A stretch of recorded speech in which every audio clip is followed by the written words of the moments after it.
When the people's will is swayed by a con man's cheap charade, despite the crass misogyny and blatant hypocrisy, when the fascist voices swell, we hear echoes of the past.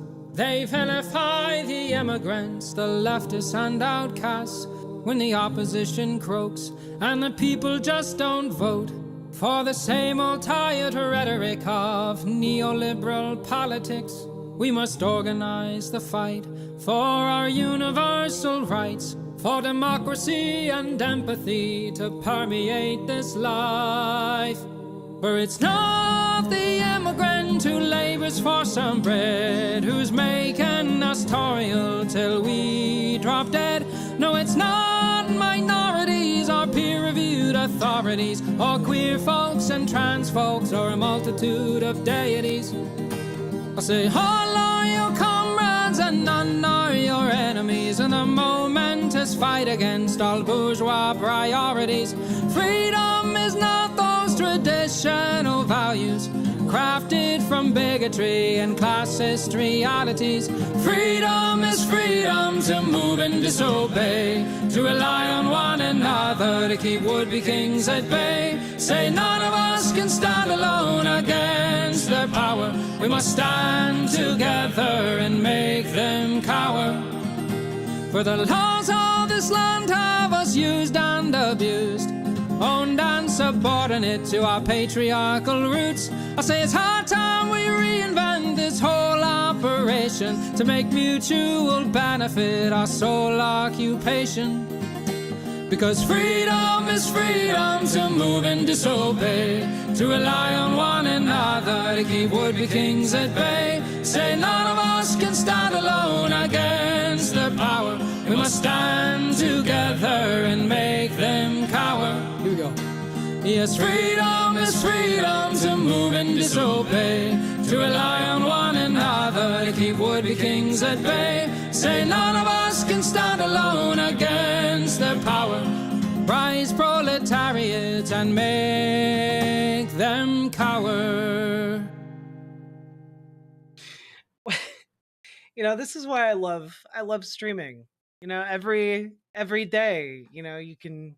It's a new adventure with folks. Like I didn't expect to turn on stream and see a bunch of dicks in chat.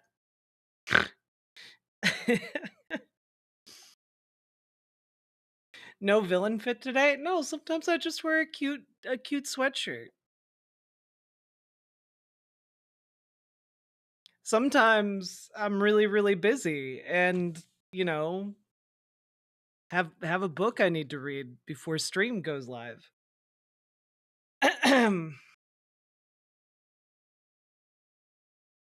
Amazing stuff.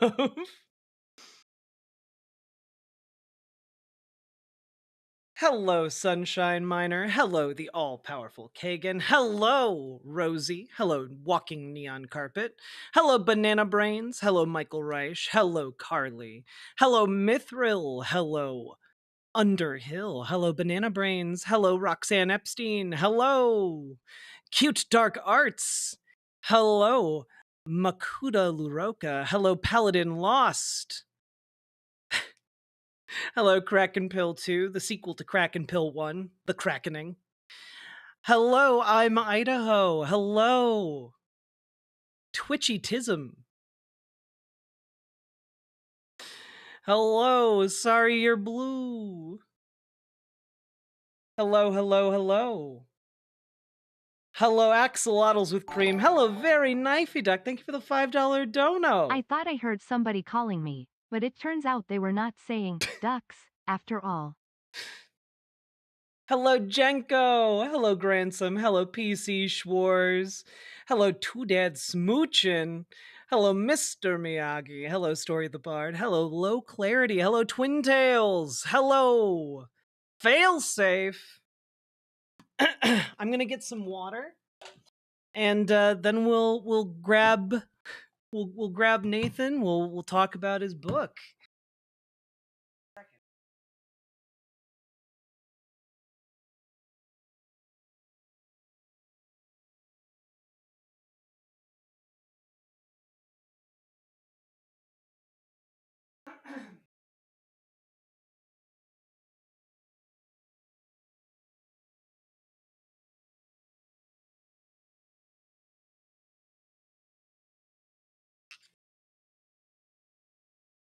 Whew. All right. See if I can grab Nathan for you guys.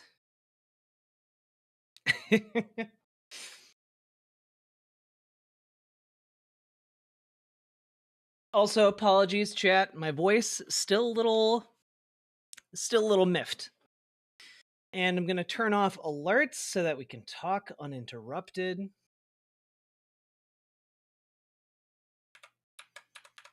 Beep beep beep beep beep.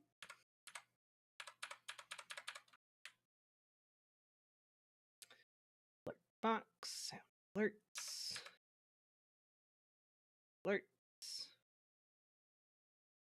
There we go. I think that should be it. All right. Ooh.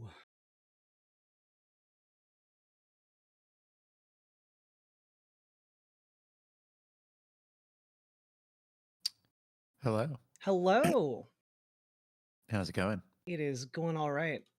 Let me pull you up on screen. We are live. Cool, cool. Um,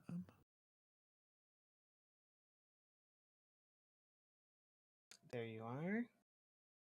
fantastic. There I am. Amazing. And my camera appears to have frozen. There we go. There we go. We did it. Yeah. I love Twitch and all of the various tech things that you have to do to make it work. And Right? even then, sometimes it just doesn't work. And you're like, why? And you have no idea. And that's just life. Well, Um, Nathan Grayson, reporter and co-founder of Aftermath, welcome to the show. Thank you. Thank you for having me. Yeah, I'm really excited to be on your show. Have been a fan ever since you started, really. It's been really neat to see you kind of develop your own community and everything. Because like I knew you before you were a Twitch streamer. It's true. I knew you back in the day. we played D&D together. Yeah, for like what was it, 3 sessions or 4? It was somewhere in that neighborhood. I think we had a good adventure. Yeah.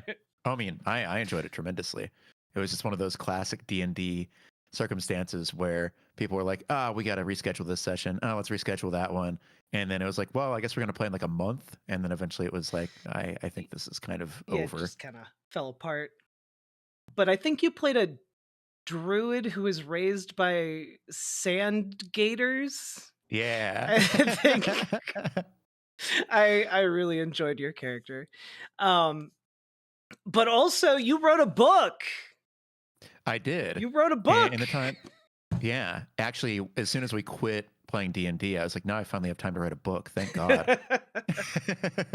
Yeah, it's been something like I'm so happy for you that this has finally come out, because I've also just periodically seen you like struggling and working on it for years, and now it's finally out. It's so exciting. Yeah. Yeah. So it's called Stream Big, The Triumphs and Turmoils of Twitch and the Stars Behind the Screen. Came out yesterday, which is wild that it's actually out and people can read it, because I started working on it sort of like 5 years ago. And that's when I got the book deal. And then I wanted to sort of talk to all of the main people in the book, all the like main streamers. Each chapter is about a different streamer. I wanted to talk to them in person, because I really wanted to like do a proper behind the scenes thing, not just like a series of phone calls. Because at that point, why not just write some articles? And then got the book at the end got the deal at the end of 2019, and then 2020 happened. Yeah. And that was the pandemic. And so then it was just sort of like, well, I can't do that anymore. And so I had to wait and wait and wait. And I had to like tell the publisher, hey, I want to delay this. I'm sorry, which is nerve wracking when you're a first time author. You're like, are they going to take all their money back? Are they going to drop me? Are they going to? Fortunately, they were accommodating, which makes sense. It was a unprecedented global pandemic. But yeah, that meant that doing the bulk of this was impossible until like 2022 and 2023. But yeah, so I've been, this has been in the works in some capacity for ages. It's finally out. Thank God. Well, congratulations. I just got this yesterday. So I've been able to read most of it and skim all of it. And so Man, that's impressive. I found like a lot of really it's interesting because uh, for example, one of the first parts of the book really dives into the story of DJ Wheat.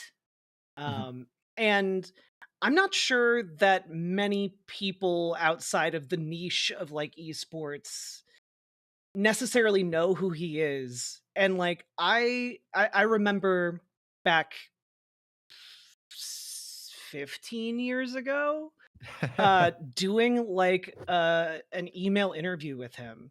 And like his interactions with me were just as like forthright and like Mhm. decent as they are with you in your book. And it's just kind of nice where it's like, oh, that guy's doing well. It's nice that this guy seems like things have worked out. And it from your story, that was not necessarily the like ever guaranteed for him. Yeah. Yeah. Well, it's also just like it's good that he's maintained kind of the same philosophy over the years.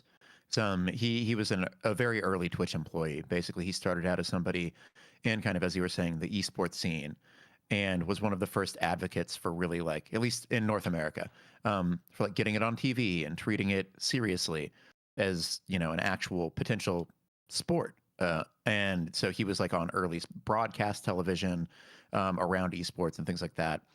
And then he ended up becoming a Twitch streamer, then eventually a Twitch employee. And he's always been somebody who really, like, you know, carried a torch for the community. He's always been like, yeah, the community is what matters most, and I'm going to advocate for them, you know, both from within the company and without. And that carried weight for a long time. Like, he was able to accomplish a lot. And then Twitch, you know, changed and changed and changed some more, and eventually just it reached a point where, you know, I think that he felt like he couldn't really um, do the same sorts of things that he had been wanting to do for a long time. And so he left at the beginning of 2021, I believe. But yeah, he like never stopped being that guy, because I think it would be, you know, somewhat easy to, especially at a company like Twitch, which got bought by Amazon and sort of slowly but surely transformed from its own thing into an Amazon subsidiary. And I think it'd be easy to sort of just say, to just go along with that, to be like, yeah, sure, you know, my paycheck keeps getting better. Um, these people are telling me to do this and that.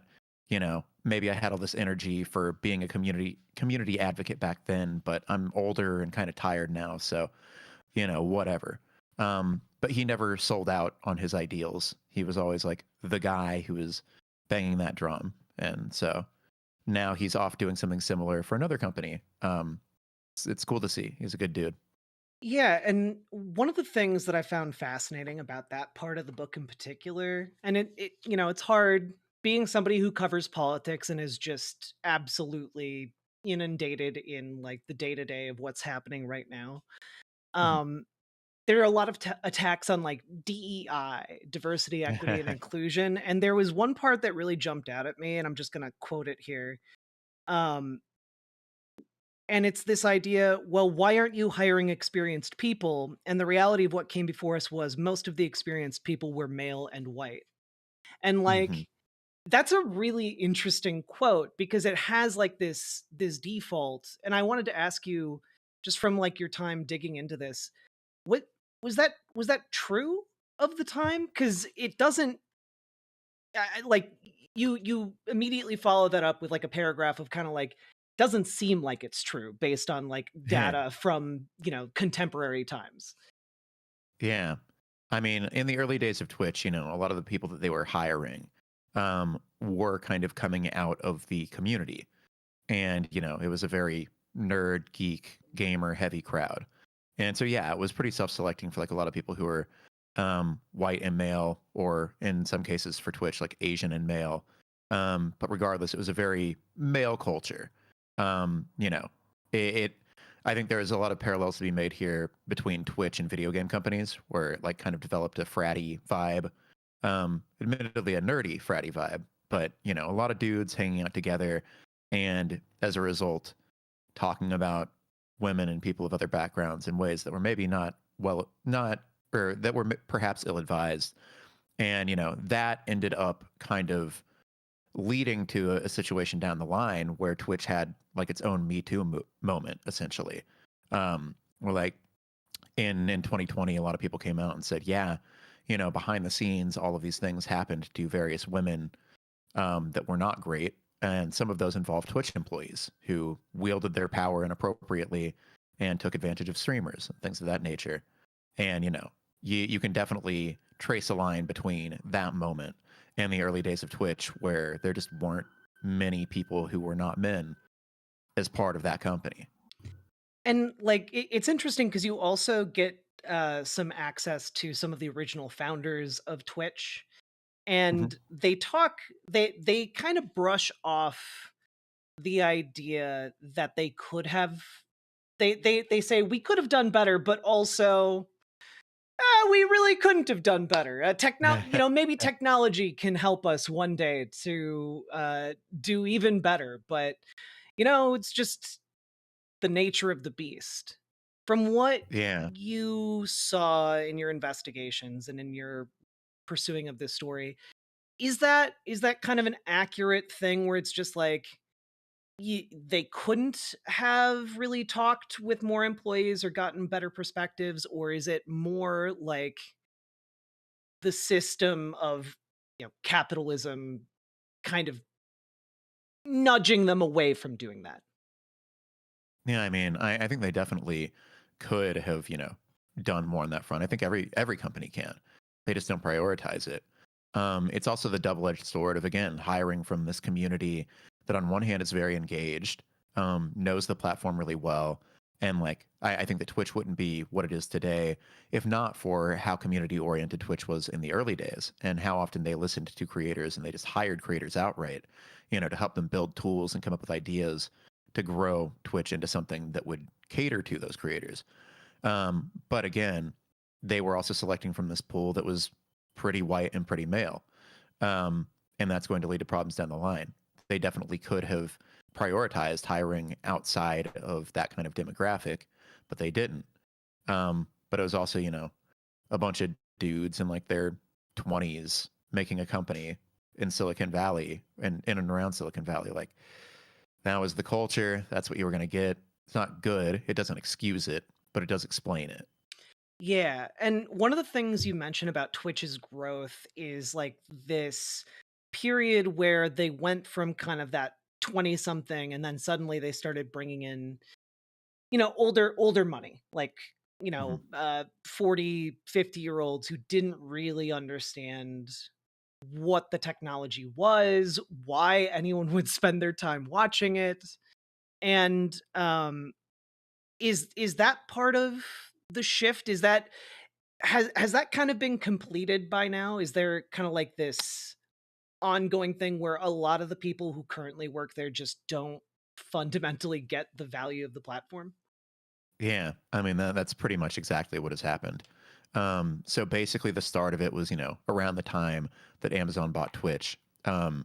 Initially, Amazon let Twitch maintain kind of, you know, autonomy, but even then, what they did is they still gave Twitch a lot of resources to scale up. And so suddenly you went from this company that was around 200 people to 400 people in the span of like a year. That's a lot. That invariably is going to at least begin to shift the foundations of a company. And from there, it just grew and grew. And so then they started bringing in people, especially executives, who are more traditional, like dyed in the wool Silicon Valley types, who had worked at other major companies and had this idea in mind of like, okay, well, we're going to turn this into something similar to a YouTube, or we're going to like take ideas that worked over here at this other social media platform and try to apply them to Twitch, even though it's a wholly different thing. And, you know, over time, as a result of that, and also just like people who founded the company, you know, getting bored and wanting to move on, or like their stocks vest and they want to leave because they made a lot of money and they're tired of working. Like you have a revolving door effect. And, you know, after more than a decade of that, you end up with something that is fundamentally different than where you started. And in Twitch's case, It's a platform that doesn't really understand what creators value about it anymore, especially because, and this has been reiterated many times, Twitch is not profitable. It's not making Amazon money. It never really has. And while Amazon was okay with that for a while, they eventually came to collect, and they've been kind of in that mode for the past 4 or 5 years. And so as a result, the goal right now is not necessarily to grow Twitch in terms of audience or to add all these features that would change the game and make everyone excited about it again. The goal first and foremost is to make money, is to turn it into something that can consistently make money, which explains all of the ads and all of these things that people aren't really asking for, that changes to subscription splits. Amazon is just trying to figure out like where can we turn this thing into something that will actually generate profit as opposed to getting bigger but also becoming more expensive. Yeah, because one of the things you mentioned fairly early on is this idea that like the larger Twitch gets, kind of the more expensive it becomes. Like you mentioned, they Mhm. stopped being profitable in like 2012. So Yeah, it's before the been, Amazon acquisition. yeah, it's been a long time. Do you think it's possible for Twitch to be profitable? Is that even like a possibility? Man, uh, it's a good question. I think it's definitely a question that people within Amazon and Twitch are asking because like, you know, as you mentioned, when any sort of streaming platform gets bigger, it becomes more expensive. It's just a simple matter of bandwidth. You're serving more people, and streaming itself, not just viewing streaming, but especially the actual act of streaming, is really bandwidth heavy. You're just serving so much data, and so how do you monetize that further? Right now, Twitch and Amazon think it's ads. The problem with that is that ads are they interrupt the viewing experience. And when the whole appeal of something is that it's live, that you want to catch these moments that are spontaneous, and that like if you look away, you might miss it. Like, and you might miss the coolest thing ever, or the weirdest thing, or something really funny. Then like a sudden 2-minute ad break in the middle of somebody's stream is not conducive to that at all. It is in fact really annoying, and people hate it. So they're applying like a YouTube like playbook to a platform that is not like YouTube. And it hasn't worked so far. They're not profitable yet, as far as I know. Also, Twitch, in terms of the way that it handles ads, is nowhere near as sophisticated as YouTube. Like, say what you will about YouTube, it has a lot of problems. Its ad delivery network is like the most sophisticated on the planet. It tracks like everything about your viewing habits and also just how many ads you've seen recently, and then decreases or increases them so that ideally you never get overwhelmed. You're always like, okay, yeah, there's an ad break here, but it was 5 seconds, so I don't give a shit. Back to the video. Whereas Twitch is just like all kind of manual. It's all like it's somewhat at the streamer's discretion, but also not. And so again, sometimes you'll like click into somebody's stream, ad block for 90 seconds. Great. Okay. Love this. Yeah. And so I think that conventional wisdom, or at least wisdom among like Twitch streamers and people who used to work at Twitch, is that the company instead needs to be working like innovating on features that it already has that are more beneficial to streamers. So like, increase streamers' ability to make money off of subscriptions and bits and things like that. Find alternative ways to incorporate those into the system so that you can take a cut of things that actually benefit streamers and don't detract from the viewing experience. But that's not the path that Twitch has chosen, at least for the moment. Yeah, it seems like that approach would require people at the company who understand the product. Well, also, it would require people at the company. They've laid off so many people, True. and like everyone is worked to the bone at this point. Like the last time that I did a report um, toward the end of last year about kind of what it has been like under Dan Clancy in particular. And, one of the refrains that I heard from every employee I talked to is just like, there aren't enough people anymore. They've laid off almost 1,000 people. And so everyone who's still there is, doing 3 jobs, and most of them are looking for an exit. And like that makes sense to me as like someone on the streaming end of it. I've been a partnered streamer for 2 years. I've never heard anything from Twitch. Like I've never talked with anyone from Twitch, never had an Mm-hmm. interaction with anyone from Twitch.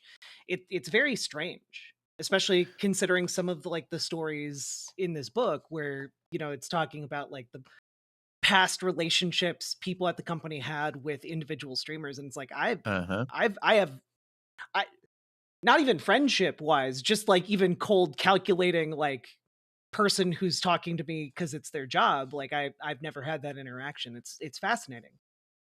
Yeah. Well, I mean, it's interesting to think about too, because when the partner program was first devised, Twitch was totally different. It was way, way, way, way, way, way smaller.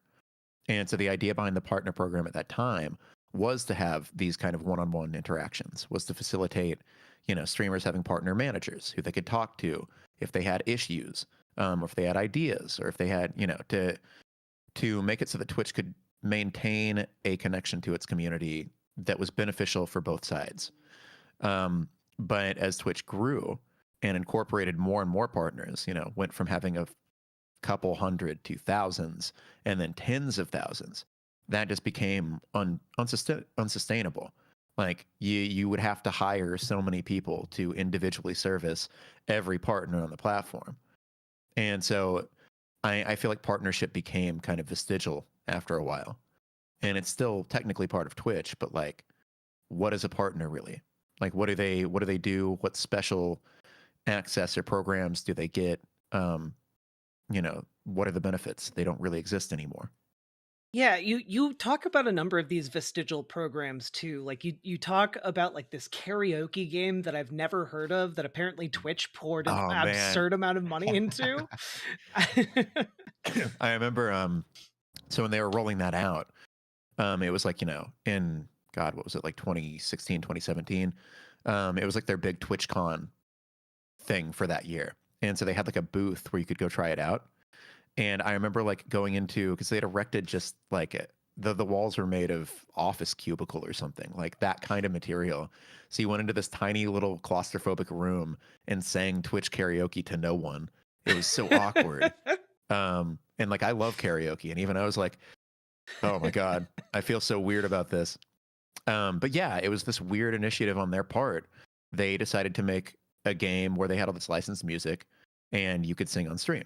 That was the idea. That was the goal. It was very expensive to make because of all the licensing. And it was one of many things that Twitch came up with that didn't serve any apparent need. Like nobody asked for this. I mean, there's a history of like streamers doing their own karaoke via YouTube and stuff, but not that many of them. It's not like it was this crazy huge trend that they were capitalizing on. It was just like an idea somebody had. And then they were like, well, Amazon is giving us money, so sure, let's try it. And then, of course, predictably, it didn't do well. It failed, and they discontinued it. Yeah, It was yeah. It's weird because again, like a lot of those initiatives that were tried, failed, and then just quietly shuffled off. Mm-hmm. It does indicate that this company does not really pay attention to what creators need. And that's also like as a through line through the book is just kind of like the fact that there's not really an easy way to make it on Twitch. Like there's not really a path for that if you're a creator. Like there's not, like you mentioned numerous times, the odds are kind of stacked against you if you start streaming on Twitch. Like it's just kind of Mm-hmm. one of those um things where like the illusion is there that anyone can make it, but regardless of where you start, it's kind of a crapshoot. Mm-hmm. Well, yeah, and like Twitch, pretty famously has discoverability issues, or rather, no reliable mechanism of discoverability whatsoever. And that was a conversation for a long time where Twitch sort of said, like, yeah, we hear you and we're going to do something about it. In like, the late 2010s. That was like all the streamers were talking about it. Twitch was like, yep, we get it. We're going to try to build something better. And then, especially after 2020, they just sort of stopped. They're like, never mind, we're not going to fix that. Instead, we are going to outsource it to other platforms. We're going to say, okay, actually, because people have found success like going on TikTok, posting clips, and then telling people, hey, come back to my channel on Twitch. That's where the good stuff happens. We're just going to lean into that. And so now they're rolling out, or they've rolled out all these tools to like help you make vertical video out of your streams and then just send it over to TikTok. But it's like, if you want to pull from the Twitch community, which I think you would want to on Twitch, like that's the appeal of Twitch, right? The main selling point has always been this really unique community that like created all these things that are now memes across the internet. Like, you know, it's where, again, it's where the good stuff happens. Why would you instead want to build your community from like randos on TikTok who saw a 90-second clip and got curious? Like, it doesn't really make a lot of sense if you go beyond the surface level. But again, it's what Twitch is doing now. Well, it also seems like it would present a pretty significant vulnerability, and you kind of you talk about this later on in the book about streamers leaving for Kick or different platforms, and it seems like if you're not centralizing kind of your discoverability and your mechanisms, and you're outsourcing all of them, then there's not a ton to keep you from jumping ship if you get big enough. You know? Yeah, yeah, definitely. I think that what Twitch is relying on now is the fact that in this day and age, it behooves content creators to be everywhere. That like just because somebody jumps ship to YouTube, it doesn't necessarily mean they're going to leave Twitch. These days, a lot of people multi-stream, and so as a result, like they can take that risk, and in fact, they can use that as a marketing tool. Again, they can be like, well, we have the best live streaming experience, which is probably true. And so if someone is streaming and they're multi-streaming, they'll probably mainly be interacting with their Twitch chat and doing things via Twitch. And so when viewers on other platforms catch wind of that, they're probably going to be like, well, maybe I should go watch them on Twitch. Maybe that's the best place to do this. But, you know, again, I don't think that should be a reason not to improve your own offering, or to try to figure out better approaches to discoverability. And like, I think that a better funded, better staffed Twitch would be trying to do that. But I think that Amazon has cut them to the bone. And as a result, a lot of what they're doing now is just keeping the lights on. Yeah, it's really fascinating too, because from kind of the picture you draw of what's going on with creators on Twitch, it's pretty grim. Like, you talk a little bit about how the vast majority of people who make content on Twitch are doing it for like anywhere from like 5 to 0 people. Like a Yeah. shocking amount of people just stream to almost nobody. Yeah. Which, like, you know, if you're doing it for the love of the game, good for you.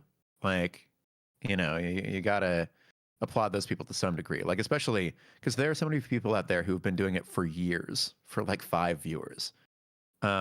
Which is wild to think about, because if I was doing anything for 5 people for that long, I would probably just throw in the towel. But at the same time, you know, that is a sector of people that Twitch is making money off of. So you've always got to take that into consideration too. And then at that point, you have to wonder, like, why are they doing it? If it's just it's like a fun hobby because, you know, they have a few friends who like to watch them play a video game. Cool, great. If these people are trying to make it, if they've spent all this time trying to make it and received no reward for their effort, and then meanwhile Twitch is like running ads on their stuff and as a result making money, then that's pretty grim. That's not great. Yeah, there's a really poignant part early on in the book where DJ Wheat, kind of towards the end of his section, talks about his son and how like his son is off streaming a game with his friends on Discord, and there's like an element there where it's kind of like, you know, if you're going to be streaming to 5 people, why allow a mega corporation to commodify it? You know, like Yeah. why if you're doing it just for the thrill of the game, there are plenty of other platforms that allow you to do that without running ads on your content. Yeah. Perhaps at that point, instead of streaming big, you should stream small. Oh, sequel. But yeah, and I think that, like, you know, it would not shock me if increasingly that's what a lot of people choose to do, because I think that social media at scale has kind of proven to be a failed experiment. Like, it makes us all unhappy and we don't actually connect to each other, and everyone spreads misinformation. And you could argue that social media at scale is a major cause of the current collapse of the United States. Like, by most measures, aside from making a select few companies a lot of money, no one has benefited from this. Like, this sucks. We got to stop. Yeah, And so I think there's a greater appeal and there's a lesson to be learned from people who, yeah, are just like streaming games to a few friends on Discord, because that seems nice. It seems pleasant. It's much more similar to what people did back in the day of just like you and a couple friends sit on the couch. One of you plays a single player game, the other talk shit the whole time. Like, awesome. We don't need to monetize that interaction necessarily. We can just do it because it's fun. yeah, it is. One of the other through lines of the book is just how this commodification of these online interactions, like in some cases, like physically destroys people. Like there's Hmm.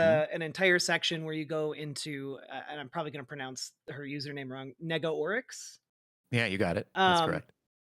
her entire rise to fame. I was aware of that clip that went viral that Mhm. you talk about, where in The Last of Us, like an arrow hits a bunny and she cries. I was aware of that, but Yeah. I wasn't aware of the entire story around it. And like it's kind of insane how many how like a viral moment born out of like this moment of profound grief, and then like the subsequent grueling physical and mental gauntlet she kind of ran after that, that led her to breaking two of her own ribs. Yep. Like that's, there's something really dystopian in that story, that where it's just like, in order to try and make it big in this business, so many people feel called upon to literally sacrifice their bodies in an effort to Hmm. try and make it to a point where it's just like a sustainable job. Yeah. Well, yeah. I mean, like, and I think that what's especially important to keep in mind about that particular chapter is that a lot of this was invisible pressure too. It's not like somebody from Twitch was tapping her on the shoulder and saying, stream for X number of hours per day, go to all these events, do this, do that. It was more that, she saw a particular roadmap that involved a lot of streaming and involved all these events to capitalize on sudden viral fame, on going from like, you know, 50 to 70 viewers to like overnight she jumped to like 1,000 or 2,000. And in that moment, not unjustifiably, she thought, if I don't really go for it, I'm going to lose all of this, because people are fickle, and like you've got to show that they deserve your viewership for better or worse. And Twitch has really monetized that, in that um, the entire platform is built around people being live for as long as possible. Like, the best way to catch new viewers on Twitch, aside from going outside the platform, is just to be present as often as possible. That was especially true in Twitch's earlier days when it was smaller, because there was just more of a chance that a random viewer would happen upon you. But that idea has persisted. This is why even now, like, marathon streams, subathons are such a big thing. Mhm. Like, if you go live and stay live, there's just a better chance that an audience is going to find you, or a big moment's going to happen that will propel you to that next level. And, the thing about doing that is it's not good for you. Like, it is simply not good for you to sit in front of a computer all day long, on camera or off camera even. I don't know if you've seen, like, there's one meme going around where it was like, study shows like 4 or more hours per video game has like negative health, or 4 or more hours of like sitting and playing a game has like a negative health impact. And then somebody is like, yeah, but working at a desk job for 9 hours per day is great for you. Don't worry about it. Yeah. But yeah, doing all that stuff does take a toll over time, mentally and emotionally. And like, so the way that, that particular chapter ends is that she unsurprisingly gets really burnt out and like has to pull off of streaming, and needs to find like a new way to kind of to rediscover the joy that she used to derive from doing this. Because, you know, burnout I think that in this day and age, like burnout has been discussed more in the context of Twitch than it used to be. But I still think that a lot of people don't really know what burnout means. I think that you don't really understand it until you've experienced it. And like, it's not just oh, I'm gonna be tired for the next couple weeks and then I'll be back to normal. It's like, no, you can be burnt out in terms of not just your work, but your life. So everything is just gray and blah, and you don't really care about it anymore for years after like one really hard sprint. You got to be careful with that. Yeah, it's and the thing that you touch on is and we've kind of been talking about a little bit here is that all of that pressure is systematized. They don't Hmm. need to have a person like behind you being like you got to do it because they've set up a system where you intuitively know that you have to do that. Like most Hmm. streamers I think have some awareness that if they have that 13 seconds of fame, you know, they there's an opportunity there, and that opportunity isn't going to be around forever. And Yeah, or you even know, for long. yeah, and like in the case of Nega Oryx, there's kind of like the silver lining at the end where like she has pushed through that and has, you know, she's in many ways kind of scarred from the experience, but has reached a point of kind of financial stability where she's able to do more of the things that she likes Hmm. and is kind of able to recover. But you kind of allude to it a lot in the book, but that is not the case for the vast majority of people who attempt to do what she did. You know, there Yeah. for every story like that, there are 1,000 of someone who tried to do something similar and just never made it. Hmm. Yeah. I mean, that's most of them, right? Like most people don't make it. Um, Twitch especially is incredibly top heavy. Uh, like, and this is data from 2000 or 2021 because of like the Twitch leak, if anybody in chat is familiar with that. But using that data, understanding what people on Twitch make, people were able to figure out that not even everybody in the top 10,000 streamers on Twitch makes minimum wage from the platform. Um, and so, yeah, like, you know, most of the people who are using it right now, who are streaming regularly, because I think Twitch's stat is that 7 million people go live every month.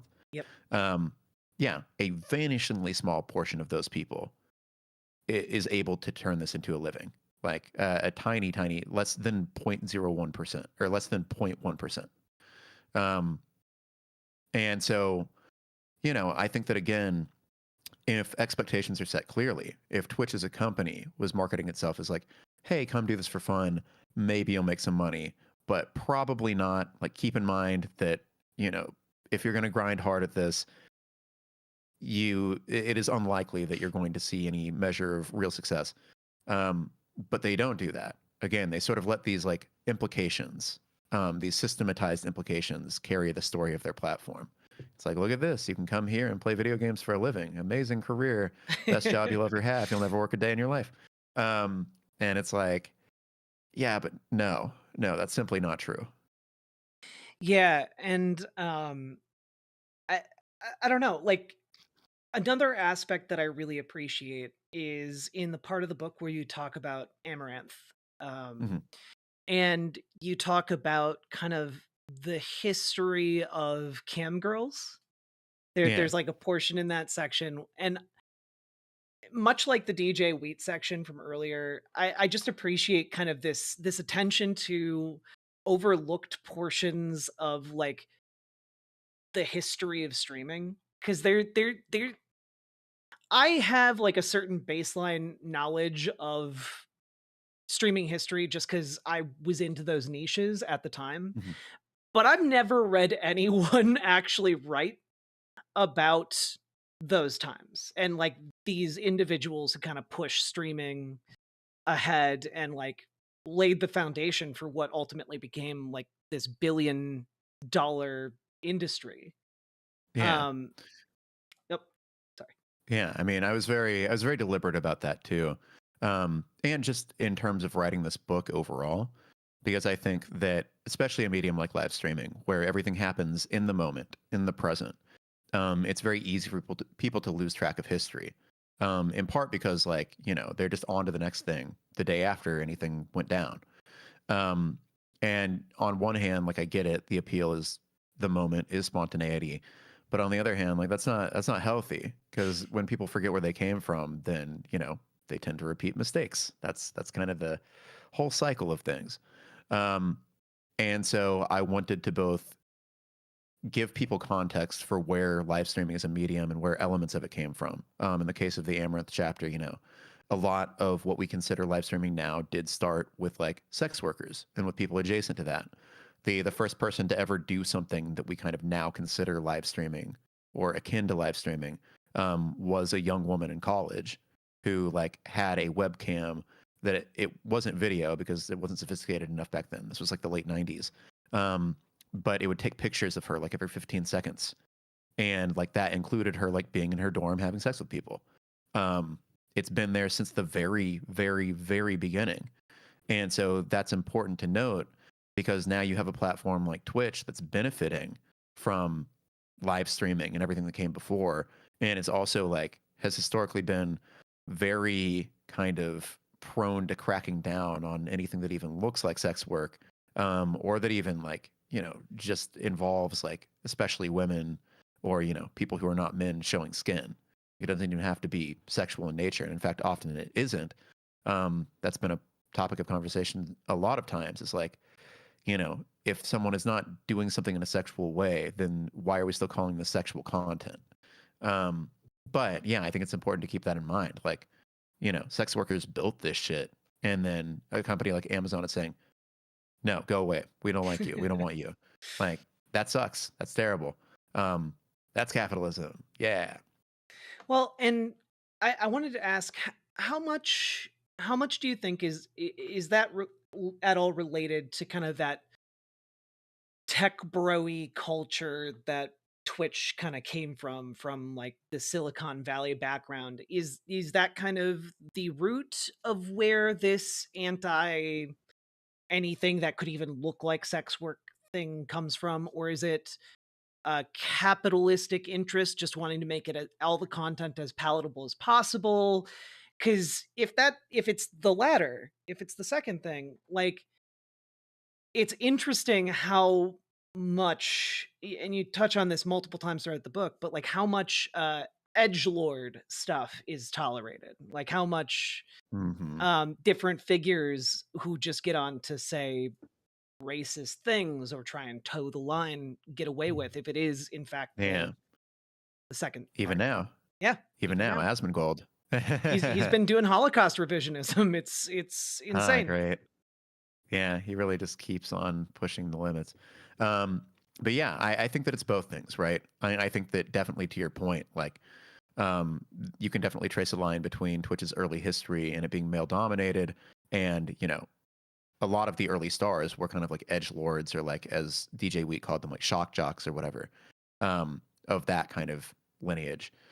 But the capitalism part, the kind of like larger business story part, comes in that, um, if you have any hint of like sex work on your or on your platform, a lot of payment processors will start looking at you as like, we're not going to accept payments from you anymore. Like, you Mhm. can't use our basic system to like, spend money.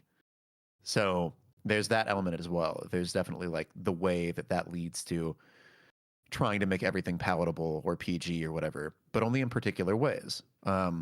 Because again, like, on one hand, you can't wear certain articles of clothing or like do things in like, you can have nudity in the case of body painting or something, but you can't have it in the case of like, wearing a swimsuit in certain environments. Like, these really fucking arbitrary metrics. But you can go say really fucking horrible things, like, Holocaust revisionism, in the presence of audiences that are impressionable.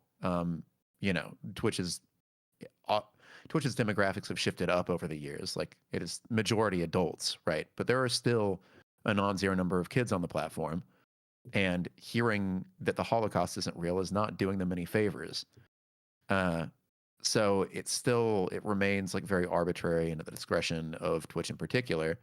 And like, Twitch is of course adhering to lessons that it learned as a result of its early culture. Like, even though the company itself has changed a lot in terms of who works there and who runs the ship, like there's still something that they're clinging to from the past because they know that if they didn't, then a lot of people would get mad. Yeah, it's interesting how a multi-billion-dollar juggernaut can be kind of cowardly Oh, when tremendously. I it, mean, it every company is cowardly intrinsically. yeah, it just the juxtaposition of power and cowardice sometimes just, I know it shouldn't. It just takes me by surprise. Hmm. Um and one of the more lighthearted things that you touch on in here is VTubing. Yeah. Um you have a quote in here that finally like explained VTubing to me in a way that I understand. And Uh-huh. it's often compared to WWE kayfabe, where we're suspending disbelief to a certain degree to enjoy media in a way we wouldn't traditionally be able to do on normal Twitch streams. Hmm. It's something cool about idol culture that I got to witness in Japan in person, where it's like, this is the character we'll be playing in this moment. And like, Hmm. that finally made it click to me. Like the comparison between VTubers and WWE wrestlers didn't, like, that is not something I would have intuitively arrived to, but it makes complete sense now that it's laid out there. Like, Yeah. yeah, Someone and needs to put together the VTuber versus WWE wrestler event. Have them get in the ring together and throw down. I'd watch that. That'd be really fun.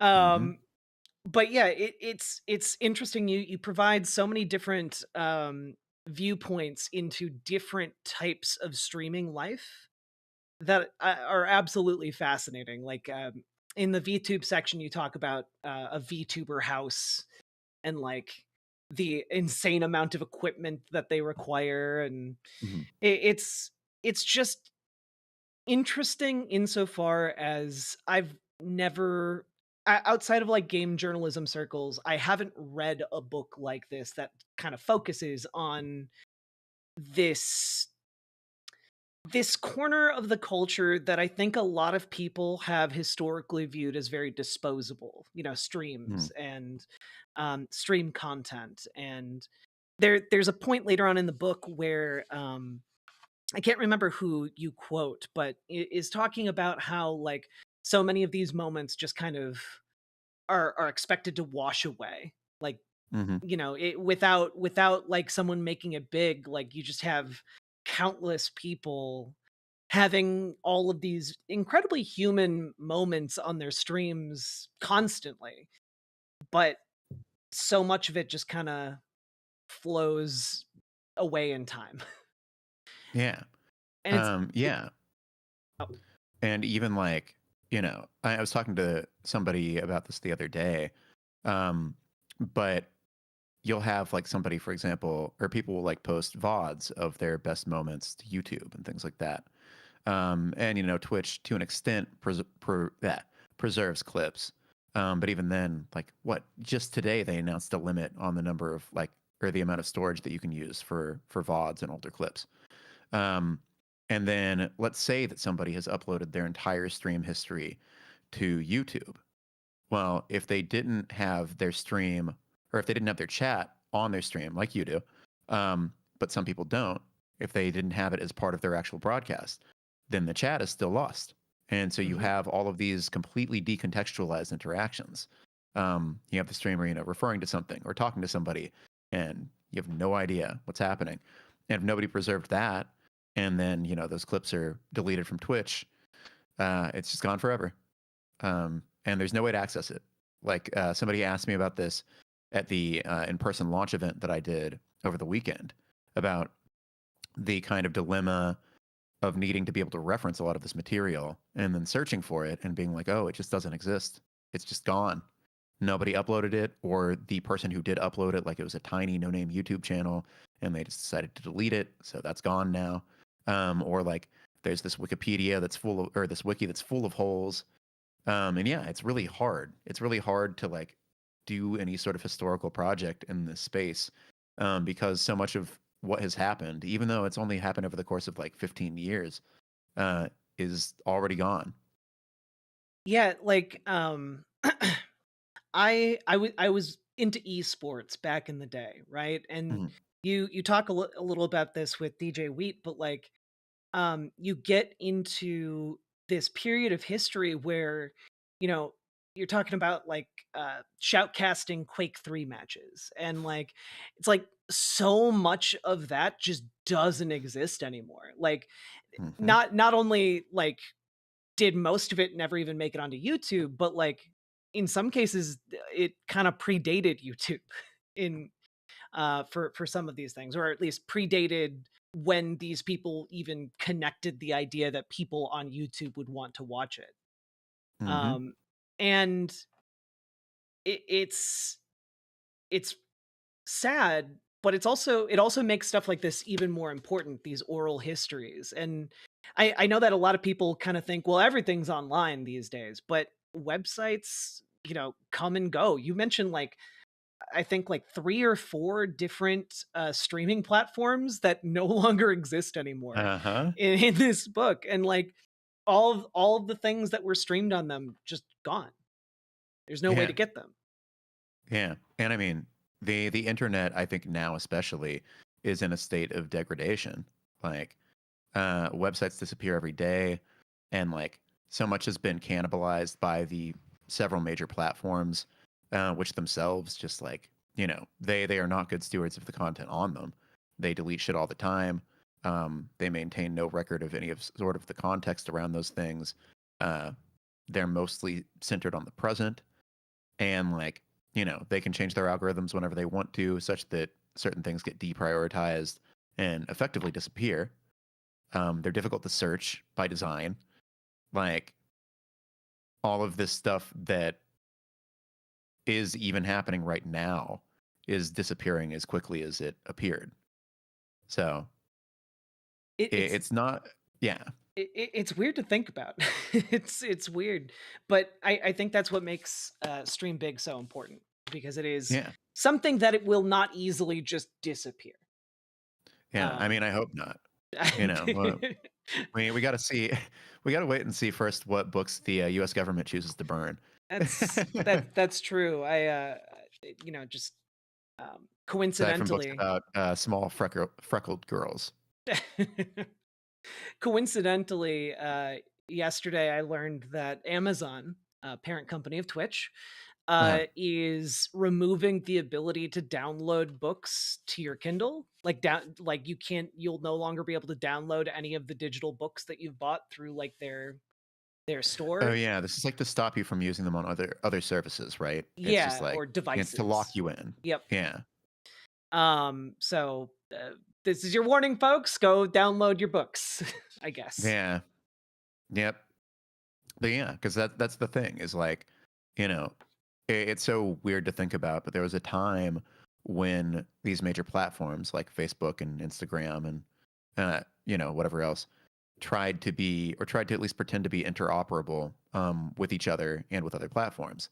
And now like every single one of them is closing ranks tighter and tighter. And they're like, yeah, if you look at Twitch and slash X, the everything app, like links have been so deprioritized that there's no point in sharing them. Like you will literally get no visibility. Um, Instagram, actually, let's see. Instagram won't even let you, at least on the mobile app, copy paste text Yep. into the body of a post, which is insane. Like they want you to do everything in their ecosystem. And with that, again, comes this abdication of responsibility for the rest of the internet. You're like, nope, we have our little fiefdom.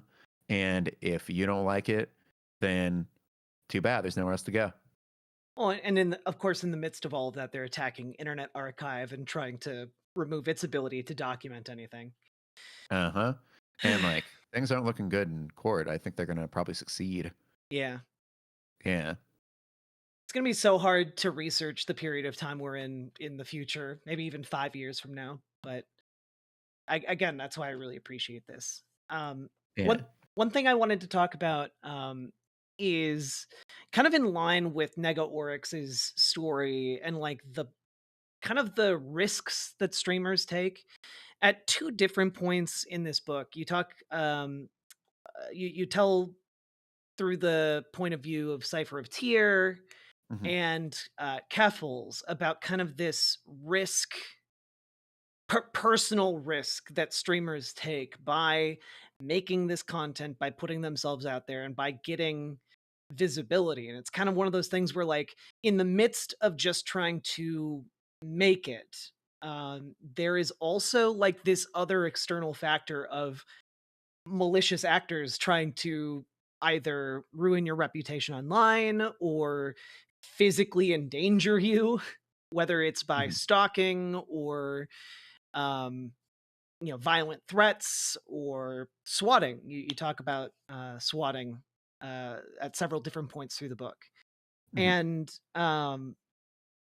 it, it's it really is fascinating, right? Like, in part, you just have you have Cypher of Tyr, Mhm. who got just an insane wave of hatred for um basically just pointing out that, hey, it's not actually insane imposition on video game companies to animate women. you, Right. you Right. you guys have done that and can do that, um and that, like, earned her a wave of hatred that also in a weird way acted as like an opportunity window for Cypher of Tyr to just like kind of gain this popularity, gain this notoriety, while her message also resonated with folks. Mhm. Um, yeah, sorry. Yeah. Oh yeah. No, it's all good. Um, yeah. I mean, this is, I think, in general, the it's the double-edged sword of content creation, and I think it's only become sharper over time. Is this issue of, if you are a public figure, then there is a risk that people will come after you for something large or small, and you never really know quite what it might be. Like, especially these days, I think that, even what happened to Cypher of Tyr, to Tanya, that was such a different era in so many ways. I mean, the world of video games was just smaller back then, and so I think that in some ways hate mobs were more organized and vicious, but in other ways, there wasn't one every day. There wasn't a new Gamergate every week. There wasn't a movement dedicated to, rooting out all perceived instances of DEI in games yet. Um, Now that's just Tuesday, which is so messed up. Yeah. That's like a predominant portion of gaming culture. Um, and these people are willing to make a lot of threats. They're willing to at least make your life miserable for a handful of days. It's kind of like I guess, the weird duality of how things have evolved over time is that back in the early days of online harassment around diversity in games, there would be an issue of like the month or the year, and people would just keep hammering on it and keep going after the same players over and over and over. And now, because it's like devolved into this of the week format, because the internet has made everyone's attention span so short, and because trolls get bored really fast, I guess one of the upsides is you can kind of just wait for them to go away. Like, if you don't engage with them that much, they will just sort of find someone else, which is fucked up in its own way. But you can at least be like, okay, well, they're gone now. Back to business as usual. Yeah, and that kind of like moves us into the other section where you talk about Keffels and Hmm. like, w- would it have been an option, like, in your estimation, to just like let it go away? Because that wasn't that long ago, right? Like, with Cypher of Tyr, it was 2014, I think. Yeah. Yeah, that Um, was the year of the Assassin's Creed animation controversy. oh god, was that the same Assassin's Creed with like the glitch that just had like eyeballs and lips? Is it the same I don't one? think so. I think No. that one maybe because that was the one set in England. I think that was a little bit before. I forget. Yeah. whatever. But yeah, it's interesting because in response to the swatting, as opposed to just like kind of sitting back, letting it blow over, and then continuing about her business, Mhm. Keffels kind of tried to take the fight to the trolls.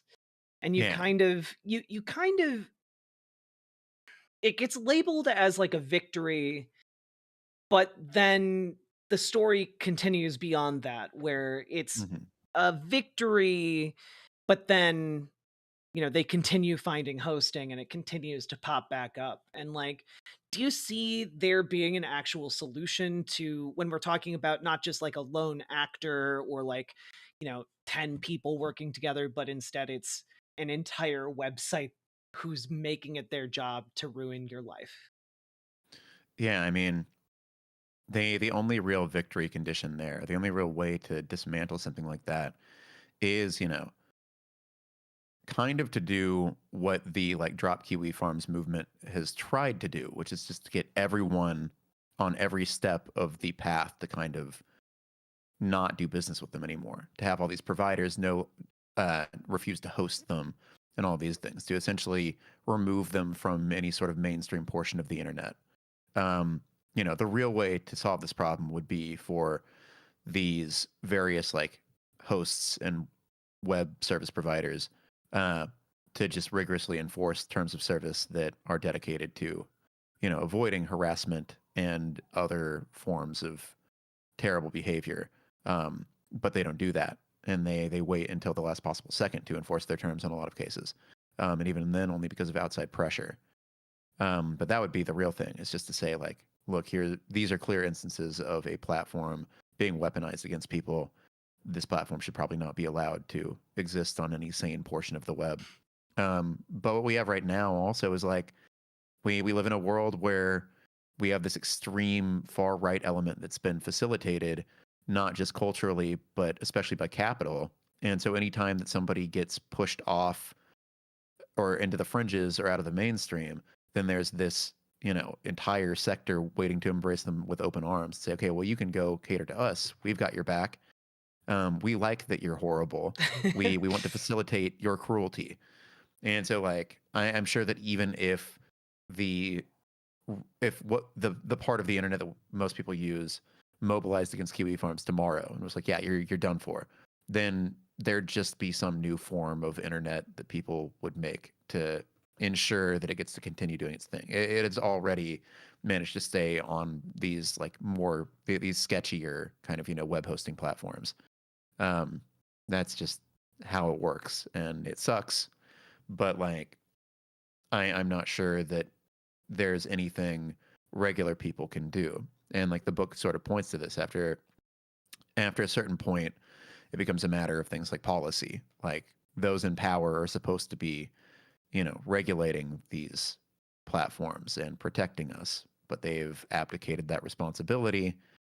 And so what do we do? After then it becomes the duty of like in the case of the book, one random trans content creator and then a bunch of people who mobilize around her, or like a movement like Drop Kiwi Farms, which existed before Keffels.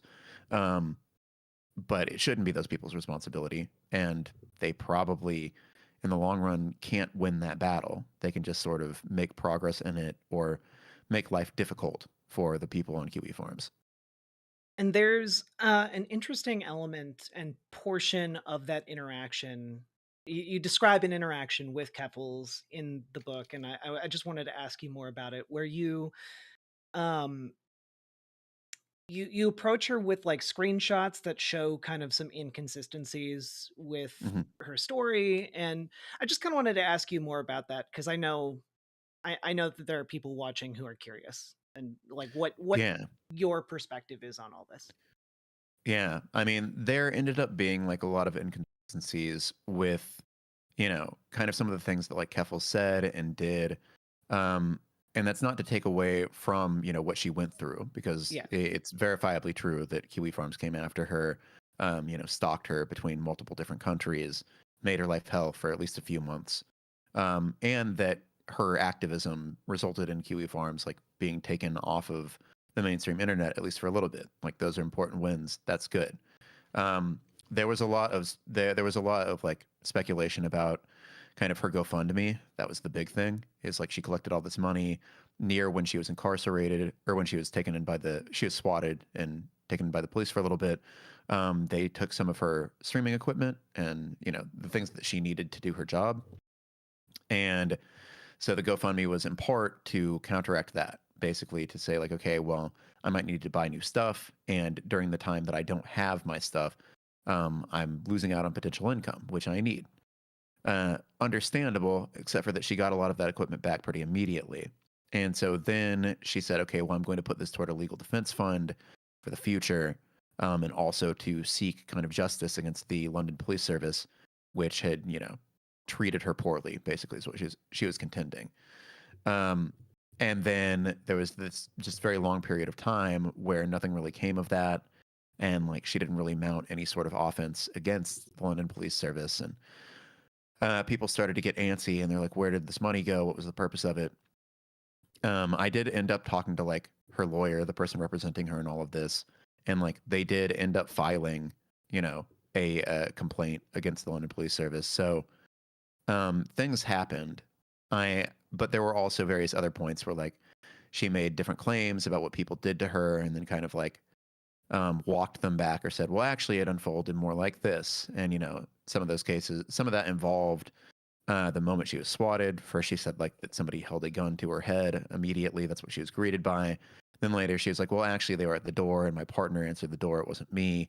And like I think that Keffels is someone who, for the sake of conveying the feeling of a moment and the drama of it, exaggerates and gets her facts wrong.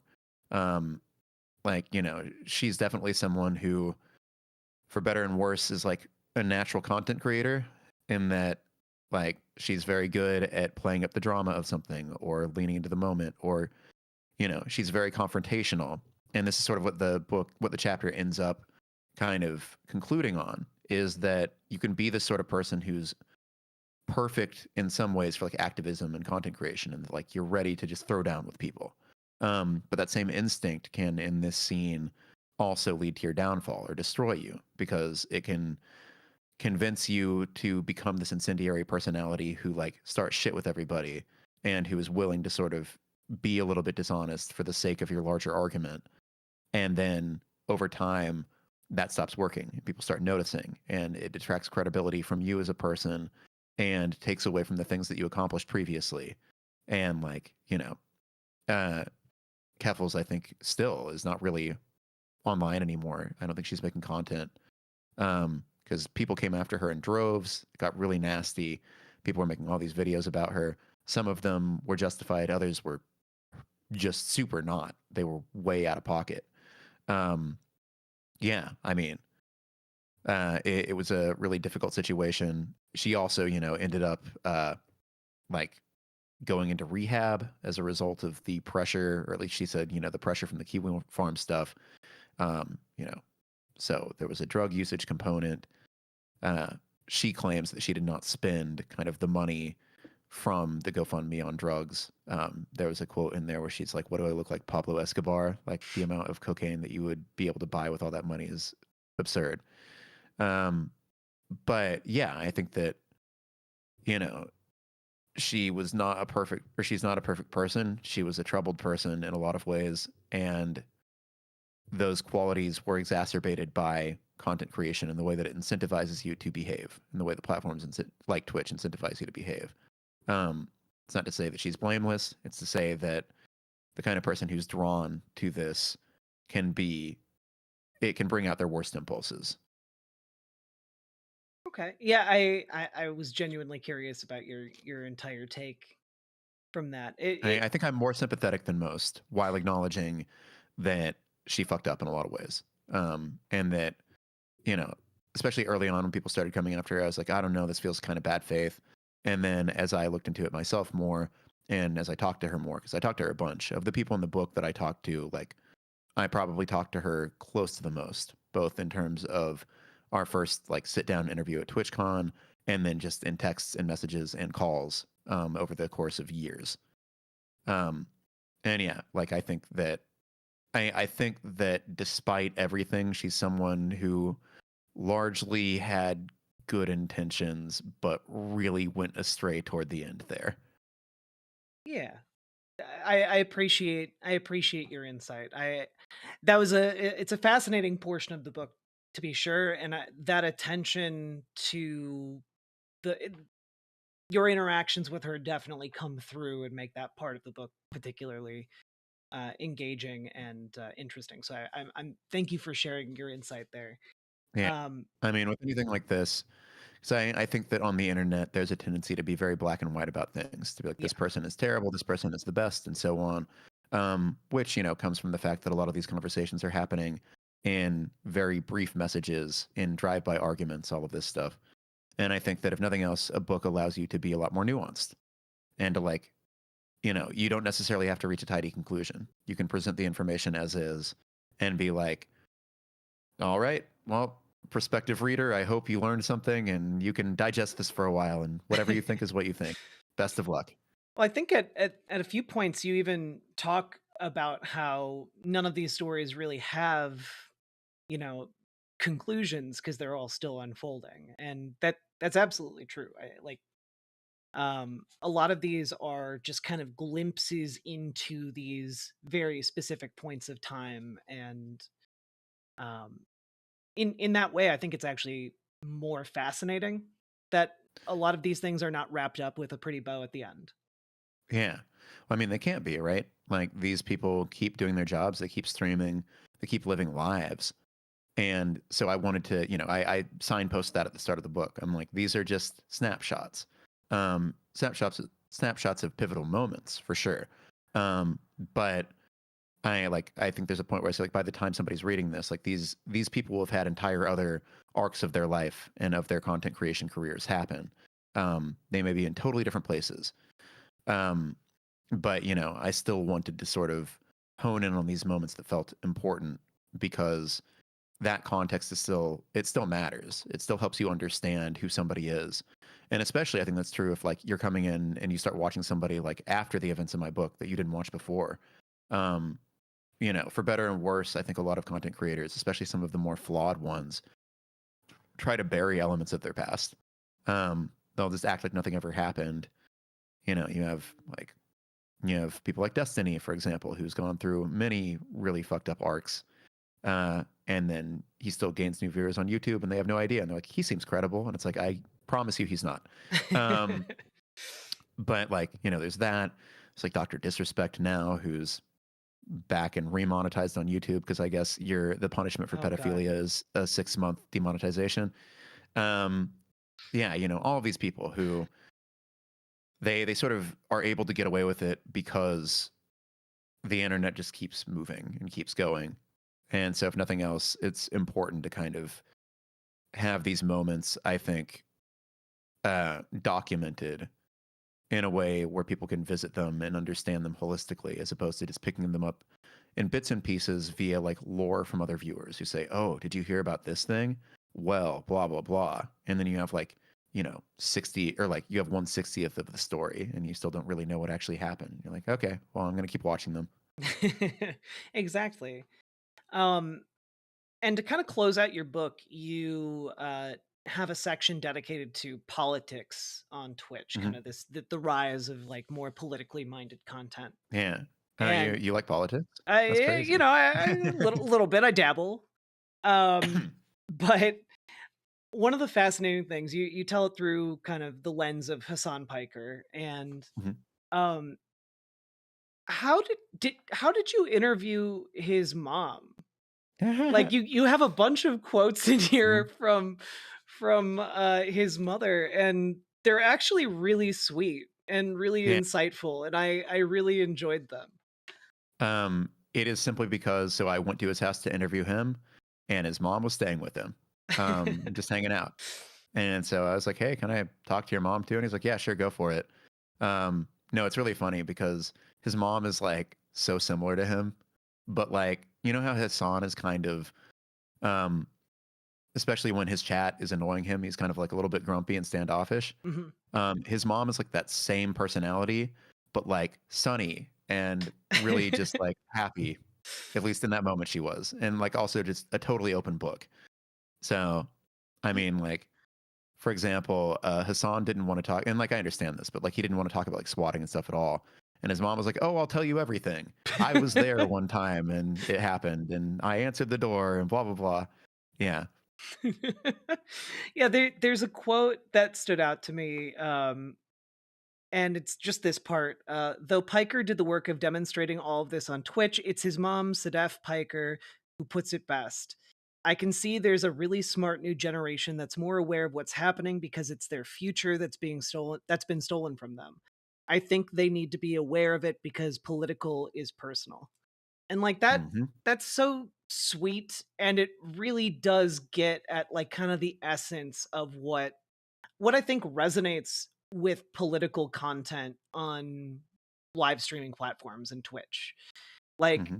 I think that there is this growing acknowledgement that politics can't be this separate thing and is in fact, incorporated and intertwined with all of our lives, what we do every day. And I think that there is, maybe people wouldn't be able to 100% put it in those same terms, but I think that there is kind of this rising gut awareness of that, and it's nice to see it, um, from someone who you wouldn't typically expect to have that kind of take. Yeah. Yeah, definitely. I mean, it's always good to hear it from someone who's a little bit older because Yeah. then you think, okay, well, they have not been like totally brain poisoned by conservative politics. Thank God. Um, but yeah, I mean, like, I think that's also just like, if nothing else, something that characterizes our current political moment on both sides of the divide is a broad understanding that something's wrong, that like things are not working as they should be. The system is no longer even attempting to support people, and that it needs to change. And like I think that in the last election, that was weaponized in a bad way, because you had the Democrats being like, "We're gonna actually things are fine, status quo, blah blah blah, rules," and then you had the Republicans saying, and this was a lie, but saying like, "We're gonna blow it up in a way that will benefit you, the normal person." Now they're blowing it up in a way that only benefits rich people, but that was the messaging they used to get into office, and unsurprisingly, it worked because people want to see this whole thing burn down because it's not working for them, demonstrably. So, on one hand, hearing something like that from Hassan's mom was like, it was surprising, and it kind of crystallized the whole experience of talking to Hassan and his mom and other people in his life. Um, but I also think it wasn't that surprising, just because we're all kind of feeling it, and we're being manipulated to feel it in different ways. Some of which I think are constructive, the kind of work that Hassan does, the kind of work that other political streamers on Twitch do, including yourself. I think that helps people channel this feeling, increasingly this feeling of anger, into at least understanding what's happening and hopefully going out into their own communities and beginning to solve these problems. Um, but it's also being channeled in these really destructive ways that currently have given the Republican Party every major seat of government.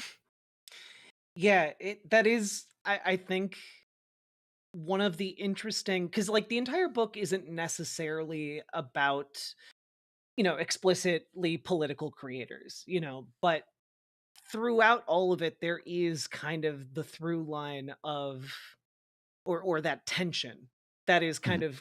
that kind of coalesces in that chapter, of like, these people are not operating in a vacuum, and Hassan is doing his best to articulate to a bunch of people who lack that articulation kind of these wider problems, and Mhm. is in turn being used as a platform for folks like AOC. You talk about that in the section. But similarly, there is kind of this undercurrent of, the how the edge lords, similarly to how like Nega Oryx can Mhm. kind of intuit the capitalistic systemic constraint of her situation. I think Mhm. that similarly, there's like a through line there of these edge lord folks who were just edgy posting 12 years ago, but who have, cultivated communities who then give rise to additional figures. And then they've kind of evolved in a very different direction um, to shape some of this landscape. And it's interesting because again, you don't put a pretty bow on it. Like Yeah, what good thing too, because a lot changed in the past like year or so. It's so funny because the like AOC portion of the Hassan chapter in particular, kind of ruminates a little bit on why like more politicians haven't entered the space or used it. Mhm. And I think it's still correct in some ways, in that like, you don't see any politicians with their own bespoke Twitch channels or their own Kick channels, like, streaming day in and day out and kind of trying to cultivate an audience that way. Um, but I still feel like I wanted to write like take those pages and write like never mind on them because of what happened last year in the election, because of Mhm. like Trump streaming with Aiden Ross and everything. Yeah. It's like, okay, well, now they're doing it. Now they're doing it in some capacity. And unfortunately the book was finished by then. So I just watched that and I was like, oh, okay, well, fine. Let's just get this over with. Yeah. What would you kind of want to leave readers or folks listening to this? What's kind of your, because if you can't put a bow on it, what Mhm. what kind of wrap up can you kind of give the book? Yeah, I mean, what I tried to point to in like the epilogue or whatever you want to call it, the after, I don't know what the technical term is this idea of like, because what I wanted the through line to be is the way that platforms shape people and people shape platforms. And Twitch in particular, its early goings were very much shaped by the people who used it. Again, like the company hired people straight out of the community. They took feature suggestions from streamers and applied them. For example, like this is the subscribe button on Mhm. the side of your screen, essential to the entire Twitch economy, to creators being able to make money. That was the suggestion of Sean Day9 Plot, who is a streamer and host and former esports guy. That was his idea. He said there should be a button and people can press it and give me $5. And Twitch was like, yeah, there should. And they made it for him specifically, and then later for other people. And now it's baked into the platform. Um, but there were those early days when Twitch was very much that, and now it's kind of night and day. Now Twitch is very far removed from a lot of its creators, especially just like regular smaller ones. But what I wanted to kind of end on was this idea that the community is still the thing that drives Twitch. It is still the beating heart of the platform. If that community left tomorrow, then that'd be it. Twitch would be done. There'd be no resuscitating it. And so even as Twitch as a company moves further and further away from its community and more toward this profit motive, this kind of frantic profit motive, because they just need to make money at all costs, apparently to appease Amazon at this point, it's still a platform by creators, if not necessarily for them. Like they are still the ones who are making it work. They're still the ones that are drawing people here. And the culture that they've created now exists across other platforms too. People make references to things that happen on Twitch, both very explicitly in terms of like, here's a video about what so and so said. Oh, I'm going to react to it. Or just like, people on other platforms say pog. Like that's a Twitch word that belongs to Twitch. All of that, like that culture will persist even if Twitch goes belly up tomorrow.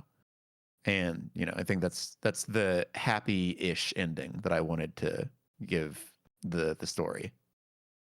Well, Nathan Grayson, reporter and co-founder of Aftermath, thank you so much for your time, and thank you for Stream Big. I think that's a lovely way to wrap things up. Hell yeah. Yeah, thank you so much for having me. Yeah, Again, of it course. was awesome. Uh, And I had a great time, and thank you to everybody in chat who listened to the conversation. You made some great comments that I didn't really get to, but I appreciated them. and I know that we went a bit longer, but I appreciate your time. Thank you so much. Yeah, and just for to remind people, the name of the book is Stream Big: The Triumphs and Turmoils of Twitch and the Stars Behind the Screen. You can get it wherever books are sold. in store and like on Amazon and stuff. I don't know if anyone wants to drop a link into chat or if I can do that without chat saying you're not allowed. You can drop it in the Discord to me, and I'll throw it in all the chats. Okay, fantastic. I will do that right now. And then let's see other plugs, because why not? There is an audiobook that you can access on Spotify and places like that. It's got a guy with a cool voice. It's not me, it's some other guy. And then also, if you enjoy video game news with a healthy dose of politics, you should go to aftermath.site, which is the website that me and some friends of mine started. It is worker owned, so we have no executives, making bullshit, stupid decisions. And it's fully reader supported, so it's just subscribers who are keeping us afloat. Check it out. I think we do good work. And if you like it, consider sticking around and subscribing. And I will co-sign Aftermath. Excellent website, excellent coverage, excellent content. Hell yeah. Okay, well, again, thank you so much, and have a great rest of your day. Thank you so much, Nathan. See ya. Yeah, bye.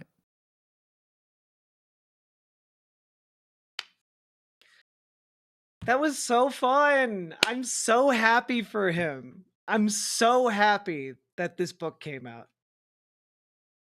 That was so fun.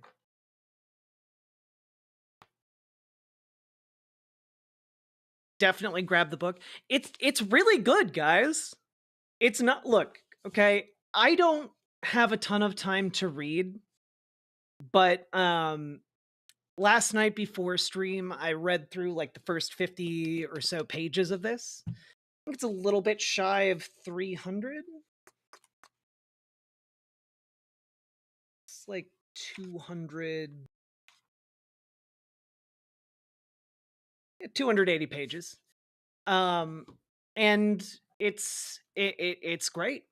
Like the first 50 pages, I was locked in. And then today, after I woke up, I just locked in and read the rest of it and speed read whatever I couldn't get to. I was going to start at 4:30, but I, right up until the end, was reading, and we just barely managed to do it in time. It was really, really good. Nathan's great. Genuinely, just as a person, I like Nathan a lot.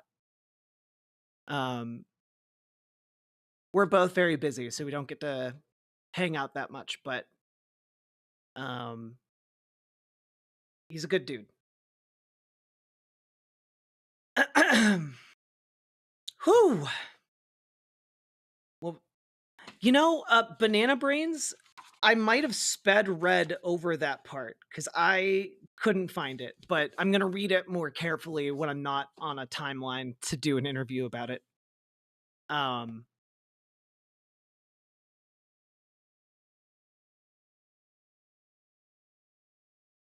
love what you peeps are doing, but I still got to call out Tech Bro Tricks. They are not on our side. When did anyone imply that Tech Bros were on our side? I literally put out a YouTube video like 4 hours ago, calling out tech CEOs for doing Holocaust revisionism with AI. I'm not the person to bring that to. Folks, we've been going for about 2 hours. Really appreciate all y'all. Hit that follow button on Twitch, hit that subscribe button on YouTube, like the YouTube stream, and consider dropping those subs, donos, super chats, memberships, etc., because that's how I'm able to do what I do. Wouldn't be able to do it without you fine folks. Unless you're implying like Nathan is a tech bro, and I can assure you he's a journalist who co-founded a worker co-op. So I don't think that is really a tech bro qualification.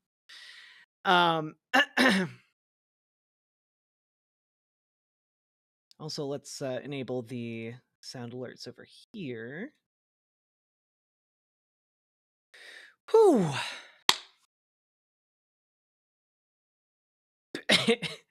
And he is hot. Oh, chat. Never stop horny posting. Yeah, if you guys missed it at the very end there, he mentioned that Aftermath, the website he co-founded for a video, like that's a video game journalism website, is cooperatively owned. So yeah, and they only exist because of patrons like yourselves. So go check them out and see if they are willing to drop some of that cash, or willing, if you are willing to drop some of your cash on them. There we go. Comrade Girl, you're thinking of Nathan Tankus.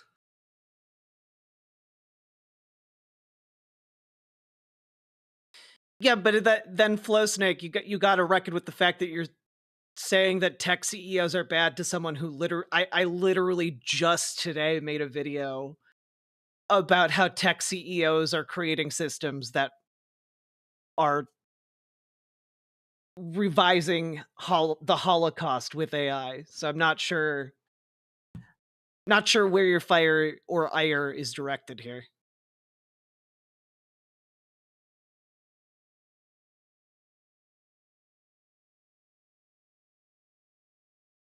It's okay, Salmon Moose. You're one of the good ones. White Forest Nervosa should make a proper streaming platform. Well, the issue, TFRSB, is that like you run into there is the same one that Twitch runs into, which is that the more bandwidth you use and the more like information you store, the more infrastructure you need, you know?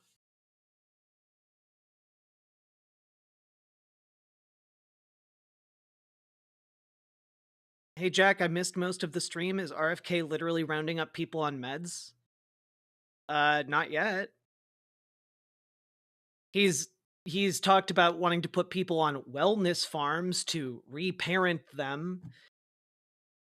I don't know that they're actively rounding anyone up for those yet, or if they even will be able to. Hey, Ms. Milena.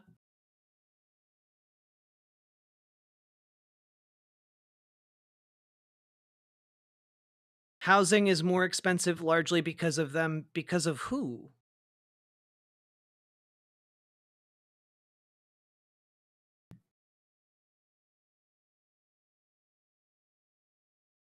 Why? What? Wait, why should RFK Jr. have been elected? What are you talking about?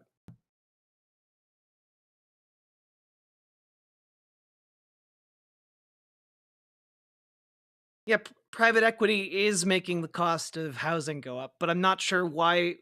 I'm not sure how you guys are jumping to these topics. It's baffling me. He was the best of the three. What the fuck are you talking about? Maybe internet and social media should be a utility owned by and controlled by the people as a decommodified thing? Sake Tanuki, thank you for the 5 gifted tier 1 subs, and thank you for an actual rational talking point. I appreciate you, and thank you for supporting the show. I couldn't make it happen without you. Some protests making the news. Title: Former NFL punter arrested after protesting MAGA. Andrew S., was it Chris Cluey? Did Chris Cluey get arrested for protesting MAGA? That's the NFL punter I know who would get arrested for doing that. It was fucking Chris Cluey. I knew it.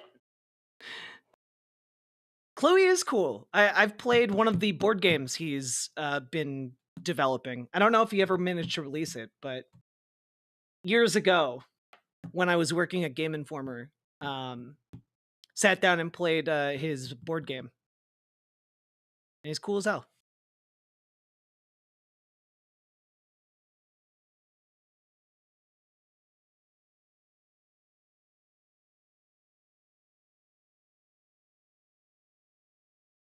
Christopher, genuinely, what's wrong with you? Why do you think that the guy whose idea of a good policy is sending black kids to farms for reparenting, in what world is he a good in what idea is he at all qualified or good to be a leader? What board game? A board game that he was in the process of developing. I don't remember what it was called. I think it might have been called Grendel, something like that. It was a good game. I had fun playing it.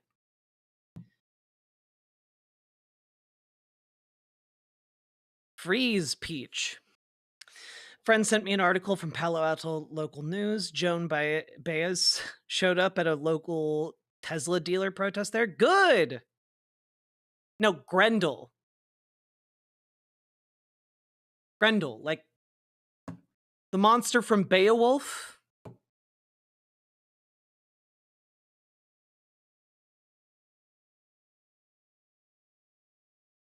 Christopher, and I mean this with a bunch of love in my heart, did you get smacked in the side of the head with a shovel at full force as a child?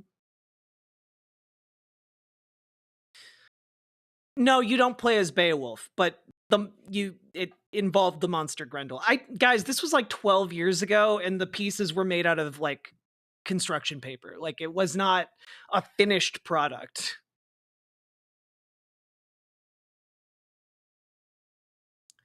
No, Flow Snake, I think the question Ms. Milena is asking you is, what tech bro nonsense are you calling out? That lack of clarity is what is confusing everyone. And so people in chat are just asking you for more clarity. I got smacked in the head most of my life. That would explain it, yeah.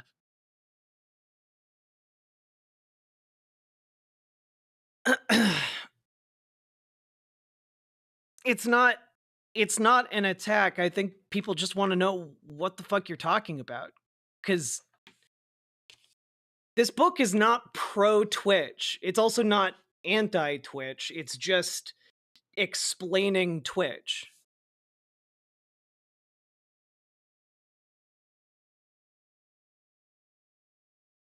Okay, Flow Snake. It's not an issue of like attacking you. It's not an issue of anything like that. We're just trying to understand what you're saying. We're trying to understand your point. What, like, you're calling out tech bro nonsense. Good, but like what tech bro nonsense? I just want to understand why you said that. And I guess if you want to perceive that as an attack, that's your prerogative, but it was not intended to be one.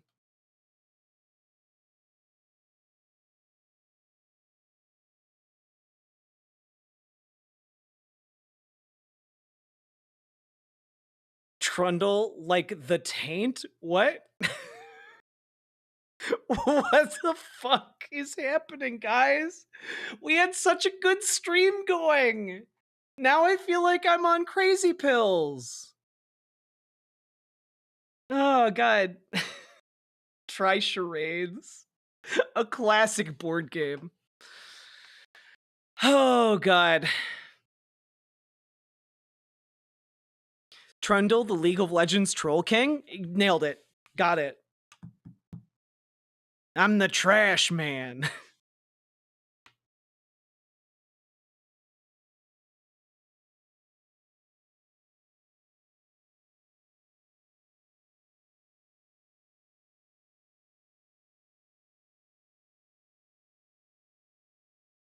Yeah, the issue is, Christopher, that RFK Jr.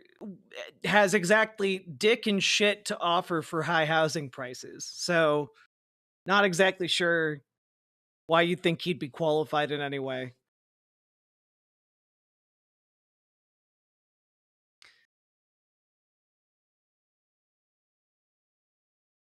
What if we did a stream where you and a few...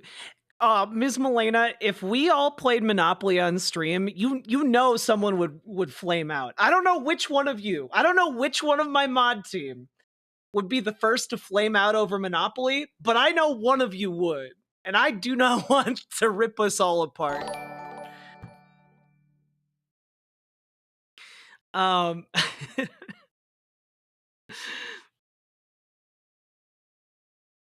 Oh, true, media breakdown. Constitution's been null and void for Donald Trump in office.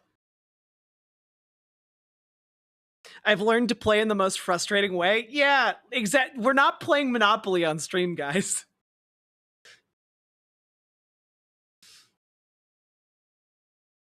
See what capitalism does?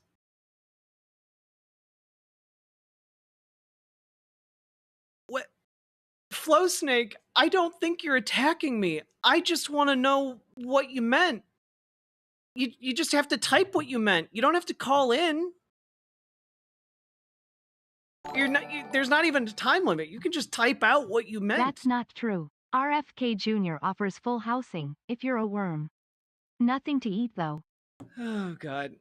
Sake Tanuki, thank you for the 5 tier 1 subs. I appreciate it. RFK Jr. offers full housing if you're a worm. Yeah, you'll have to eat the walls of the housing, unfortunately.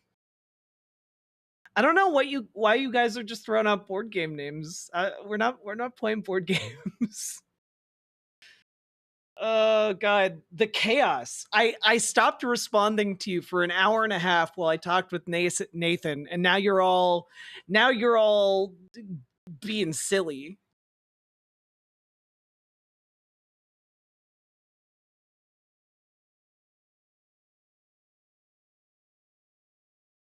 I'm banned from Family Monopoly and Scrabble games. Oh, I'm sorry.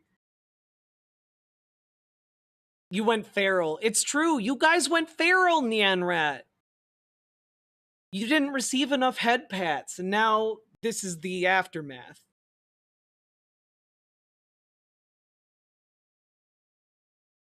Do the worms go in the ears or the mouth? The ears, obviously. We have an emote that displays.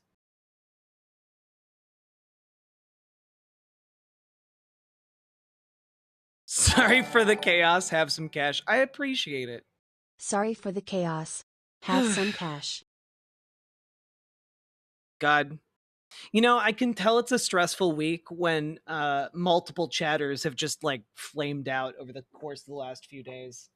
I know I've been high stress, but I feel like I've handled it relatively well. Like, I just meant that we can't trust big platforms. Is that all you want from me? I guess I wanted to understand more why you said that, like at that particular moment. But you know that's the gist of it was just I wanted to know more about why you said that.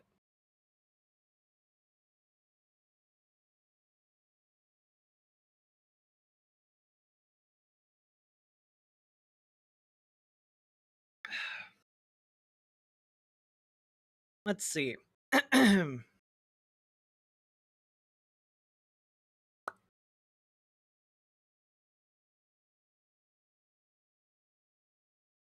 It was sus sounding. It sounded sus to me at the time. What? Nani? Also, uh,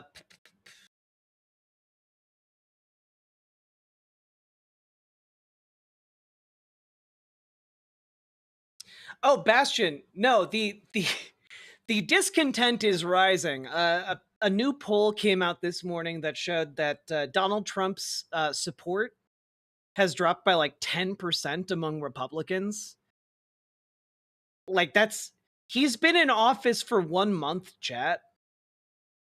He's been in office for 1 month. He dipped below 50% popularity among Republicans. So, yeah. I think people are it was just the pathetic attempts at bullying that wound me up.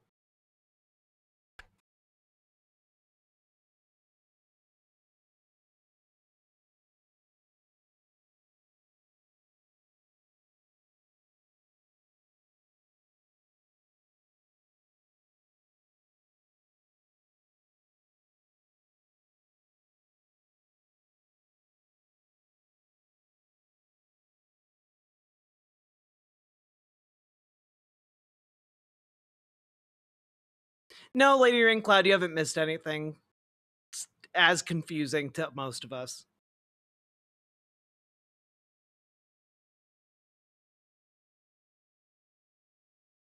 I feel like I generally treat chatters with a large degree of respect. And I feel like my reputation is that I tend to give people more slack than they deserve.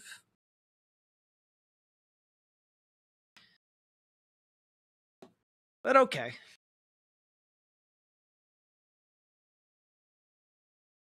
Let's see.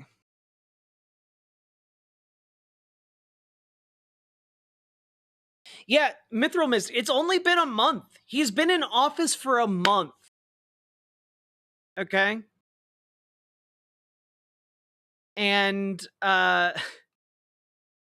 his support has slipped by like 10%. One of the things I wanted to talk a little bit about. Hey, I was editing streams today. Remember when I said we have like 24 hours before someone labels that Toronto plane crash as a DEI issue? Remember the plane that flipped over? Bingo boingo! Nailed it.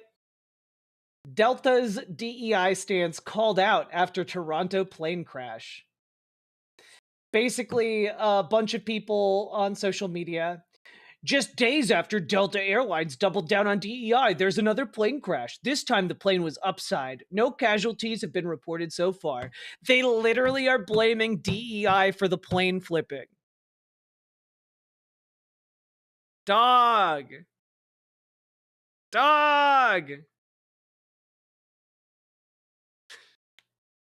Why you all? The thing is, Dragonfly, I'm right like 95% of the time, but the 5% of the time I'm wrong. It's like, oh, great. I can only ever predict bad things, you know? God damn it.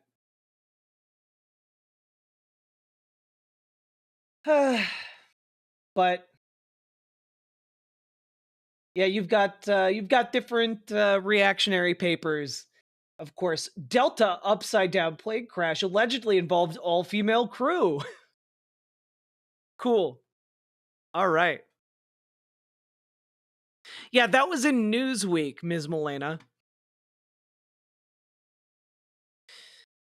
Yeah, couldn't it all be related to, I don't know, the Donald Trump administration firing That was a hundreds of great interview. mechanics? Please enjoy my petty cash and get a shimp cocktail.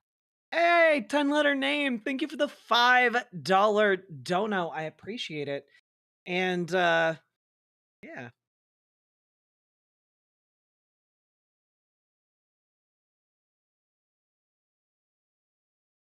It's true. It's like a genie granted me a wish while being a little trickster.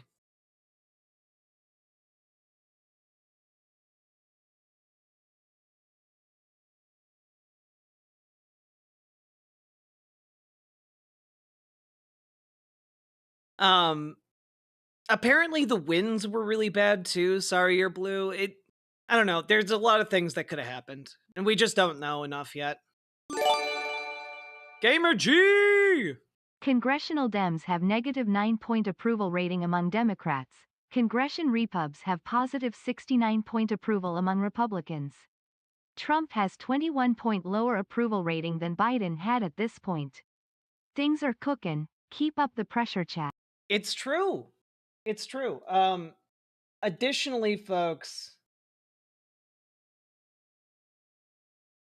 the fact that this is not completely resolved yet, this Eric Adams situation, is very intriguing to me.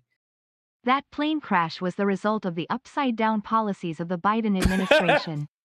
It would never have happened if I was president during the landing. Okay, but Kathy Hochul, mayor of New York,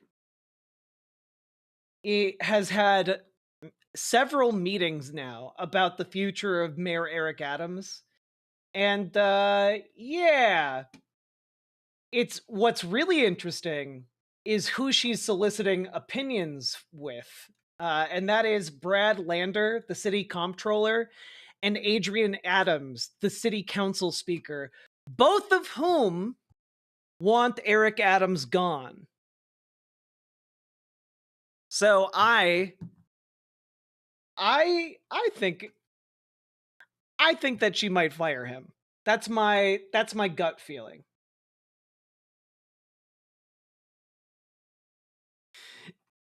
Just some of the reporting on this.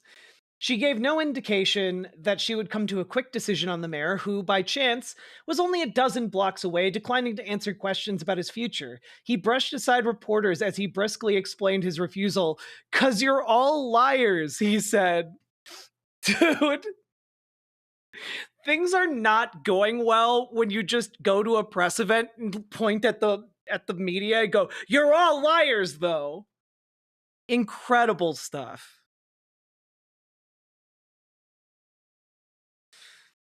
RPG Lilac, I did clip that to put on YouTube, so it will live forever. It's true. Additionally, Lieutenant Governor Delgado in New York is very, very much in favor of removing Mayor Eric Adams. New York Lieutenant Governor Antonio Delgado has declared his independence from Governor Kathy Hochul. Lieutenant Governor on Thursday became the highest-ranking state official to call for New York City Mayor Eric Adams to step down, as officials throughout the government publicly pondered Adams' fate and whether Hochul should remove the mayor from office. "I speak for New Yorkers. That's how I orient myself as an independently elected individual. I serve the governor, but I don't serve at the pleasure of the governor, right? I am my own person. I have my own voice."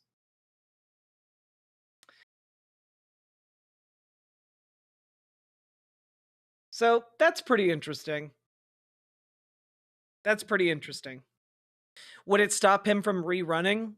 No, but it would effectively kill his political chances.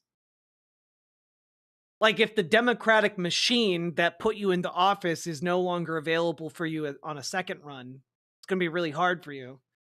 And also, New Yorkers fucking hate Donald Trump, and he's tainted now. Like, Mayor Eric Adams has had Donald Trump's hand all the way up his ass, puppeting his words and shit. Does Eric Adams still have supporters? Yeah, but not that many, and the number is quickly dwindling.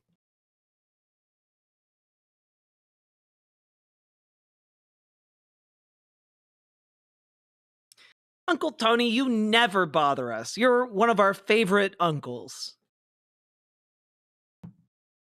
Isn't he still in the race for June? Sure, but the June race is the primary.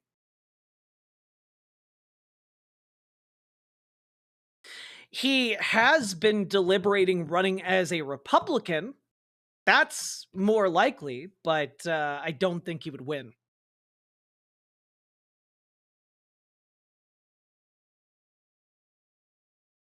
There's a really great Onion headline.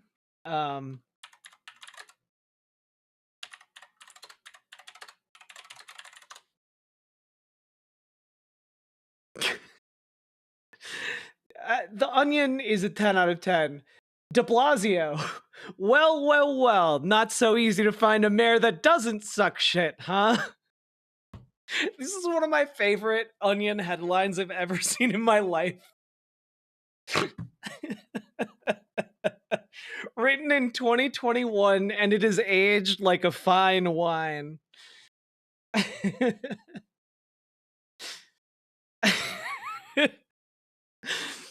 Oh, God.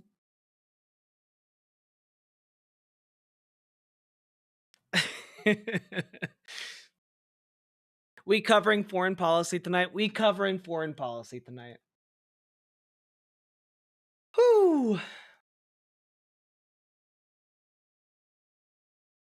I did not have time because I was so focused on getting that book read to properly prep show. So we are going to talk about a few of the things we didn't get to yesterday. And we're going to talk, that includes foreign policy. Because we have to talk about the foreign policy fallout of what's happening.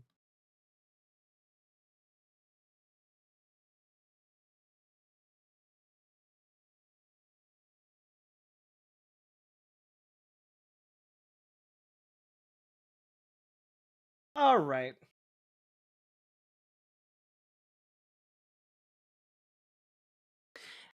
Hey guys, remember when I read that really provocative pamphlet called Common Sense by Thomas Paine that was written in 1776 or 1775? Forget what year. Guys, remember that when I read through that entire pamphlet on stream where it basically tells the King of England to fuck off? We don't need no kings. You guys remember that? Well, guess what the White House tweeted out today?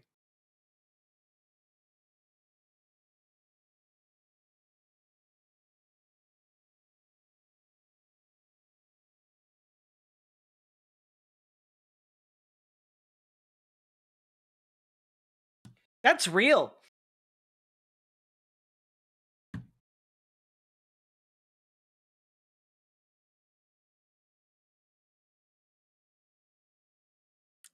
So, yeah. And obviously, folks, one of the reasons they pivoted to this is because it conveys the same messaging, but it reads more like a hyperbolic joke to conservatives than, posting like doing the Nazi posting. Okay? It's the same assumption of power, and it's just like a more of a just kidding, and less it just has more of that energy.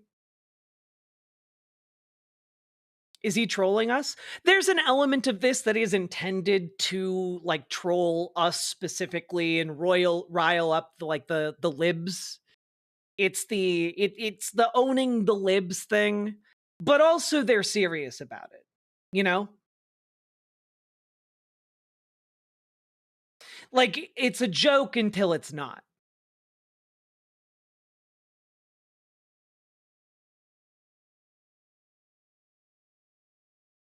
Um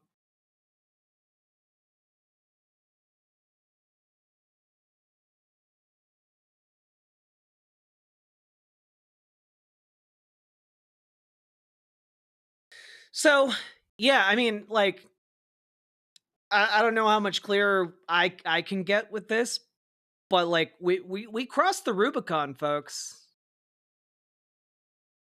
This is naked fascism,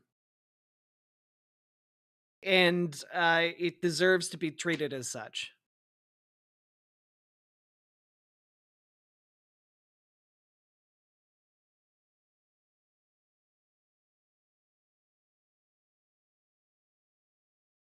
Anyway, obviously, I had a very good response, which was just this image of King Louis the 16th. You know, a guy who famously lived out the majority of his days. So, it's long live the king, I guess.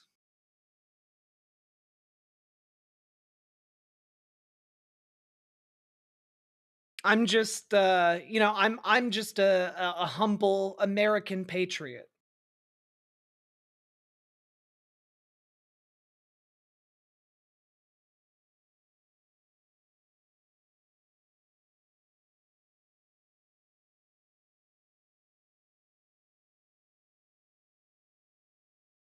Disgusting.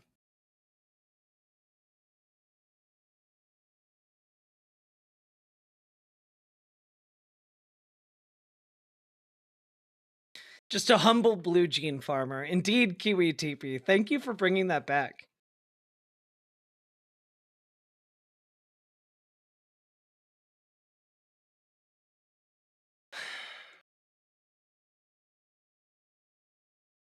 I don't know how much more I can elaborate on this particular point while staying within TOS.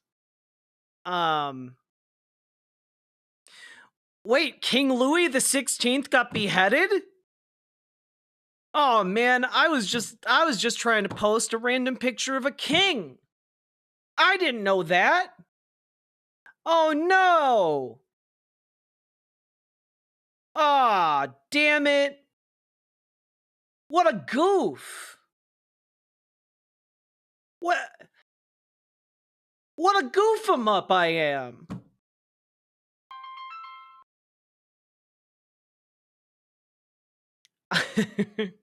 I'll be right back, folks.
I'm not a coal miner, as you well know, but I'm as close as I could be not to be one.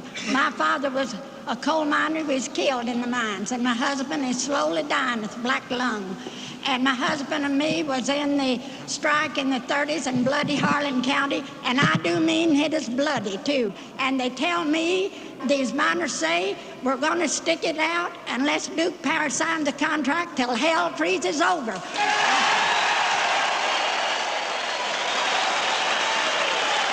And the men knows they've got nothing to lose but their chains and their union to gain. So I say, hang in there. And now this song I composed in the 30s. And as you know, I'm old, that's 40 years ago, and I can't sing very well. But you can ask the scabs and the gun thugs which side they're on, because they're workers too. Come all you poor workers, good news to you I'll tell, how the good old Union has come in here to dwell. Which side are you on? Which side are you on? If you go to Harlan County, there is no neutral there. You'll either be a Union man or a thug for J.H. Blair. Which side are you on? Which side are you on?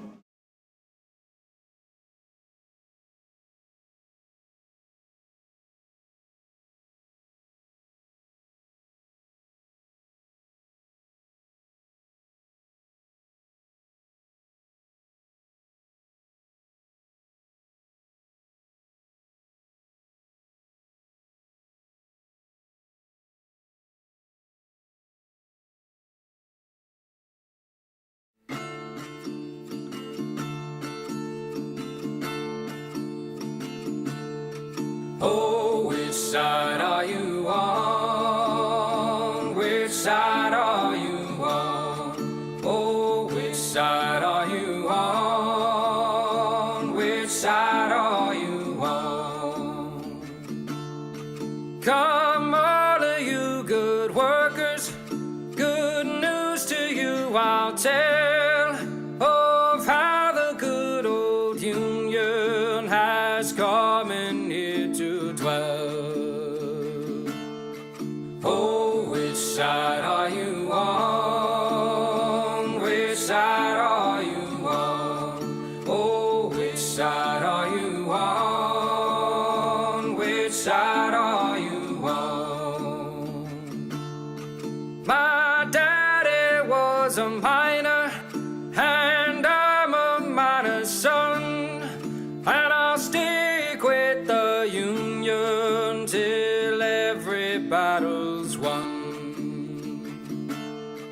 Oh, which side are you on? Which side are you on? Oh, which side are you on? Which side are you on?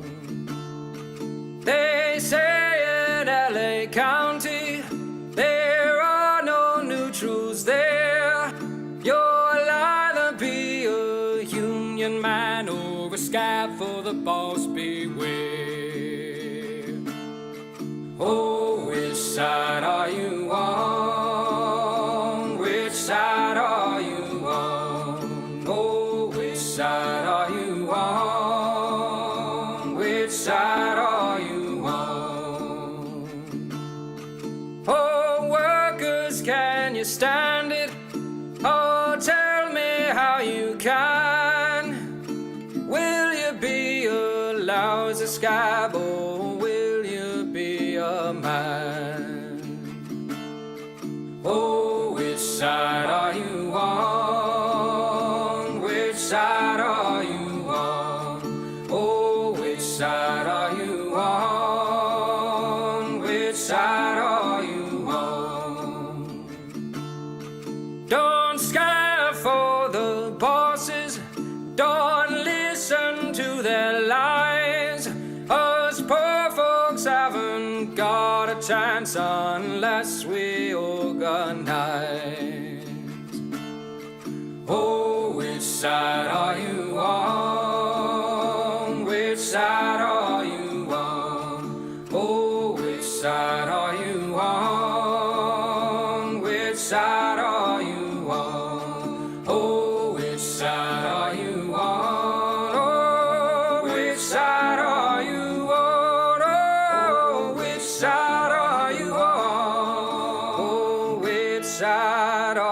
you own.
In 1948, the natives were expelled from the land of their ancestors, their homes and cities shelled.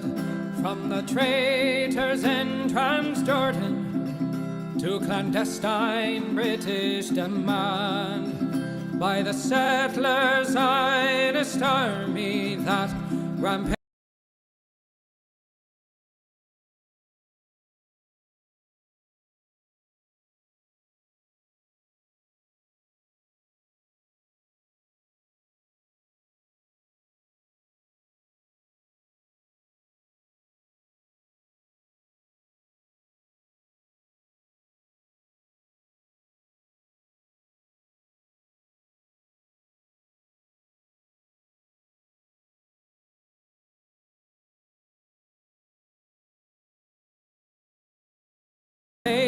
Across the land, oh Palestine, we hear your desperate plea that once again across the land your people can be free. Oh Palestine, your people live in fear. We demand emancipation from the river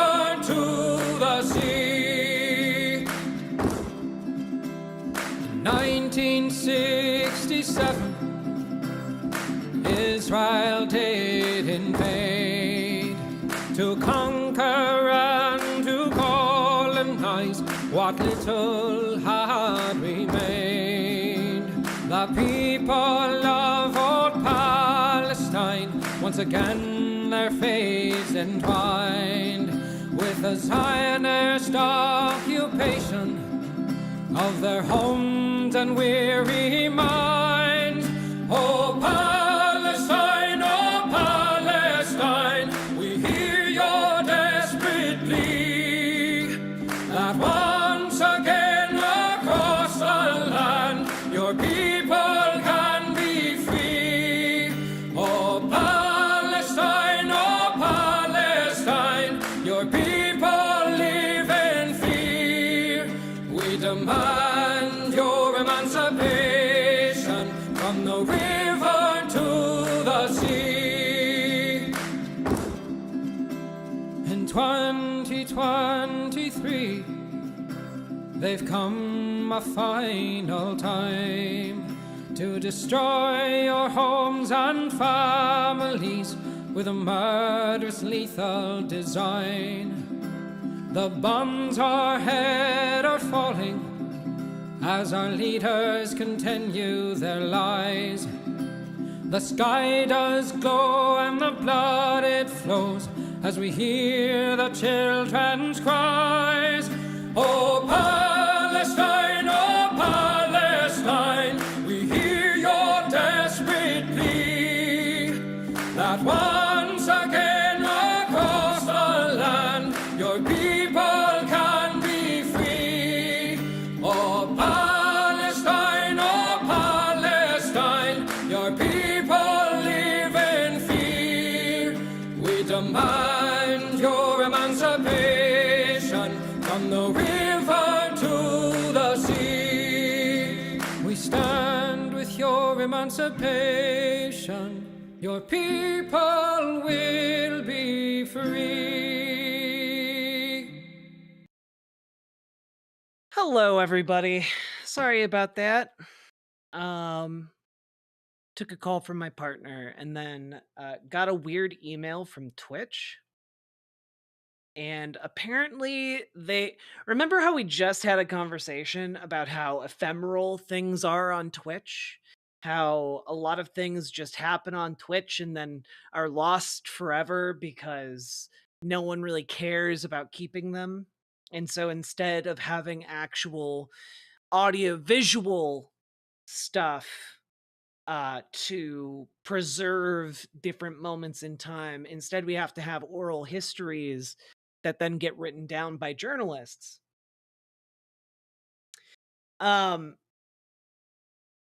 Twitch is rolling out a 100-hour limit for their highlight feature. Now, that might sound like a lot of hours. The issue is, highlights are the mechanism by which I put content from Twitch onto every other platform. So, if there is a 100-hour limit, that means it makes it much harder for me to put my content on other platforms.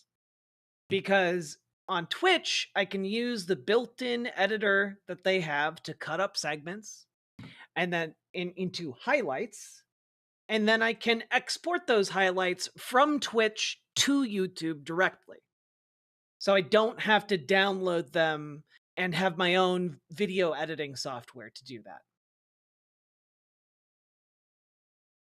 Anyone want to take a stab at how many hours of highlights I have?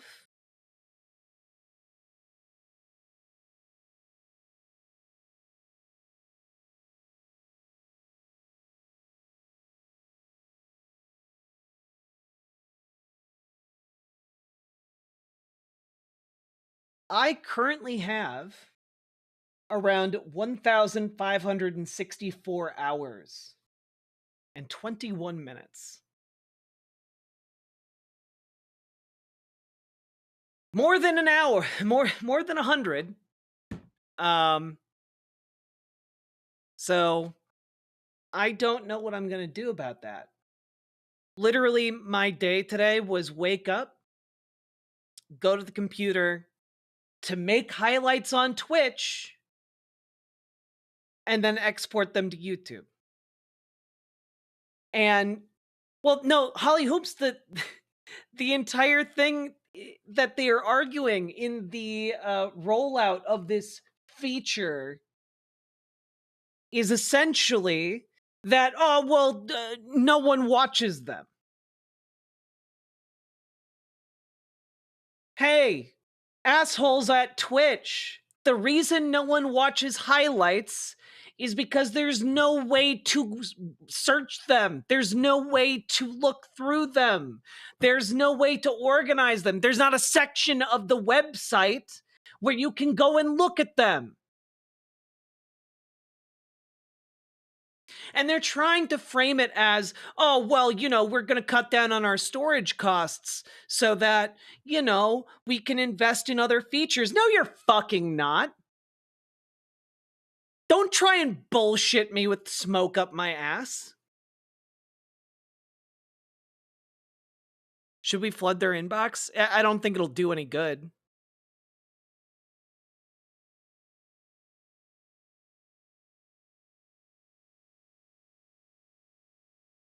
Well, and that's the thing, QETP. They're trying to save money, but they're not going to reinvest that money.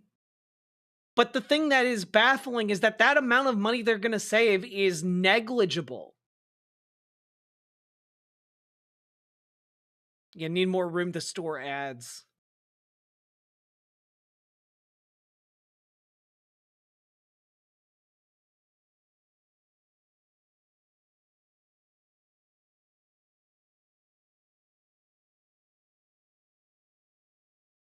I'm so pissed off. It's exhausting to be this angry all the time, chat.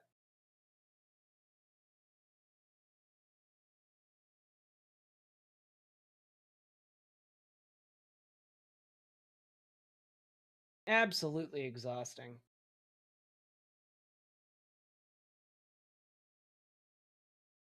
I am going to take like 1 minute to just like drink the rest of this water. Maybe scream.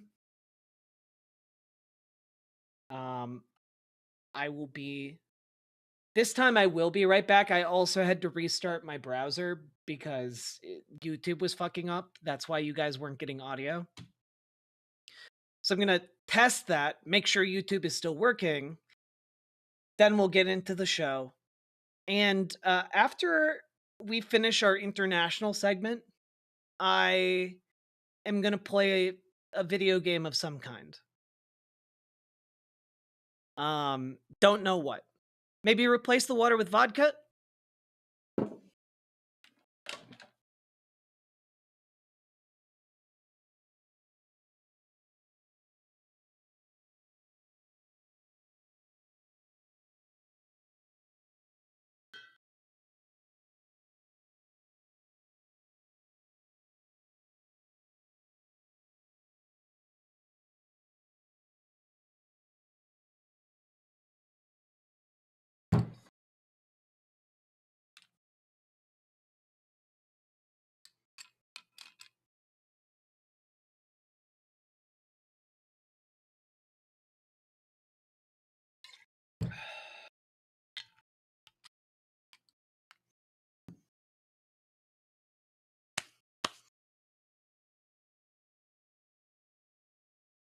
Be right back.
All right. Water drunk. Here we go.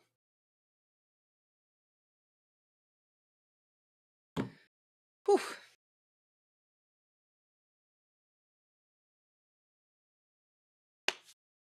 So, folks,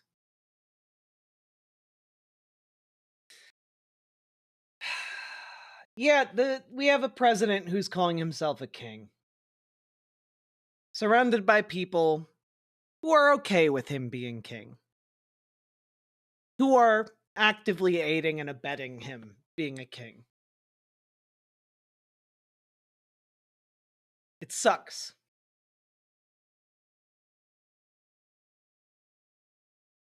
Sucks.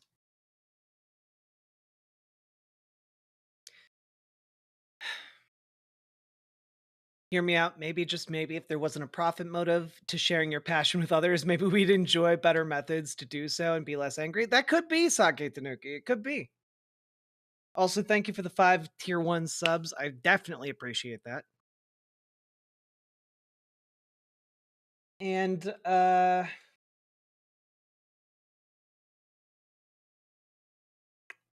let's see here.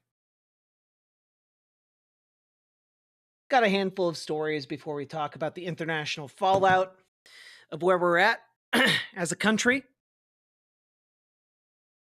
Okay. And Donald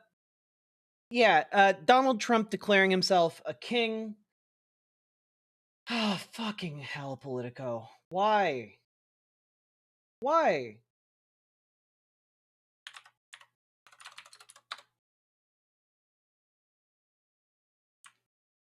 I love this. I love how all of this knowledge is being gatekept during like a time of economic and political turmoil. All of this is being done a day after Donald Trump signs an executive order to consolidate authoritarian control over the federal government. Luckily, this is likely to get bogged down in challenges in court. But basically, this move makes him the unilaterally in charge of every independent federal agency. So the Federal Trade Commission, the FCC, all of these independent bodies come under the authority now of the president, according to this executive order. These are, and of course, they come under the president via being through Russell Vought. Okay? The SEC, the Securities and Exchange Commission.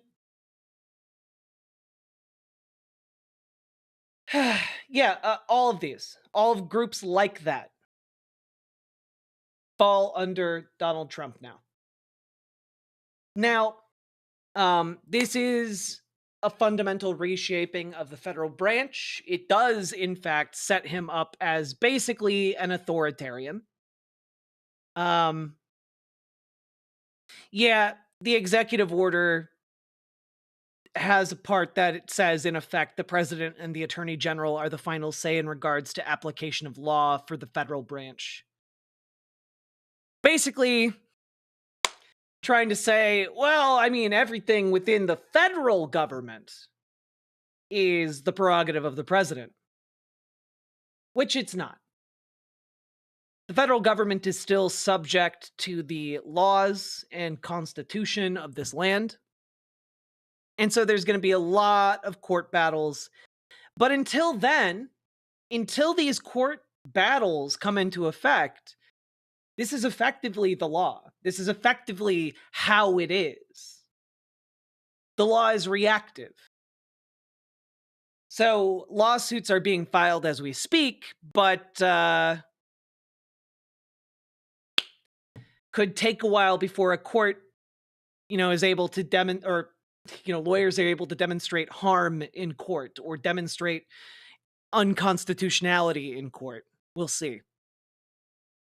Hello, the letter hack. Vought is a blot on this nation, unironically.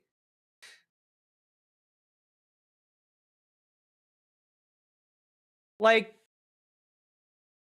Donald Trump fired Gwyn Wilcox, who is the former chair of the NLRB. You know, basically, he's on a spree right now to disable the federal government generally.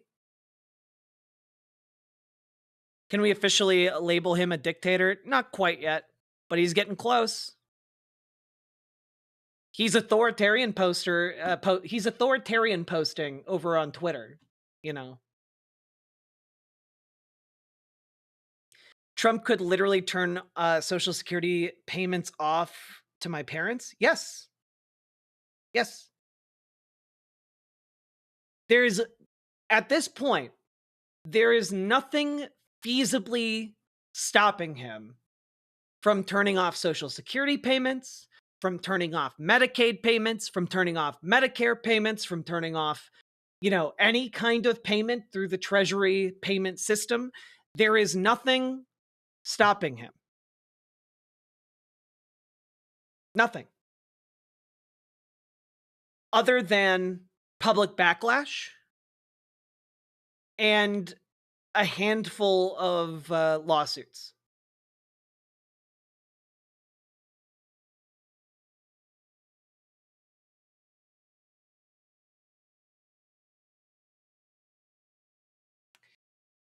So that's kind of where we're at there. But additionally, folks, I'm not going to make you guys sit through any Donald Trump interviews. I will, however, say, we'll play a clip, okay?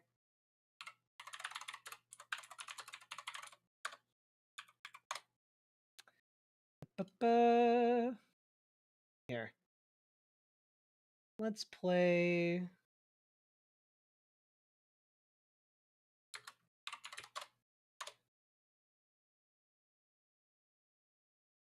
I want it from YouTube.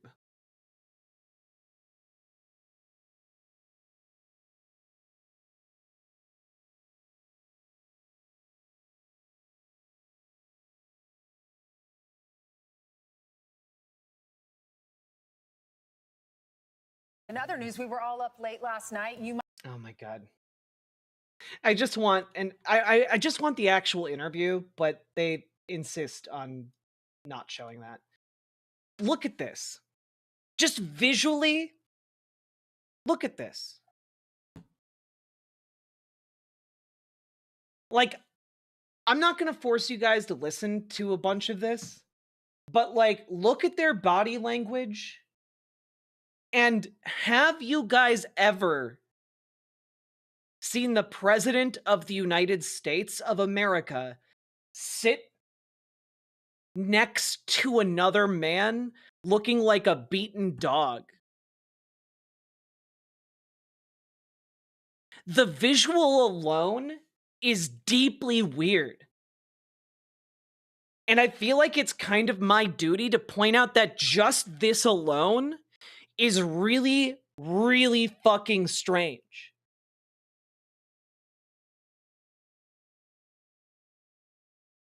Like, they're just sitting right next to each other.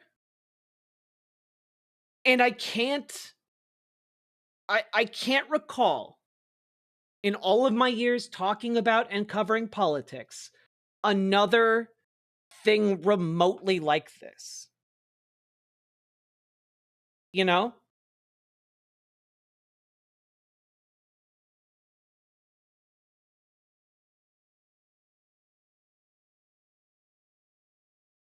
Do we even do anything by calling our representatives and Congress people? Yes. Continue calling, continue emailing, continue visiting their offices, especially right now because they're all on a recess until the 23rd. You can go and visit them in their offices. Go do it. They respond to that pressure.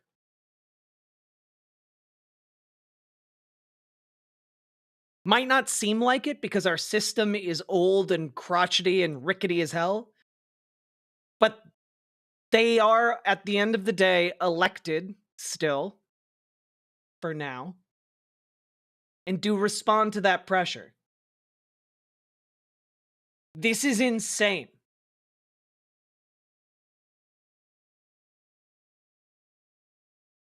On it, like, I don't get anything out of like the people saying like, "Oh, look, they're about to get married. They're making an announcement. They're expecting soon." I don't get anything out of that personally, but you know what? I do think it gets under Republican skins. And anything that could maybe get under the skin of a Republican, I think is worth memeing to hell and back at this point. Because the memes, as we talked about yesterday, are getting under Elon Musk's skin. And anything we can do to throw sand in the gears of their friendship is good. Anything we can do to exacerbate that relationship is good.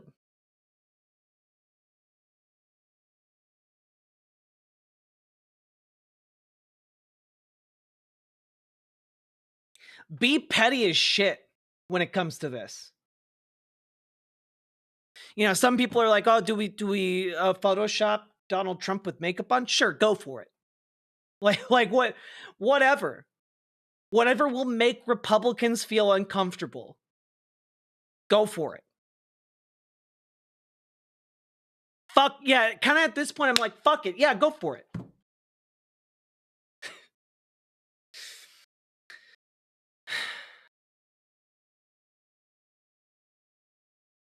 That interview. I think the way to think of me is like I'm a technologist, and I try to make technologies that improve the world and make life better. Your shirt. Yeah, and that's why I like my T-shirt says tech support, because I'm here to provide the president with technology support, and.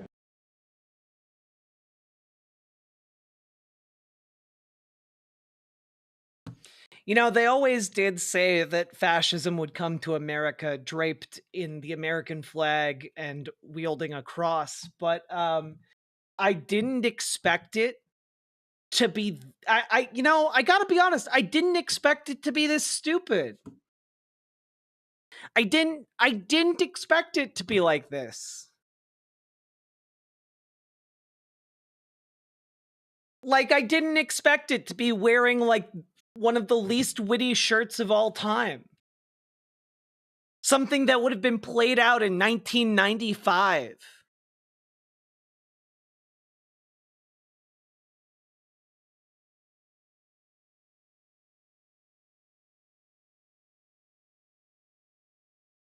Yeah, I feel insulted we don't have a worthier opponent. There is that element to it, right? I keep forgetting Musk technically isn't president. Exactly, Jay. Dude, you know, like, at this point, it's kind of like, why didn't Cenk Uygur just raise up $250 million to buy the presidency? Apparently, you can do that if you run as a Republican. You know? Why not? Doesn't matter if you weren't born in the United States. You can get around that real easy with a lot of money. It's so dumb.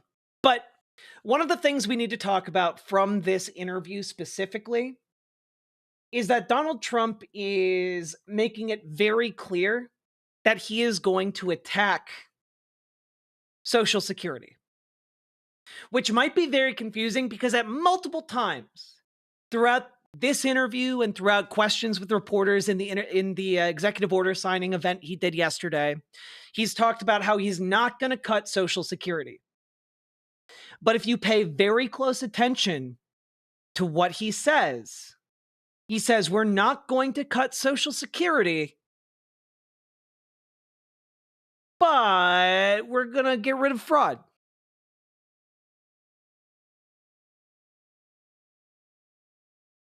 That's the thing. That gives away the entire game.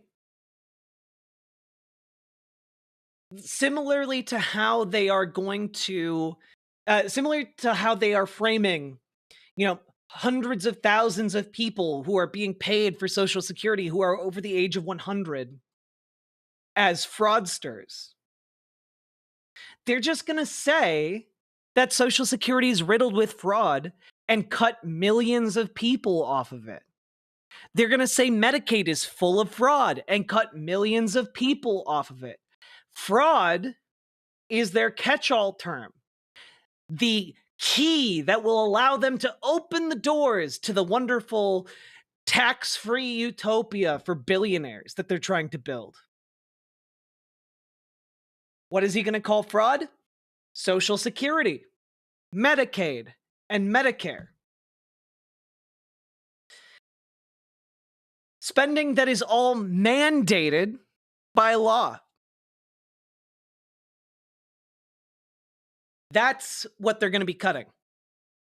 There have been a lot of people, and I've seen them in chat in my stream, argue, oh no, he's not going to cut Social Security. Listen to what he says. He's not going to cut it.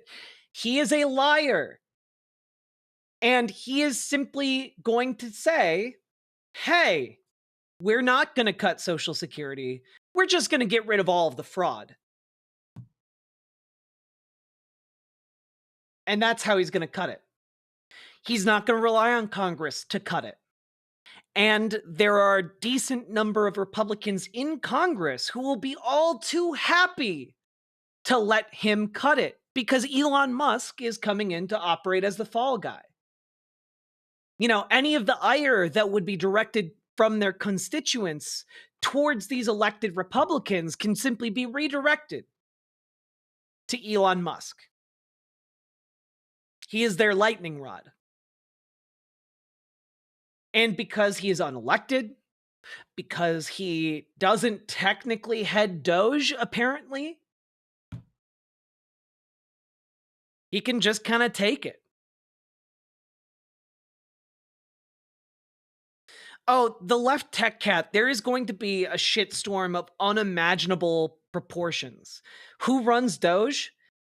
Elon Musk runs Doge, Mr. Miyagi, but the issue is, in court, the White House has said Elon Musk does not run Doge.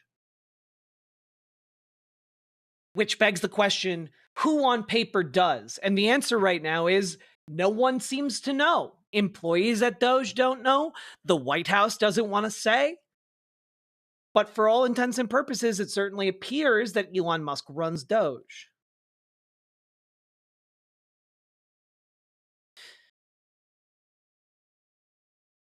They have not said who runs Doge, Mr. Miyagi. I don't know how much clearer I can be.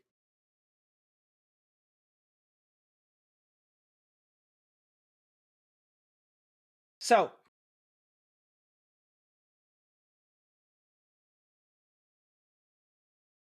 they're looking to cut $2 trillion from the US budget in order to give it to billionaires.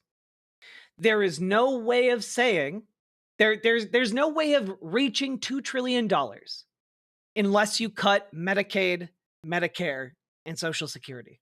There's no way. The math doesn't math.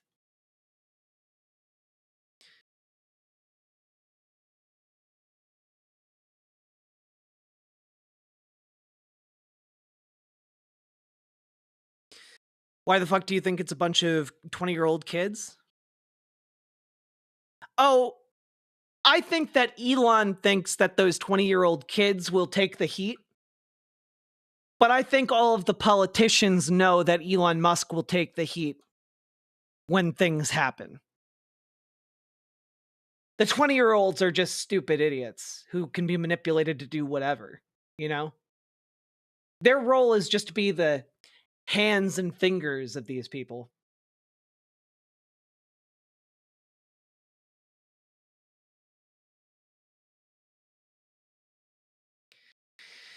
So,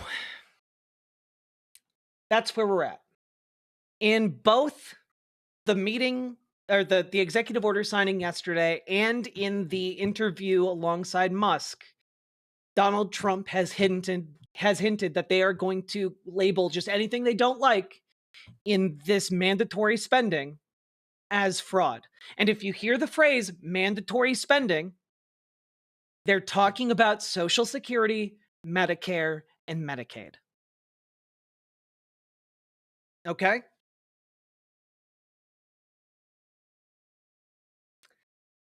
Now, folks, one of the things we have to talk about here is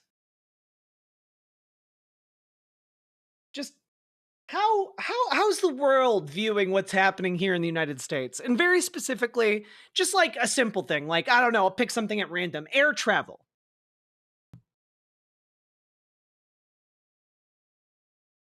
Air travel, huh? How are people viewing air travel? Again? I'm just so curious. Let's take a look here. Oh man, all my tabs got ruined. 1 second. Gotta fix those. Ha ha ha ha.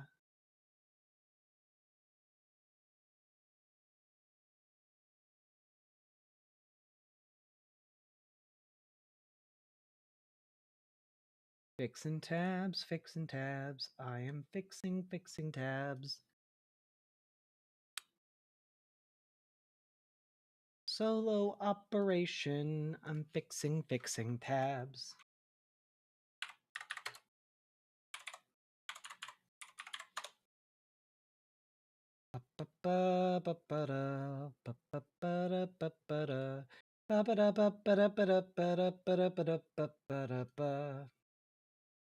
Ah, here we go. European aviation dumbstruck by Musk's takeover of US air traffic control. Like, genuinely,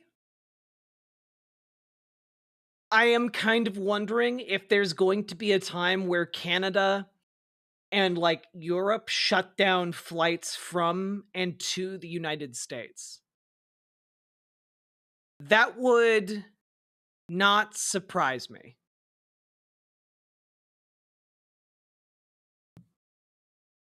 That would not surprise me. Specifically because of the dangers involved here. The billionaires' people have marched into the Federal Aviation Administration, and Europeans are freaking out. This is a report filed from Brussels late yesterday. European aviation experts are aghast at the Trump administration's decision to have Elon Musk's employees investigate its troubled and understaffed air traffic control system following several high-profile air crashes. Aviation professionals, experts, and politicians warned the world's richest man doesn't have a good track record when it comes to safety and of the possible implications of involving his SpaceX company in U.S. air traffic safety.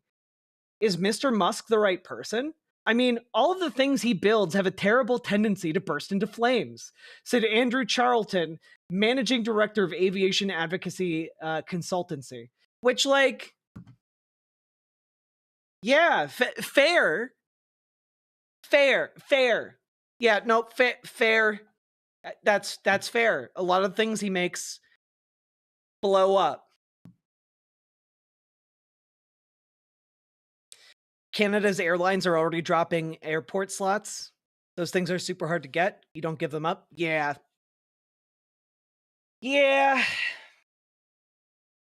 It would not surprise me if we see a full shutdown of air travel.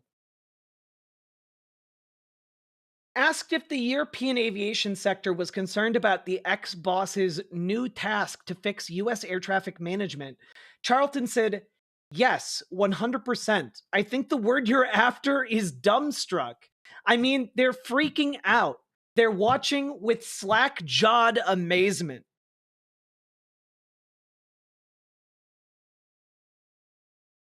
Guys, I think we're going to need on this show to increasingly turn towards more international reporting on what's happening in the United States, specifically because a lot of the domestic reporting is doing so much work to normalize what is happening here. It's doing so much work overtime to normalize the deeply, deeply fucked things that are happening on a daily basis in this country.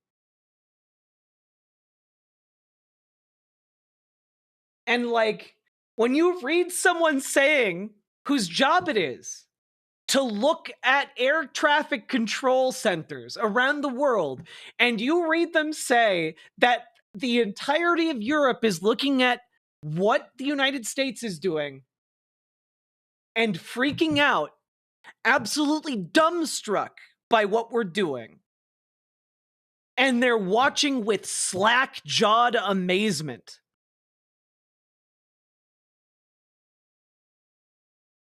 That's a bit of a wake-up call, you know? The question is why? Why is our media continuing to fail? Because they're owned by the same rich people who want to get those tax cuts. The same people who are pushing Republicans to let Donald Trump become a dictator are the people who own these news outlets. The same reason Rupert Murdoch is a conservative and pushes for conservative The next policies. installment of The Oldest View is going to take place in an abandoned airport.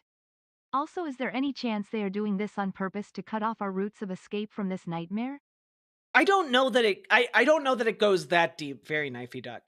I think that genuinely the depth that it goes to at this point is just where can we make money for these tax cuts?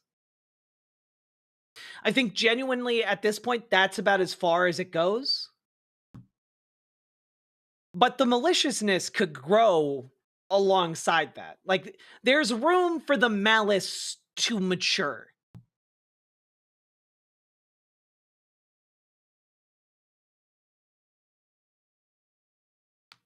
It's also, yes, it's a combination of the fact that their capital interests are aligned with what the Trump administration is doing. It's also that they are cowardly and fear prosecution by the state. That's how you get that. That's how you get this cowardice.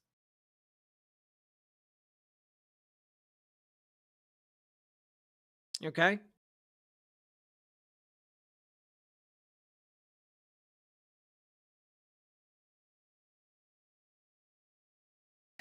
I mean, like, God, it's obvious that Elon Musk's business is not about safety, but about his money, which is okay. He's a businessman, said Daniel Liebhardt, an Austrian air traffic controller and chair of the aviation section of the VITA union. But when it comes to air traffic control, it's about people's lives, and their safety should be the number one priority, Liebhardt said. If people without the necessary technical expertise carry out opaque interventions in such a complex sector, it may have serious implications for aviation safety, said Jean Christophe Oetjen, a German member of the European Parliament from the Renew Europe group who sits on the legislature's Transport Committee. In the interest of all people, it must be ensured that air traffic control remains fully operational and that significant changes are not implemented carelessly. And guys,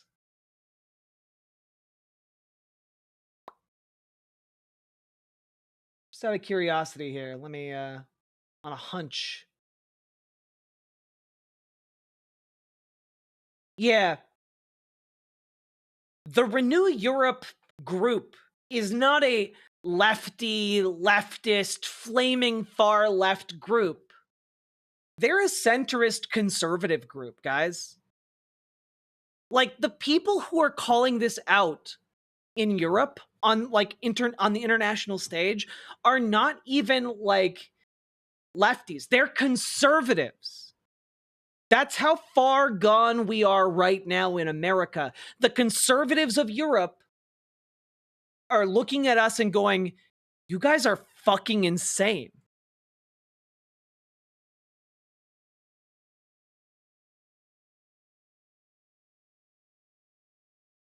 That's where we're at. That's where we're at right now.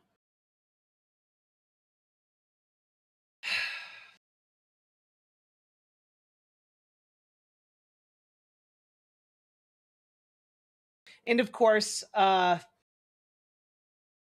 You know, Donald Trump and Elon Musk are trying to say, oh, no, it's okay. We're upgrading the system with AI.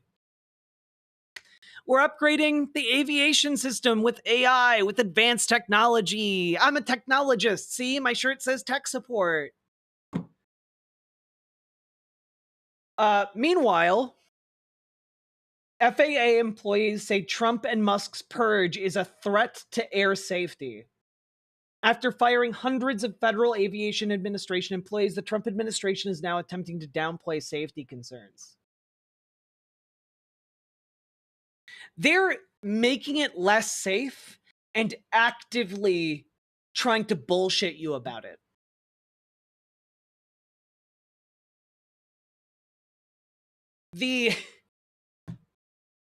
This is like the mechanic working on your car, cutting your brakes, and then trying to tell you, no, it's okay. It's totally safe to cut your brakes. Totally safe. That's what's happening, but for airplanes, chat.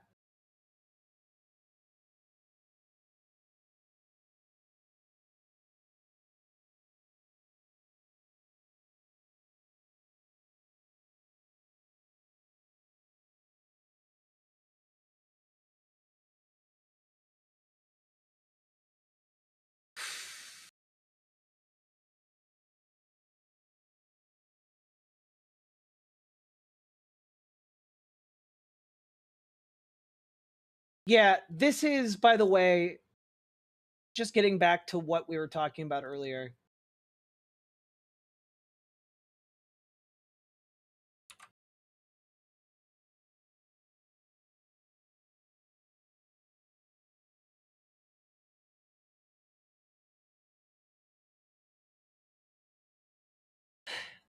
In that interview yesterday, where Donald Trump talked about Medicaid and said, we're not going to cut Medicaid, we're just going to find fraud.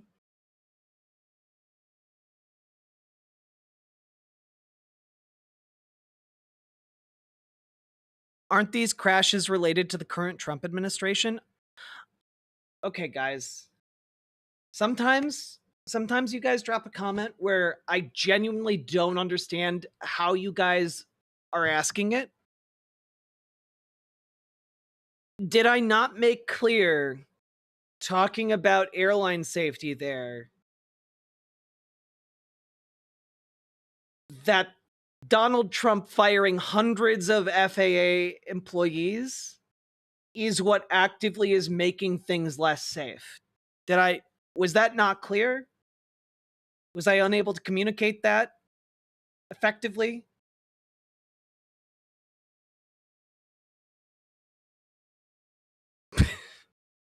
God damn it, chat. All right. But this piece in Politico today is very interesting. Republicans are getting worried about how much they'll have to cut from the popular health safety net program and whether the president will protect them from political blowback. Because you have to remember, folks, Republicans are cowards. Republicans are cowards, chat.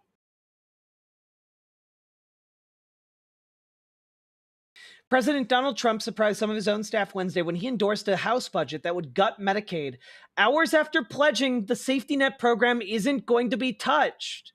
The comments sent aides scrambling to figure out what Trump meant and which Medicaid cuts he would be willing to accept, according to 3 people granted anonymity. The potential Medicaid reductions, an option to help pay for Trump's wide-ranging tax cut, energy, and border agenda, are triggering a backlash from Republican lawmakers whose constituents rely on the program. Trump's seemingly contradictory comments shared in a Fox News interview Tuesday evening and then Truth Social Wednesday morning are also fueling confusion and concern among Republicans on Capitol Hill who are looking to him for political cover as they contemplate a potentially risky vote.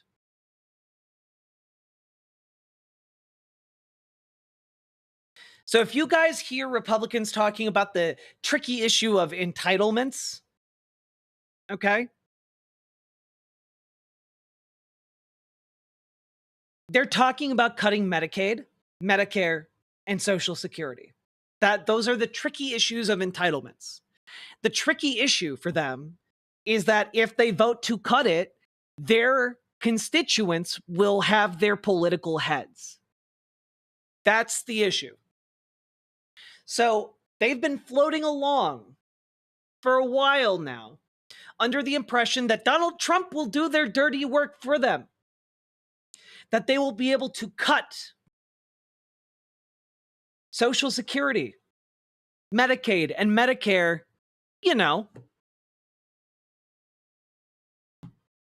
through Elon Musk. But if Donald Trump is saying that they're going to find fraud and cut it that way, but then he endorses the House budget plan that has 20 million people being ejected from Medicaid, that puts them in a really bad spot. And so they're in a panic today.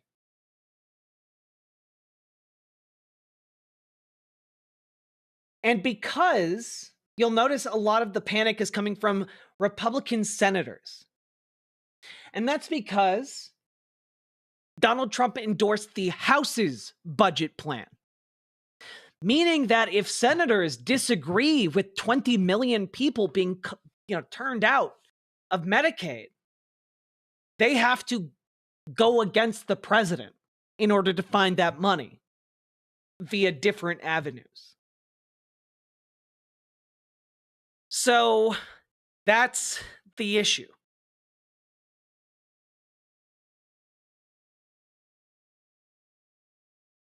As Medicaid has expanded in more red states under the Affordable Care Act and the Republican Party has become more populist, its voter base is increasingly reliant on the program, which provides health care to lower income Americans of all ages. And that is the big trick, the sticky part of entitlements. Because if they vote for this, they are done in politics. Their voters will know. And at least as far as they're concerned, when this vote is taking place, there are still going to be midterms. And there is still going to be another election cycle. At least as far as these people think. Okay?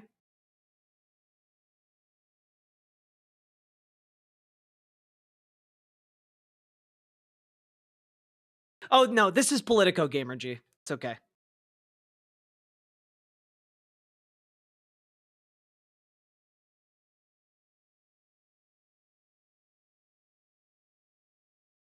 On Wednesday, that's today, the White House also added a new wrinkle, indicating Trump may be also open to altering elements of Medicare, the popular healthcare program for older Americans he's repeatedly promised to preserve.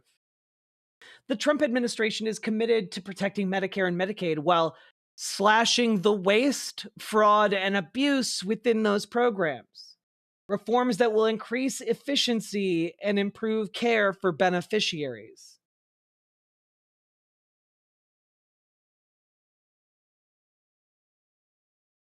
If this happens, this is going to be one of those rare moments of radicalization. All right? This is going to be one of those moments where suddenly there's going to be millions of people asking, how did this happen? Why did this happen? And you want to know something, guys? Want to know something?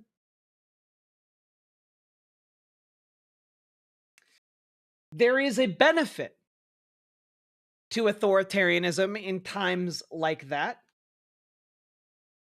And that benefit is that people on the ground know who is to blame. People on the ground understand who is responsible for their suffering. People on the ground know that the buck stops with the king. And everyone around the king who told him it was a good idea to cut it. The nuclear political response of cutting these programs is really, really difficult to put into words to help you guys understand. Because ultimately, guys, what we're talking about is, well, how do I put this? You guys know how in France, if you raise like the retirement age by like 1 year, people turn out in the streets, they start torching buildings, they have tractors that roll through town, etc. You guys are aware of that phenomenon over in France? That really wonderful, wonderful phenomenon? That can happen here too. And you might say, oh, well, Americans are just too lazy and too asleep for that to happen. Well, if an event happens that is a magnitude of like 100 times more economically significant than raising the retirement age by 1 year, that'll do it. That'll wake some people up. That'll get us there.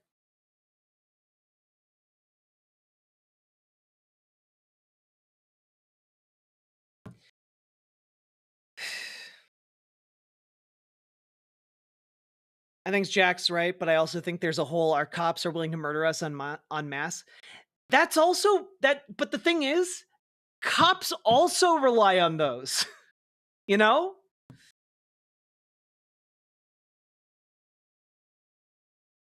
I don't know. I think if this nuclear option happens, even if the cops are willing to mow us down en masse, I think people would still turn out to protest that type of nuclear thing from happening. Okay? Largely because for a lot of people, it's literally an issue of life or death. For a lot of people, if you get kicked off of your Medicaid, if you get kicked off of Medicare, if you get kicked off of Social Security, those are things that will literally lead to your death. And so a lot of people are going to see themselves as having nothing to lose. And what do you have when you have an entire country full of people, the majority of which feel they have nothing to lose, who are, by and large, armed, with the military in a very similar boat?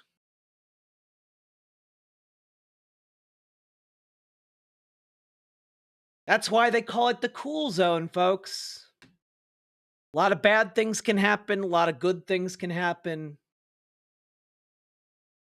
Who knows? But that's kind of where we're at, you know? It is why I keep calling them the dumbest. This is the dumbest fascist coup I've ever seen. You know, like, if you were interested in seeing this through, you would make sure the military's on your side for when you get these cuts in place. And even if you did try and ensure with money that the military's on your side, it does not guarantee your success, even then. But they've really stacked the deck against themselves with this level of theft that they are trying to perpetrate against the American people. So we'll see. One last thing I'm going to point to here, folks. Donald Trump has been president for 1 month. Less than a month, actually. It's the 19th. Less than a month. He has lost 10% of his support in that time. That is huge. Okay?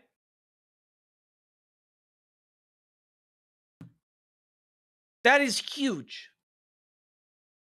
And they are going to continue to go down, especially when, guys, when you have folks like Susan Collins here willing to just like stand up and say, "Oh, don't do this. You're gonna see lawsuits." Now, Susan Collins is kind of spineless, right? But she's kind of a canary in the coal mine for where Republicans in Congress are, where Republican senators are. And she's literally saying here, I think it's pretty clear that this violates Article 1 of the Constitution, said Senator Susan Collins of Maine, the chair of the Senate Appropriations Committee, in an interview. You would see lawsuits if the actions continue, Collins said.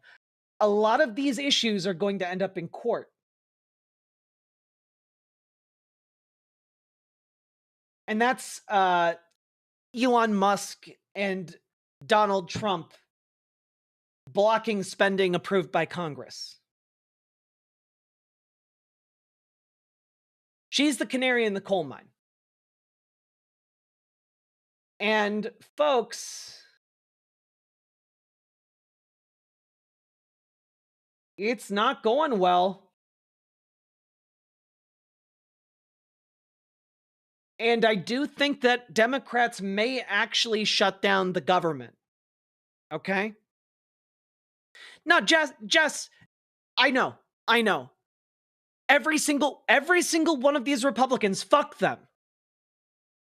Fuck them.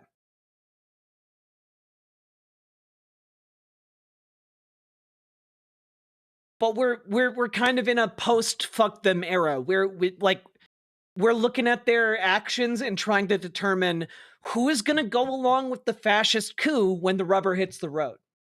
Are all of them? I don't think so. We just saw an Antonin Scalia acolyte who spent her entire life worshiping at the foot of Republican jurisprudence turn on an order to do a quid pro quo between the Justice Department and Eric Adams. We're in a time where it's not we're in a time where like there are other people like that in our government, and it's really hard to determine who's gonna go along with the fascist and who's not. And I do mean fascist in a very specific sense.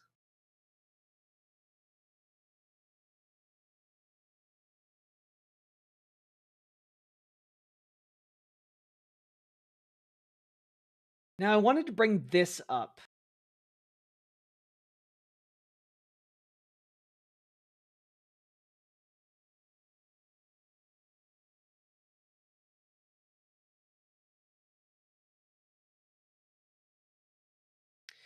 Yeah, this was from early today, or rather 2 days ago, rather.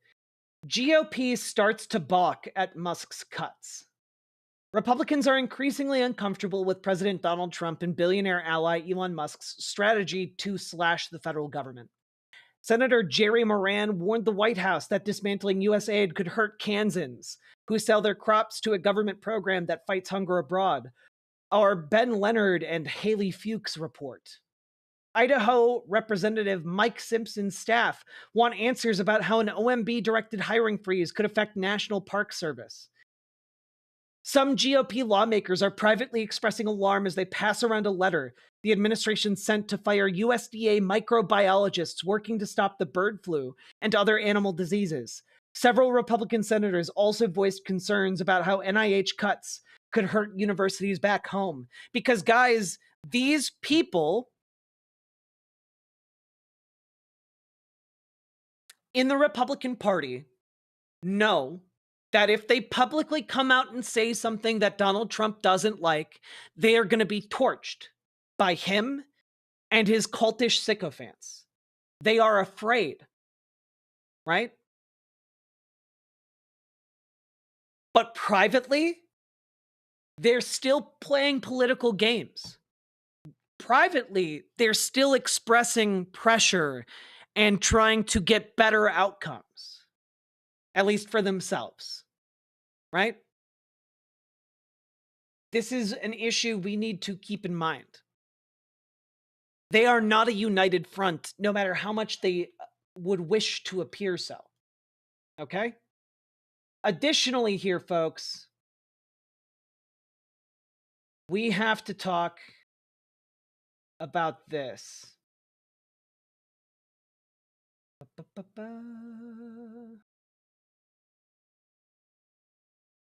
Pull it up 1 second.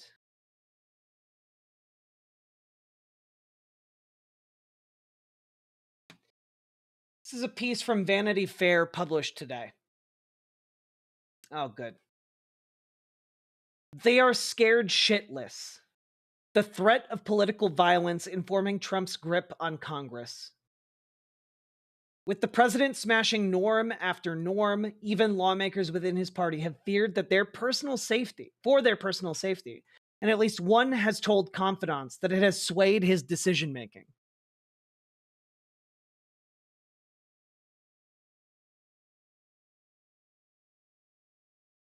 So keep in mind, these people are locked in. No, not good, Electra. Bad. Bad. No, guys. That's bad. You think the threats are coming from the left to make them become more leftist? No. They're coming from the MAGA militiamen. They're coming from the brown shirts. They're coming from the fascists.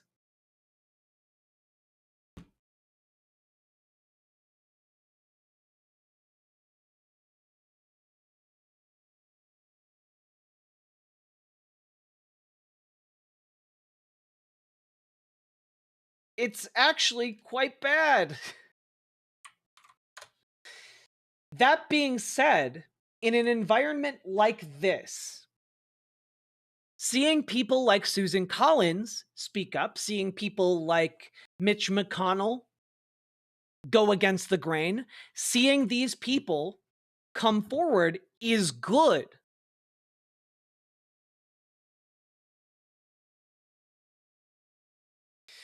Your interaction with chat gives me life. I try so hard. Okay?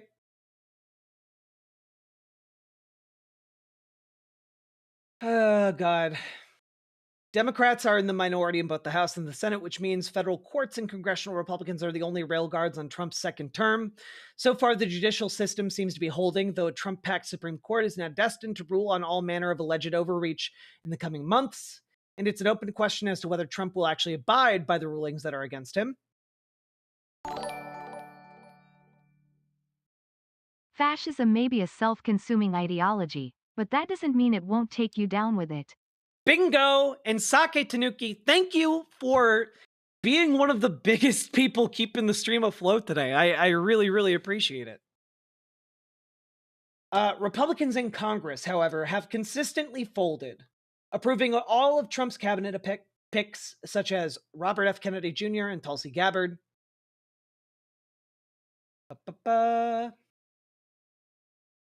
These are the heirs of the greatest generation, and they turned out to be the worst generation, says Stuart Stevens, who served as chief strategist on Mitt Romney's 2012 presidential campaign and has since left the GOP, joining the anti-Trump Lincoln Project as senior advisor. It's tempting to compare Republicans to Prussian aristocrats in the 1930s Germany, but Prussian aristocrats were more sensible. They were dealing with civil unrest and the threat of a communist takeover. Republicans today have historically low unemployment, a record stock market. What's their excuse? That is crazy, dog. That's the guy who's the strategist on a Republican presidential campaign 13 years ago.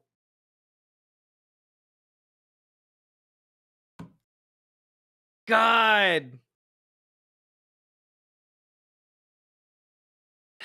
Political survival is one. Senate and House Republicans know Trump will orchestrate the running of a primary challenger backed by Elon Musk's unlimited resources if a member defies him. But this is not the whole story of Republican subservience to the president. In private, Republicans talk about their fear that Trump might incite his MAGA followers to commit political violence against them if they don't rubber stamp his actions. They're scared shitless about death threats and Gestapo-like stuff, a former member of Trump's first administration tells me.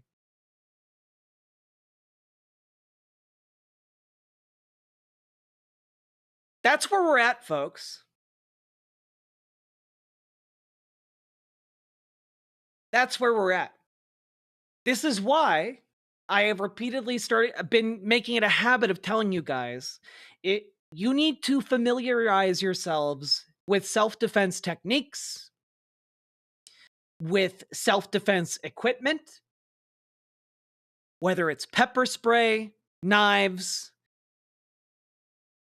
or more, guns. Exercise your rights. Get together with like-minded folks. It may be important. I hope it won't be. But this is a very real threat. Okay? This is a very real threat. Yeah, you got to do both. You can't do one or the other. You got to make sure you know how to defend yourself, and you got to organize, because organizing is how we stop it from getting worse. And organizing is how, if it does get worse, we stand a fighting chance.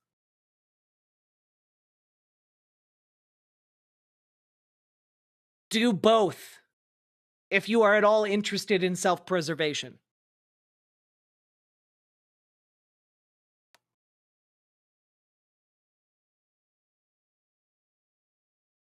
According to one source with direct knowledge of events, North Carolina Senator Tom Tillis told people that the FBI warned him about credible death threats when he was considering voting against Pete Hegseth's nomination for defense secretary. Tillis ultimately provided the crucial 50th vote to confirm the former Fox and Friends host to lead the Pentagon. According to the source, Tillis has said that if people want to understand Trump, they should read the 2006 book Snakes in Suits, When Psychopaths Go to Work.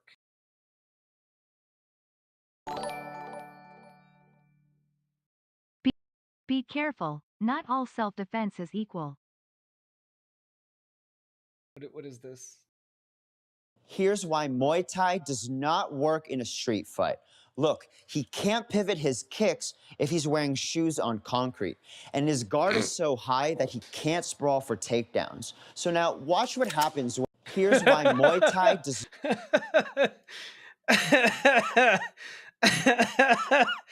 Oh, God. I did need that. Thank you. Thank you for lightening the mood, Sake. And for the 5 gifted tier 1 subs.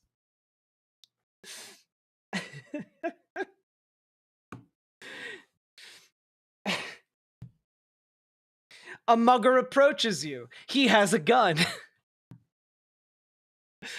Oh, God.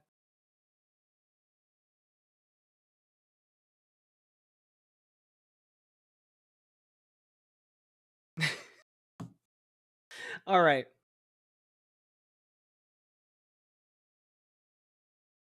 But yeah, like, folks, understand what happened here. Like, the explosive reporting that Vanity Fair has. Tom Tillis allegedly received such specific and validated threats that he was willing to confirm a Fox and Friends news host as the Secretary of Defense. That's where we're at.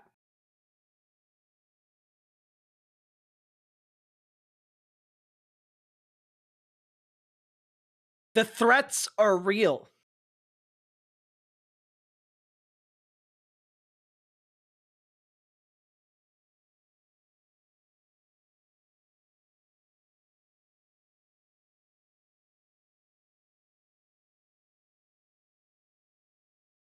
And keep in mind, folks,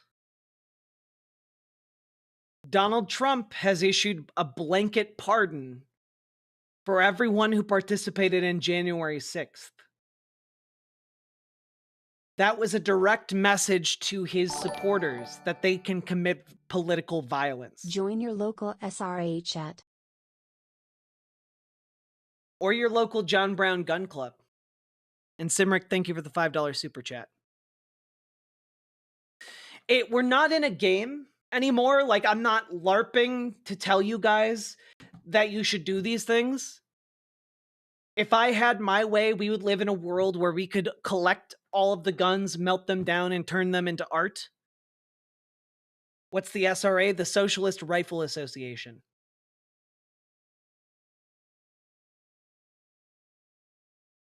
If you're joining your local DSA, consider telling your local branch to make a self-defense group.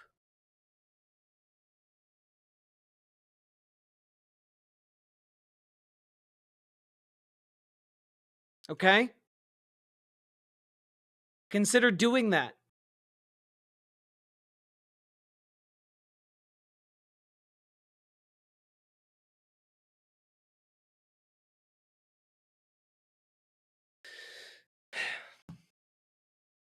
Because we're not in LARPing times anymore, chat.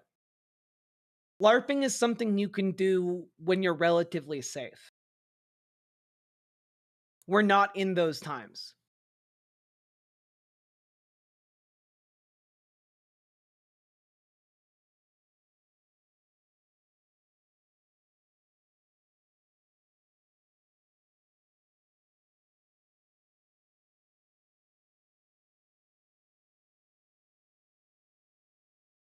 I know these people, in the end, they are cowards and followers. Trump will have to directly order something and that will end him.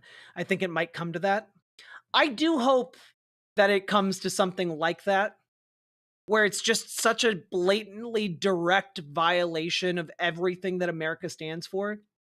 And if I'm being completely honest with you guys, if I'm laying all my cards on the table, I do think that a president of the United States talking about being a king, unironically,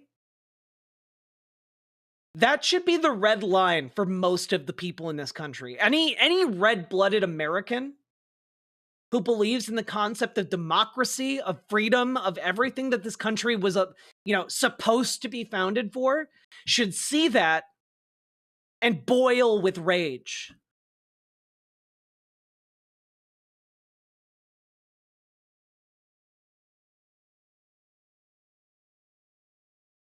That's where we're at today. Also, Visora Official, thank you very much for the raid. Howdy, howdy, howdy, folks. Not for MAGA, they're fine with having a king. That's right, because MAGA aren't Americans.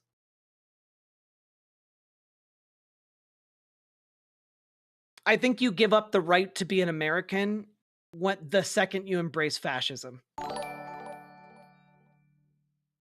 It is weird us Euros always thought the next fascist threat would come from Europe again. Never did we think it would come from the USA. Yeah, sorry, Left Tech Cat. Sorry about that. Well, we here in America will do our best to rectify the situation. We're not just gonna roll over. Yeah, our bad. Yeah, learn how to do a good tourniquet, folks. Learn some basic first aid.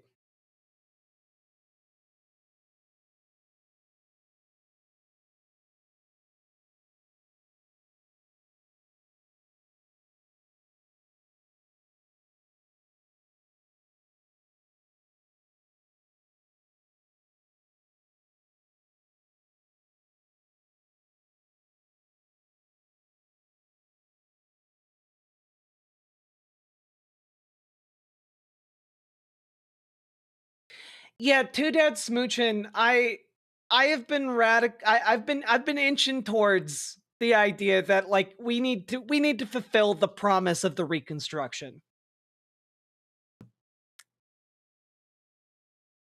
Yeah, take your Stop the Bleed courses, folks. Apparently, they're free online. I didn't know that.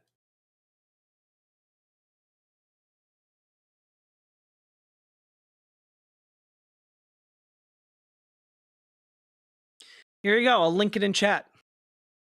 Boop. Boop. Boop. Learn some basic first aid. If you do not feel comfortable arming yourself, at the very least, learn basic skills that can come in handy in a crisis.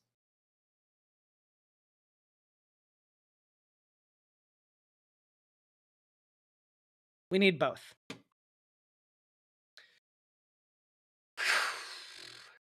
So that brings us to the end of this kind of meandering segment about where we stand currently politically.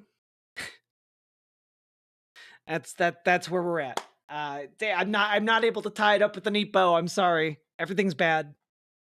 But we're going to do our best to make it right, folks.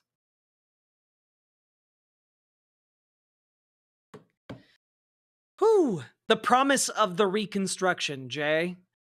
The time period after the South lost the Civil War. It's a time period called the Reconstruction.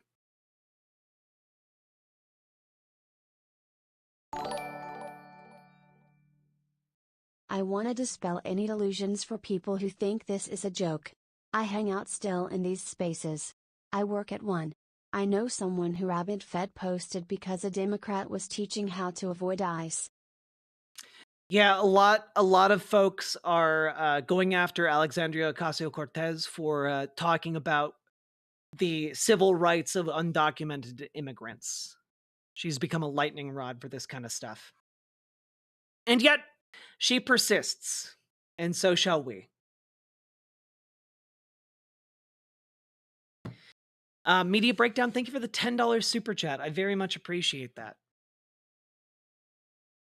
Watching from Canada is low-key horrifying. Imagine how it feels to be in the pot that's slowly being brought to a boil, Lurking Lemmings. Now, folks, we've been going for about 4 hours. If you've been enjoying the show, or it's kind of a grim show today, getting anything useful out of the show, please hit the follow button on Twitch, hit the subscribe button on YouTube, like the YouTube stream, and please consider dropping those subs, donos, memberships, super chats, etc., because this show is brought to you by viewers like you. I could not do it without you guys. And also, just real talk, Sake Tanuki needs some help here, okay? Sake Tanuki's like dropped so many donos. y'all also need to pick up the slack. All right?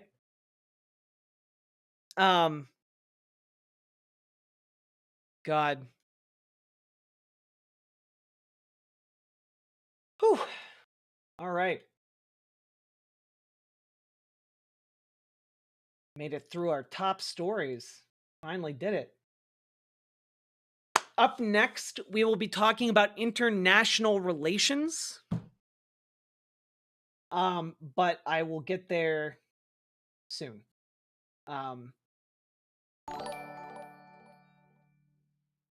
Dono Ghost and good night. Ooh, oh, oh, oh, oh. Oh, it's the Dono Ghost! I hereby cast a spell of warning to protect the chat. And a second spell to summon the Dono Ghost. SN, thank you for the gifted tier 1 sub!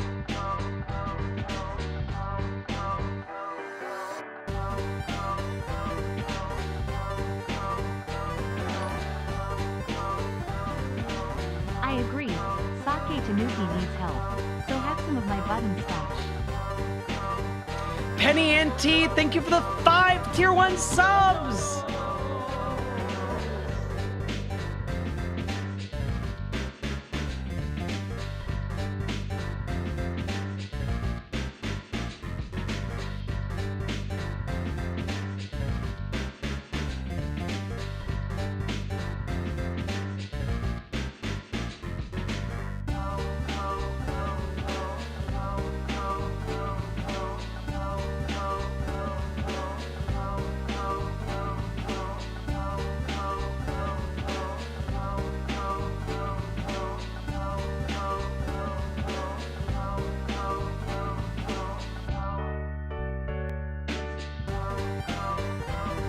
Andrew S.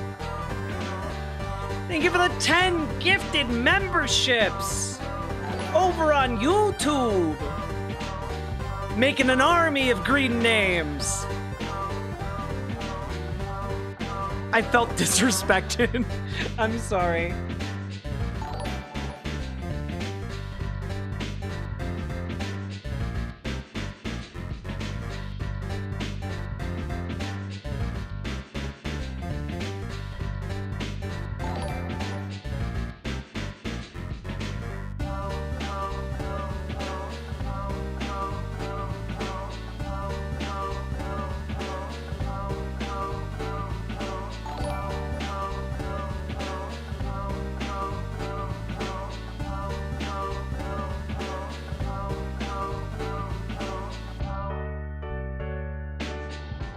Jay, thank you for getting a membership.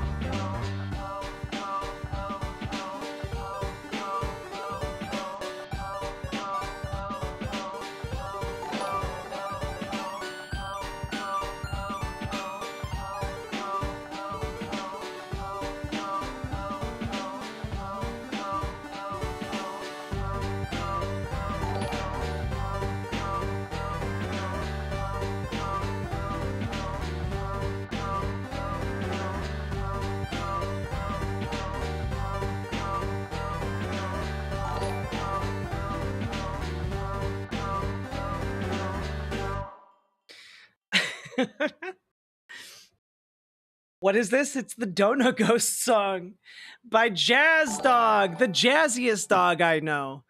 Haven't seen him in a hot minute. I hope that he's doing okay.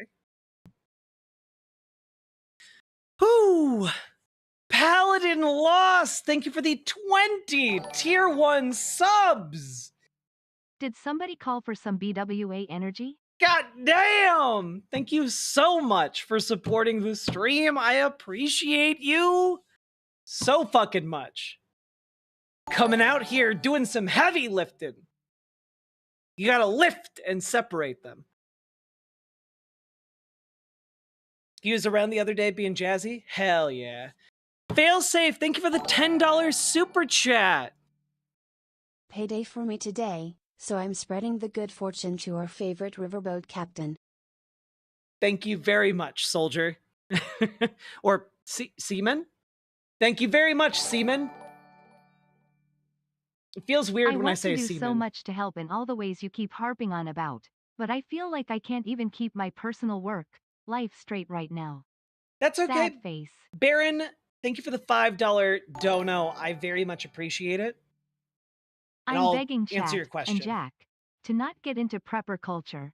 Prep like you would for a natural disaster, not zombies. Just buying a gun and slop buckets is just going to end with it on yourself.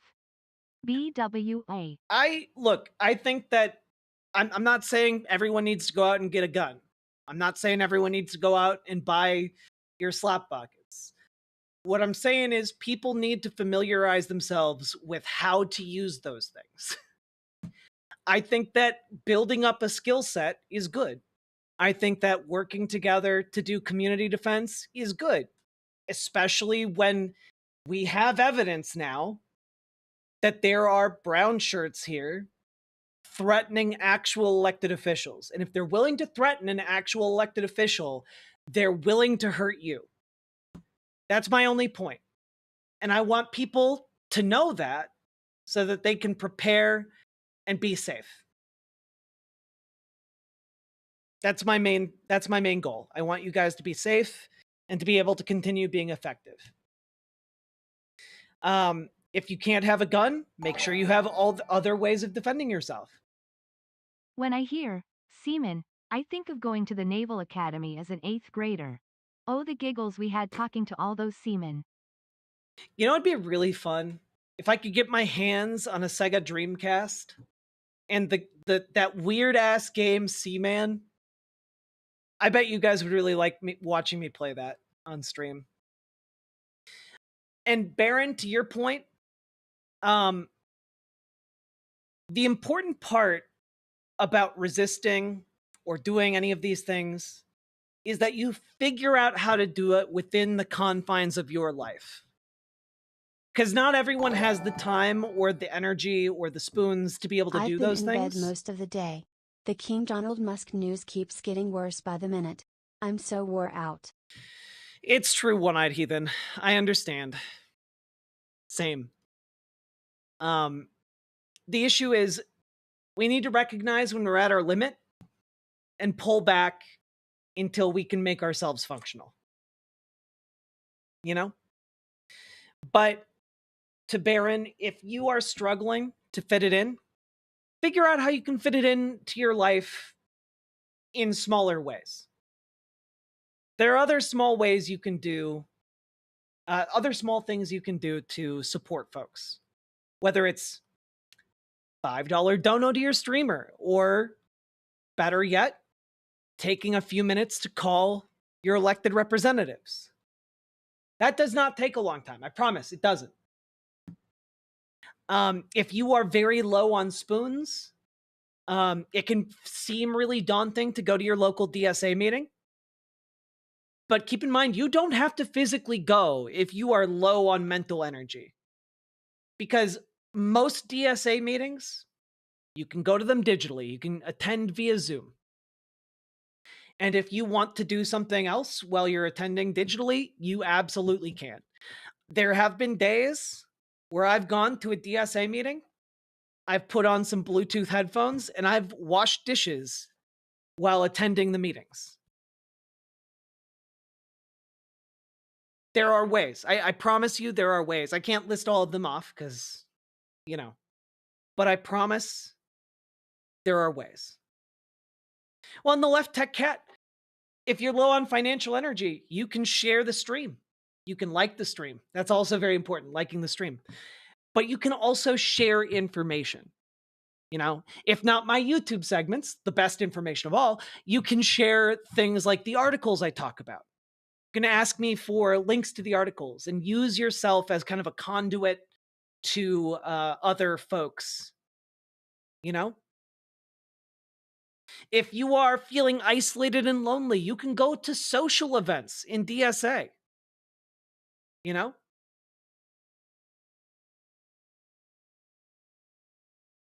And also, importantly, if you need help,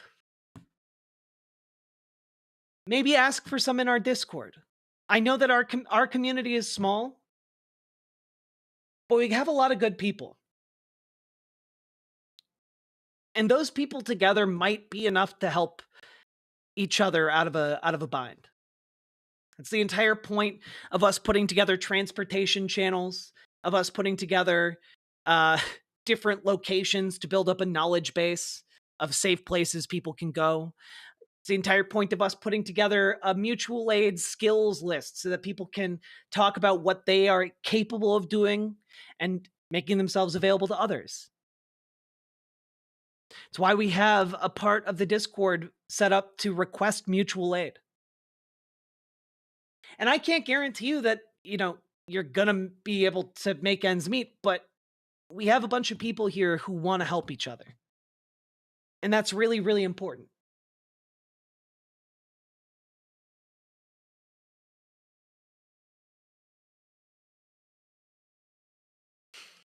So that's kind of where we're at.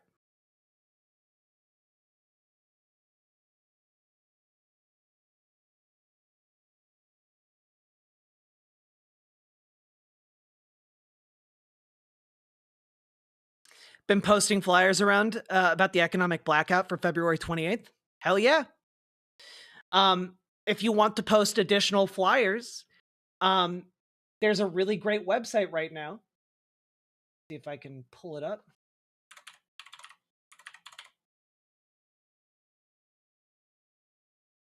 We got Tesla takedown going on. If you got some time, you can attend one of these protests. You can make one near you. Okay?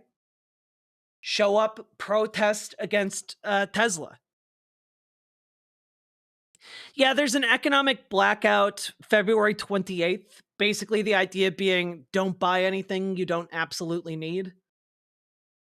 I don't typically have a whole lot of hope for the success of protests like that. But, at this point, sure, why not? Throw some sketty at the wall, see what sticks. But Tesla takedown, you can attend Tesla protests. If you want to protest specifically against Elon Musk, you can. There's a way to do that. Okay? Additionally, folks, make sure you're checking in with mobilize.us/indivisible, okay? This is a website that allows you to organize with folks. It allows you to make protests, and it allows you to find protests near you. You can do both. All right?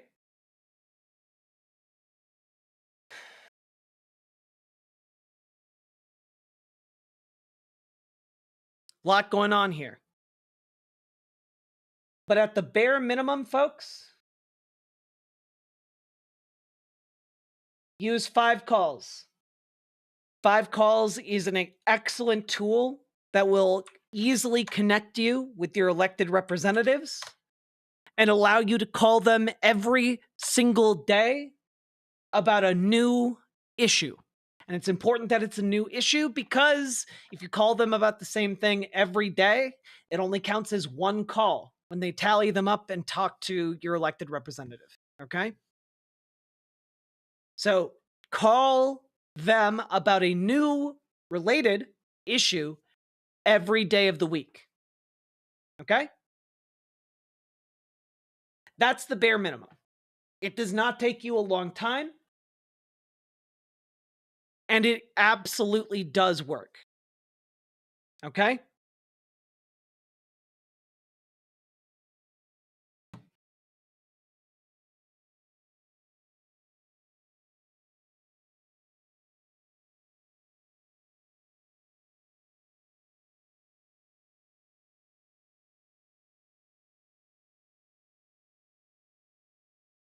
Jess, thank you for going to YouTube and liking the stream. Yes, currently for the next 4 days, folks, your elected representatives are supposed to be back in their home districts. So consider sometime in the next 4 days going to your elected representative's office and letting them know in person what you would like them to do. If you can, get people to come with you so it's not just you. If you can, one step even better, get local press to go with you. All right? Those are your action points for the next few days. That's what we got. All right? Now, folks, I need to take a poop really badly. So I will be right back. When I get back, we'll do our international relations news. BRB.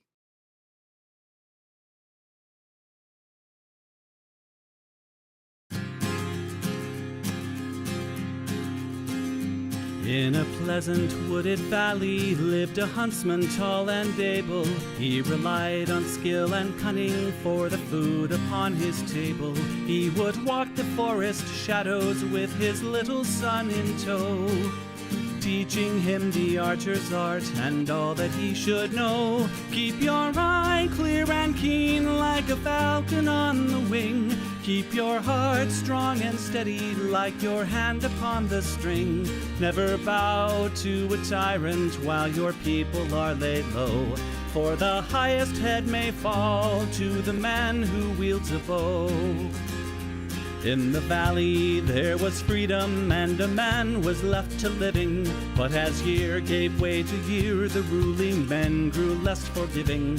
On a day as black as death, a governor to rule then came, turning landsmen into slaves, and Gessler was his name. In the center of the village, Gessler set a lofty pillar, and he ordered every subject, be he serf or be he miller, to do homage to the hat that Gessler placed atop the pole, or to forfeit to the crown his life, if not his soul. But the huntsman William Tell came into town the morning after. William heard of Gessler's order and could only roar with laughter. Honest men should hold a rank above a petty autocrat. I would never bow to him, I'll not bow to his hat. Keep your eye clear and keen like a falcon on the wing. Keep your heart strong and steady like your hand upon the string. Never bow to a tyrant while your people are laid low. For the highest head may fall to the man who wields a bow. Gessler's soldiers seized the huntsman and his little son for treason, but the people of the village cried for mercy and for reason. Gessler stays the execution, but a cruel test contrives. Prove to me your skill, and you may ransom back your lives. I have heard it said you have no peer with longbow and with arrow, that your shaft can find the quickest hare and fell the smallest sparrow. On the head of your young son I'll place an apple ripe and red. Split it with one shot, or at my word you both are dead. William Tell went to his son and said, I swear I will not hurt you. Courage will not bow to fear, nor shall this evil conquer virtue. Turn your face towards our home and stand as still as any tree. I will split the apple, we shall soon be home and free. Keep your eye clear and keen like a falcon on the wing. Keep your heart strong and steady like your hand upon the string. Never bow to a tyrant while your people are laid low. For the highest head may fall to the man who wields a bow. Every tongue was still and silent as the archer paced the distance. Gessler's soldiers lined the square and there was no hope of resistance. William knocked a single arrow, put his shoulders back and drew. Then the arrow sang and split the apple clean in two. All at once the crowd erupted into cheers and into chatter, and a second arrow fell from William's quiver with a clatter. Gessler said, why hold two arrows when I bid you shoot but one? That one would have found your heart if I had shot my son. Take the archer now and hang him, Gessler to his men was crying. But before the soldiers moved, the archer and his son were flying. From the shelter of the wood, the hunter loosed a final dart. Gessler died with William's arrow buried in his heart. Keep your eye clear and keen like a falcon on the wing. Keep your heart strong and steady like your hand upon the string. Never bow to a tyrant while your people are laid low. For the highest head may fall to the man who wields a bow. Keep your eye clear and keen like a falcon on the wing. Keep your heart strong and steady like your hand upon the string. Never bow to a tyrant while your people are laid low. For the highest head may fall to the man who wields a bow.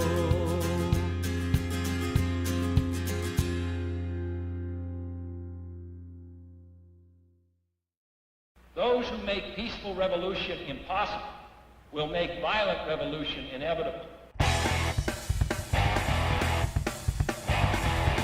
Yes, we have to deny so many claims per month to meet our shareholders' expectations.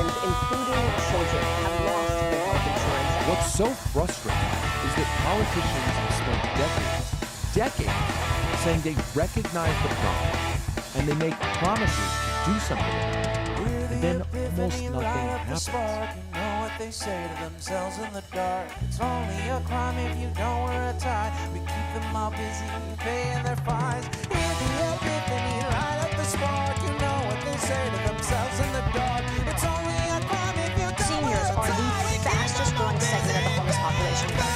And this is a great thing because it inspires everybody, gets the motivation to look up to the 1% and say,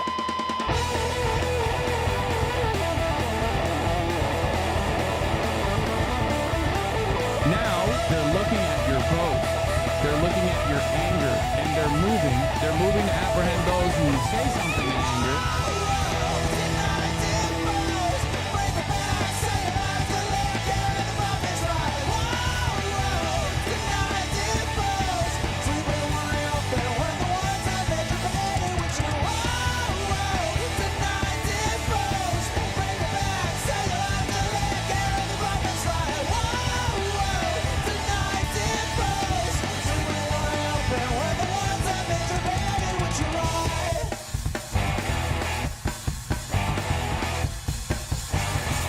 Increasingly by choice or by accident, this is the role our nation has taken, the role of those who make peaceful revolution impossible by refusing to give up the privileges and the pleasures that come from the immense profits of overseas investments.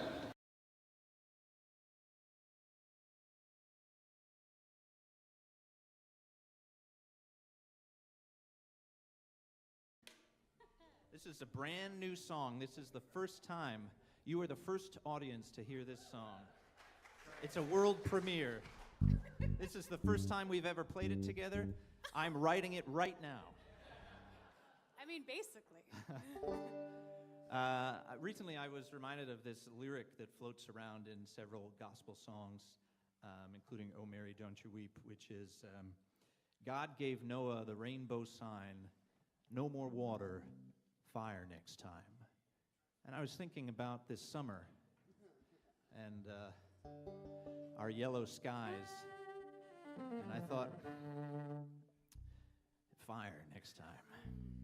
So this song's called No More Water. I need a little bit more water. Yeah. That's like psychological.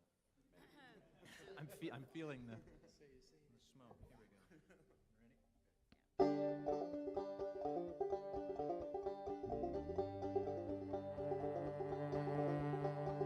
no more water, no more water, no more water, fire next time. Come gather, my children, come gather to me. The sky in the west is as dark as the sea. The air tastes of embers, it claws at your eyes. And I hear the horsemen are following behind. No more water, no more water, no more water, fire next time. Old Noah cried, hear me, the water will come and wreak mighty judgment on everyone. I warn you, my people, the time is not long for changing our ways, for righting our wrong. No more water, no more water, no more water, fire next time. Hello, hello, I'm back. Whew. Amber Brains, I'm glad to hear your surgery went well. Hello, hello, folks.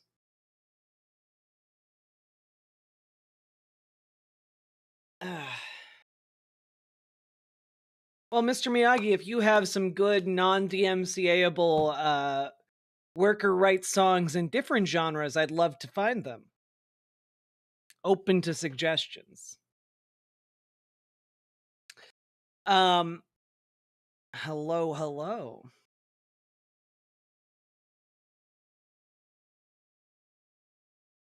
You'll be fun in customs. Excellent. Lucy Hayes, thank you so much for the raid. What about Irish Rebel music? It's pretty good, but also it's got to be non-DMCA-able. I'm just whining how I suffer to be around y'all. I gotcha.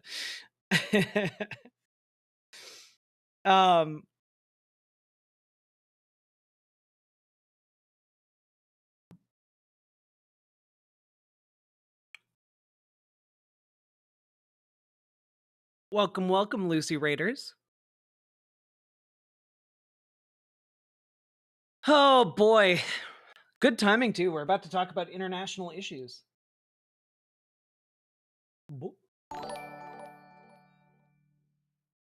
Are you familiar with the Maple Forest game? Then again, I'm a massive high pixel art fan. Are you talking about Maple Story? Oh, this isn't Maple Story. This is a different story about maples. That mermaid has absolutely colossal knockers.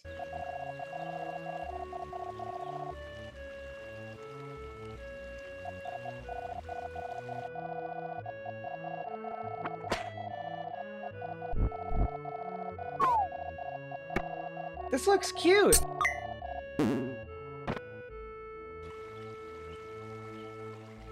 This looks cute as fuck.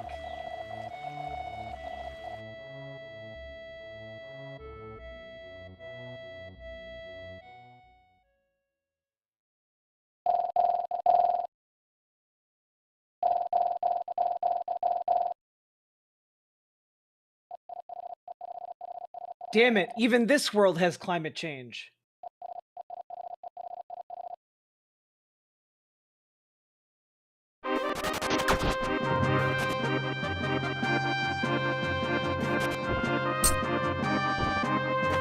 Oh, the animation is gorgeous.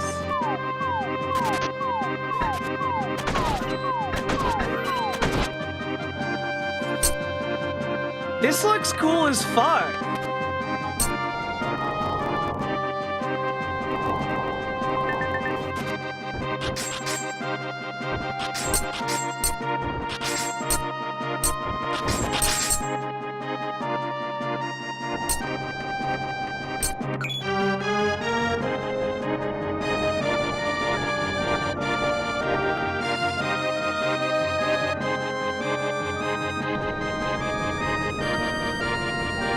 Yo, what? That's cool as fuck. What?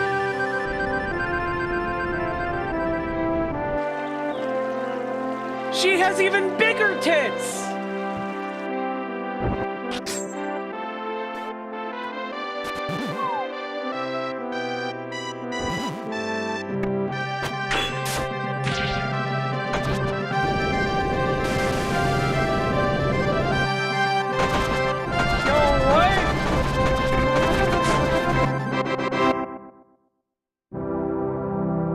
That's so cool! What the fuck? They invented technology to make pixel tits that big? And I didn't know?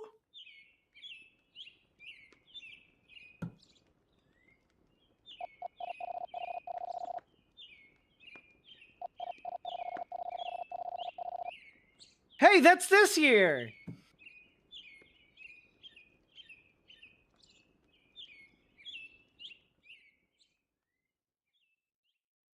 I did Salmon Moose. That looked so cool.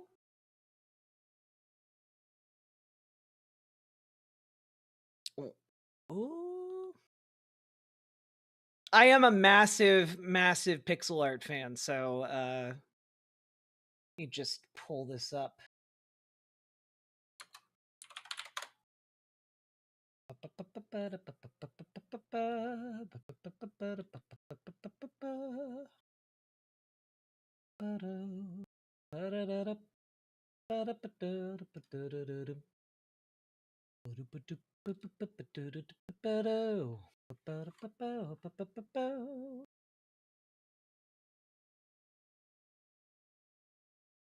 Oh, well, you know, it always makes my heart glad.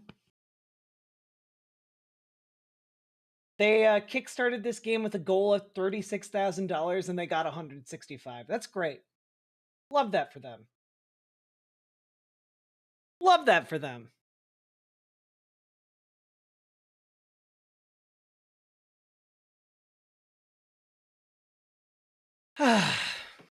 Solo dev.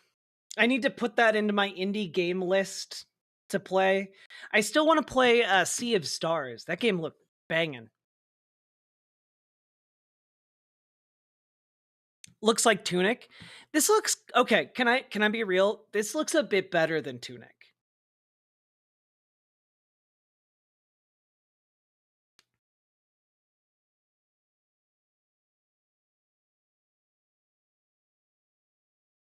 Trench Crusade hit 9 million for their Kickstarter. Damn. Good for them. Just out of curiosity.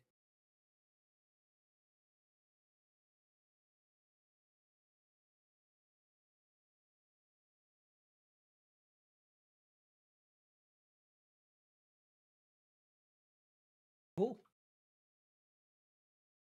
I mean, Tunic's good. I just think that looked better. That looked like it had like several different gameplay systems going on in a really cool way. I'm not saying Tunic was bad. I'm just saying this looked a little better.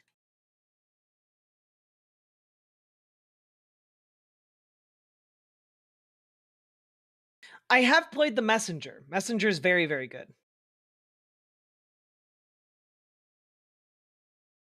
All right.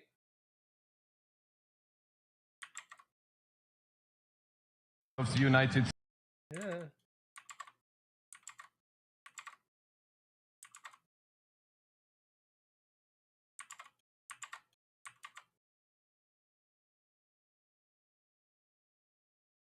All right.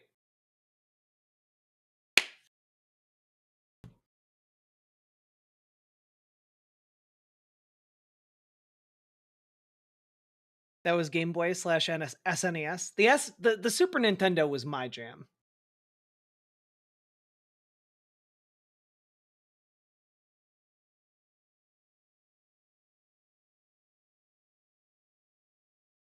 Okay, folks. Time to dive in to our topics.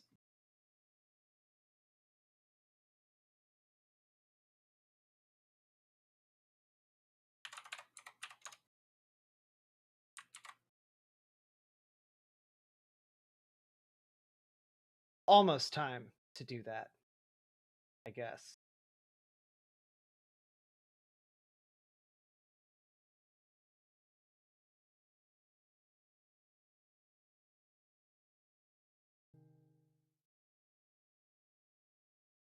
You've got.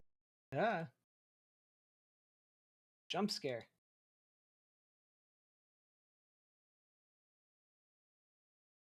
Is Blue Sky down? Why is it not working?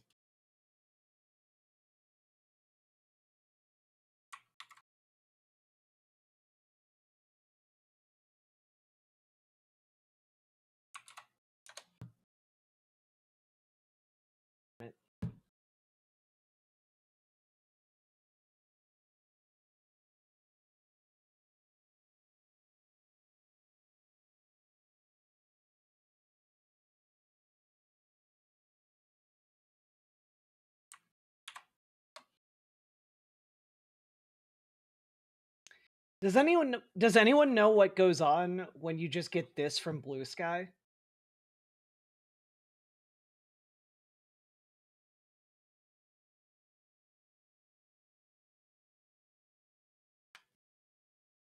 Kind of messing with my steez.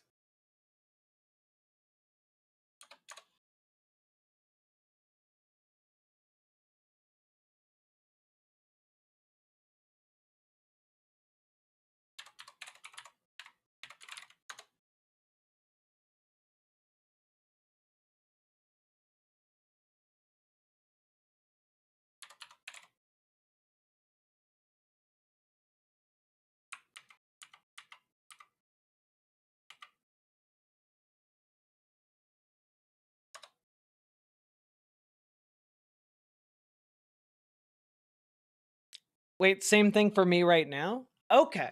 Okay. Wait, Gamer G, you're having the same thing as in you're having this issue? I'm using Chrome.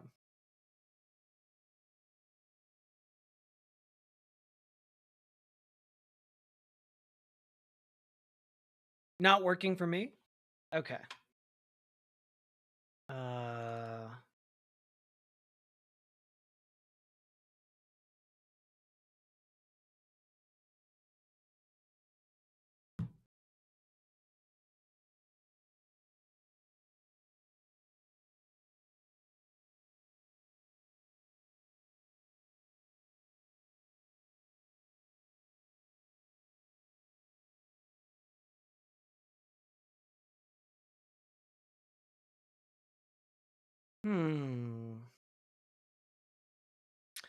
How strange.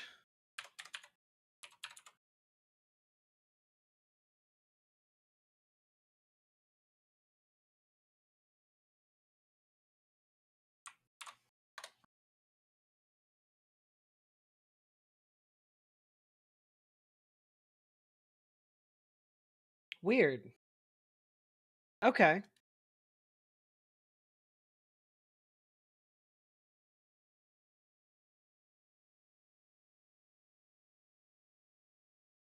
Yeah, different browser getting the same results. Okay. Weird.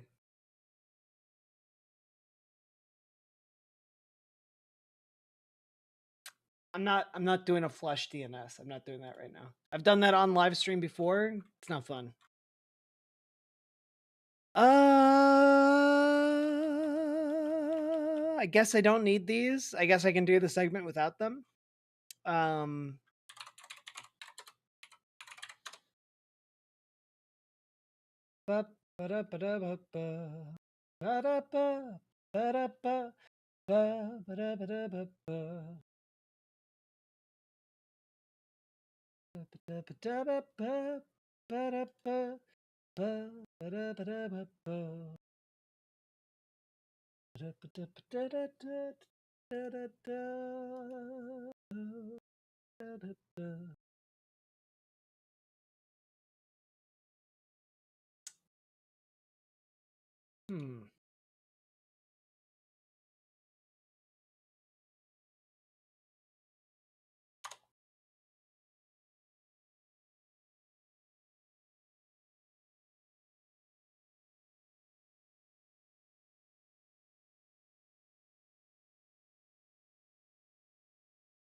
Okay. I found something of a workaround, I guess.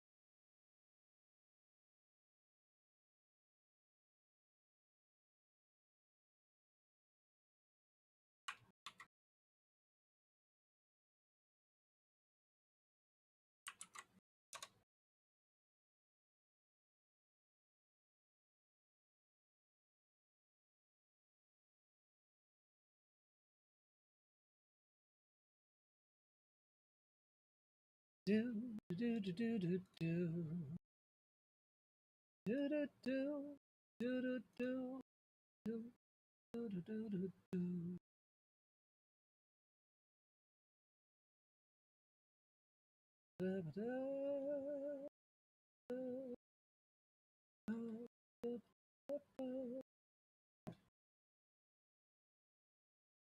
Not a very effective workaround, though.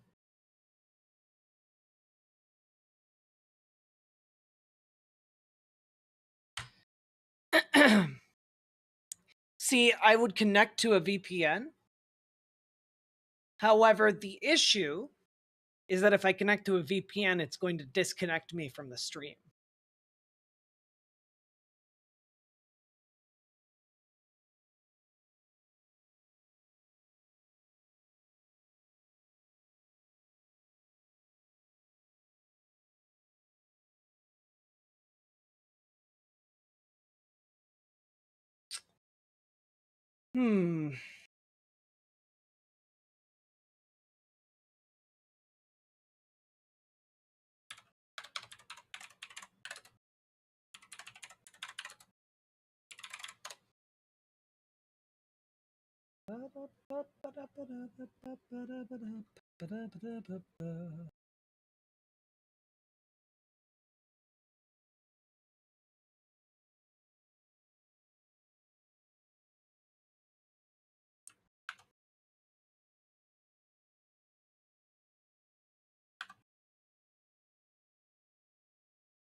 Interesting. All right, fuck it, we ball. Okay.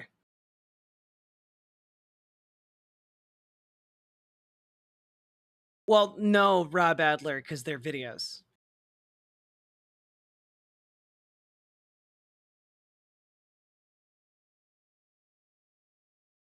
Anyway, we're going. So, folks, there's this thing called Europe and Canada, and basically the world that is outside of the United States. And just because we are in this world all together, there's a certain requirement to interact with each other, with an acknowledgement that what affects one of us affects all of us, and we are interconnected in this ecosystem. You know, no one nation is an island. You know.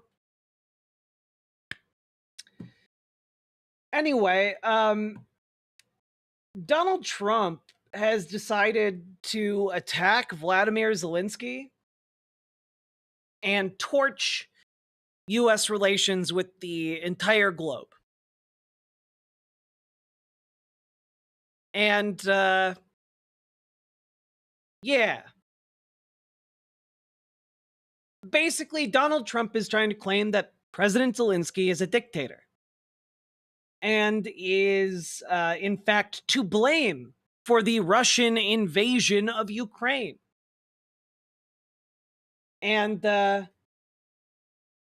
yeah, it's pretty wild.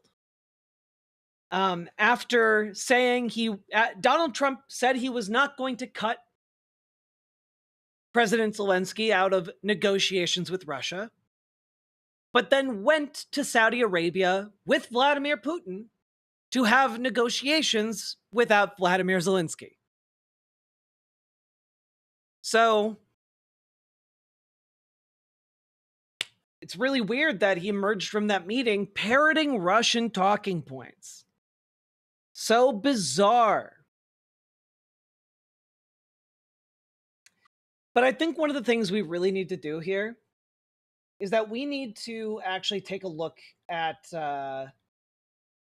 what was the inciting event, and why are suddenly all the nations of the world turning their back on the United States. Let's take a look at a little event that happened just a few days ago. J.D. Vance went to Germany. States, Mr. J.D. Vance, who was here last year as senator, and we are very happy that he has come back to Munich, and we are very much looking forward to his speech. Please welcome Vice President J.D. Vance.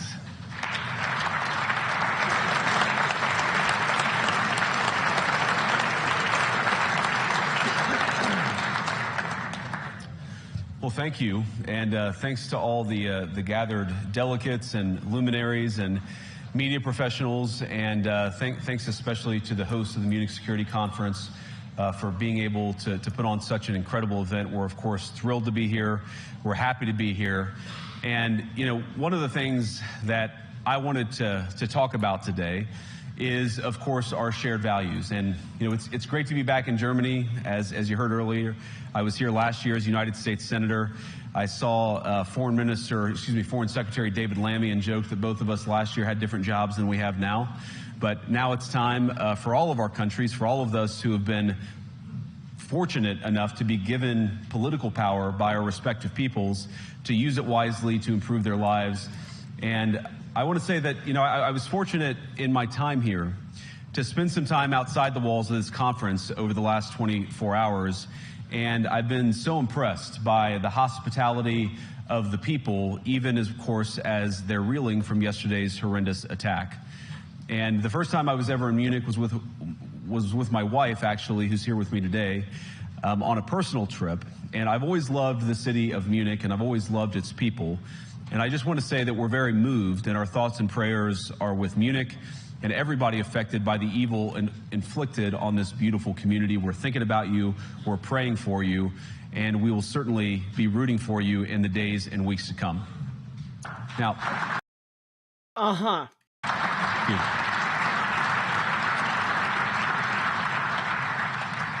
I hope that's not the last bit of applause that I get, but we gather at... Dude, he knows exactly what he's been sent here to do. You know, like, he knows exactly what he's been sent here to do. Is this an old recording? This is from 5 days ago. So I guess, yes, it's ancient in streamer time. But you know what? I feel like it's important. At this conference, of course, to discuss security. And normally, we mean threats to our external security. I see many great military leaders gathered here today. But while the Trump administration is very concerned with European security and believes that we can come to a reasonable settlement between Russia and Ukraine, and we also believe that it's important in the coming years for Europe to step up in a big way to provide for its own defense, the threat that I worry the most about vis-a-vis Europe is not Russia, it's not China, it's not any other external actor. And what I worry about is the threat from within. So, dude is coming here while one of the global superpowers, or former global superpowers, is invading Ukraine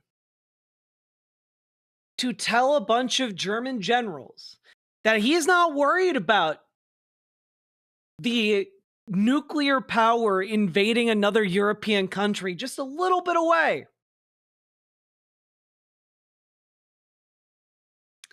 And on top of that,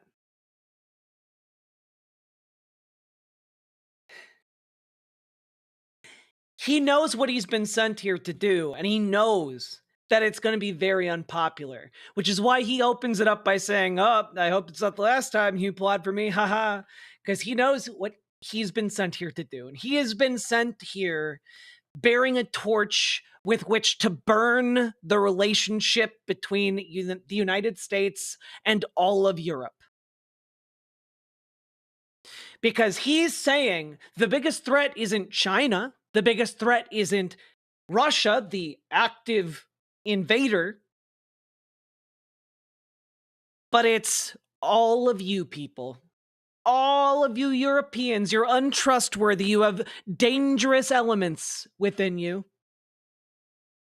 That's why you need to step up, because the United States can't trust you. You're too unstable. The retreat of Europe from some of its most fundamental values, values shared with the United States of America. Now, I was struck that a former European commissioner went on television recently and sounded delighted that the Romanian government had just annulled an entire election. He warned that if things don't go to plan, the very same thing could happen in Germany too. Now, these cavalier statements are shocking to American ears. For years, we've been told that everything we fund and support is in the name of our shared democratic values. Everything from our Ukraine policy to digital censorship is billed as a defense of democracy. But when we see European courts canceling elections and senior officials threatening to cancel others, we ought to ask whether we're holding ourselves to an appropriately high standard. Yeah, you should just let Hitler have the chancellorship, okay? You should just let Hitler win the election. He's not going to do nothing. He's just a little Hitler. He's a birthday boy. Just let him win the election.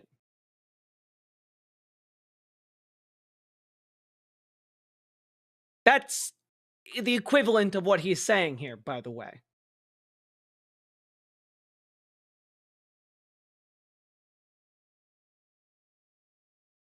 He's just a little mustache boy. And I say ourselves because I fundamentally believe that we are on the same team. We must do more than talk about democratic values. We must live them. Now, within living memory of many of you in this room, the Cold War positioned defenders of democracy against much more tyrannical forces on this continent. And consider the side in that fight that censored dissidents, that closed churches, that canceled elections. Were they the good guys? Certainly not. And thank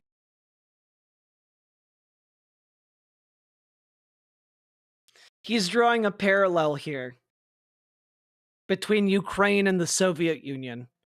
Fuck all the way off. God they lost the Cold War. They lost because they neither valued nor respected all of the extraordinary blessings of liberty. The freedom to surprise, to make mistakes, to invent, to build. As it turns out, you can't mandate innovation or creativity, just as you can't force people what to think, what to feel, or what to believe. And we believe those. Unless, they believe gender ideology. Apparently transgender ideology, you can force people not to think that, apparently. You can force people not to be able to say things like that despite your commitment to the freedom of free speech. Weird. Things are certainly connected. And unfortunately, when I look at Europe today, it's sometimes not so clear what happened to some of the Cold War's winners. I look to Brussels, where EU commissars warn citizens that they intend to shut down social media during times of civil unrest the moment they spot what they've judged to be, quote, hateful content. Or to this very country, where police have carried out raids against citizens suspected of posting anti-feminist comments online as part of, quote, combating misogyny on the internet, a day of action.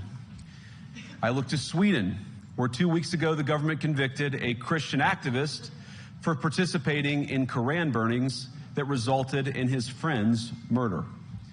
And as the judge in his case chillingly noted, I'm sorry, what? Of action, quote, combating misogyny on the internet, a day of action. I look to Sweden, where 2 weeks ago the government convicted a Christian activist for participating in Koran burnings that resulted in his friend's murder. And as the judge in his case chillingly noted, Sweden's laws to supposedly protect free expression do not, in fact, grant, and I'm quoting, a free pass to do or say anything without risking offending the group that holds that belief.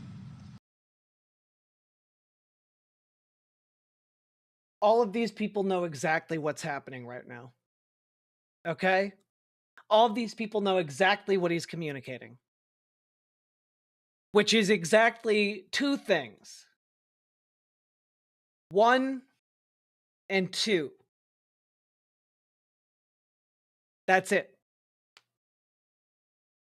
They know exactly what he's talking about. And you know what?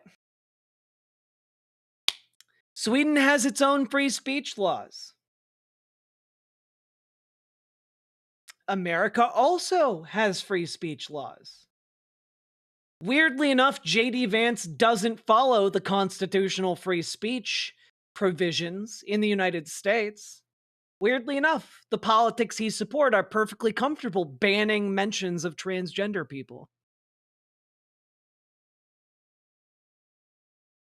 He is telling these people to fuck off. Russia is their better. And perhaps most concerningly, I look to our very dear friends, the United Kingdom, where the backslide away from conscience rights has placed the basic liberties of religious Britons in particular in the crosshairs.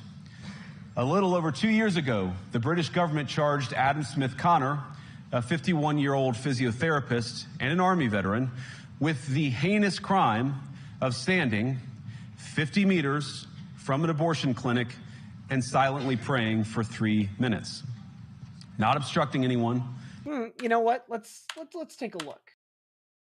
Adam Smith Connor.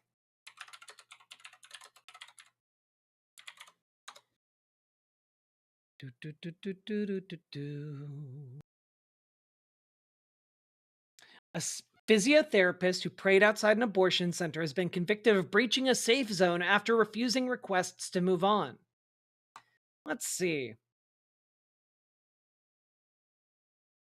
The 51-year-old from Southampton denied failing to comply with the order, but District Judge Orla Austin said on Wednesday his actions had been deliberate. Because the clinic said, hey, you are too close to us to do this. And then he did not move away from their private property. And you know, I can't help but notice here, real quick, J.D. Vance absolutely 10,000% believes in castle doctrine here in the United States, which, if you're European, castle doctrine here in the US is the idea that if anyone is on your private property and you believe them to be a threat, you have the right to kill them. And, but in this case, well, he was just a whittle birthday boy. Just a whittle birthday boy.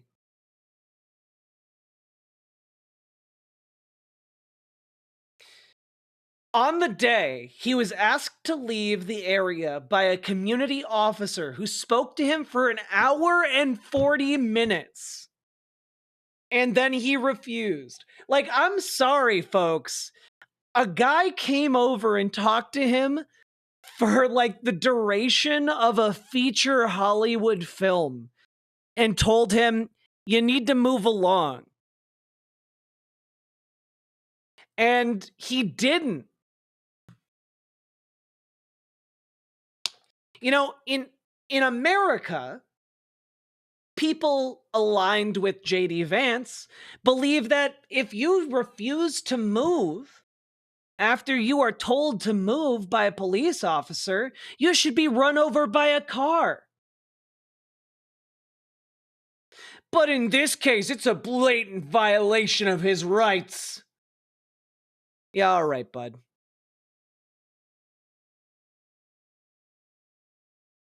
A 51-year-old physiotherapist and an Army veteran with the heinous crime of standing 50 meters from an abortion clinic and silently praying for 3 minutes. Not obstructing anyone, not interacting with anyone, just silent. Okay, so he's just lying. He's just lying about the facts of the case. Praying on his own. And after British law enforcement spotted him and demanded to know what he was praying for, Adam replied simply, it was on behalf of the unborn son he and his former girlfriend had aborted years before. Now, the officers were not moved. Adam was found guilty of breaking the government's new buffer zones law, which criminalizes silent prayer and other actions that could influence a person's decision within 200 meters of an abortion facility. He was sentenced to pay thousands of pounds in legal costs to the prosecution. Now, I wish I... Just as an FYI, in case you're wondering about the buffer zone law, it requires people who want to do those prayers to be 200 meters away from the clinic. He was quite a bit closer than that. I could say that this was a fluke, a one-off crazy example of a badly written law being enacted against a single person. But no, this last October, just a few months ago, Bitch, you cannot complain about poorly written laws that affect one person. You guys badly write laws all the time that affect like one child in every state. Your anti-trans bills specifically affect like what? One national ban affects 12 athletes in college sports? The fuck is wrong with you? The double standards here are painful. The Scottish government began distributing letters to citizens whose houses lay within so-called safe access zones, warning them that even private prayer within their own homes may amount to breaking the law. Naturally, the government urged readers to report any fellow citizens suspected guilty of thought crime. In Britain and across Europe, free speech. I'm sorry, there is no law in Scotland against praying quietly in your own home. Fuck off, dog. I fear is in retreat. And in the interest of comedy, my friends, but also in the interest of truth, I will admit. Notice how no one is laughing. That sometimes the loudest voices for censorship have come not from within Europe, but from within my own country, where the prior administration threatened and bullied social media companies to censor so-called misinformation. Misinformation like, for example, the idea that coronavirus had likely leaked from a laboratory in China. Our own government encouraged private companies to silence people who dared to utter what turned out to be an obvious truth. No. The things that got censored on social media were misinformation about vaccines and treatments, not lab leak theories. Get it right. So I come here today not just with an observation, but with an offer. And just as the Biden administration seemed desperate to silence people for speaking their minds, so the Trump administration will do precisely the opposite, and I hope that we can work together on that. Now, real quick, before we continue, listen to how quiet that room is right now. Will do precisely the opposite, and I hope that we can work together on that. In Washington. Just very quiet. Now, real quick. Munich, and we are very much looking forward to his speech. Please welcome Vice President J.D. Vance.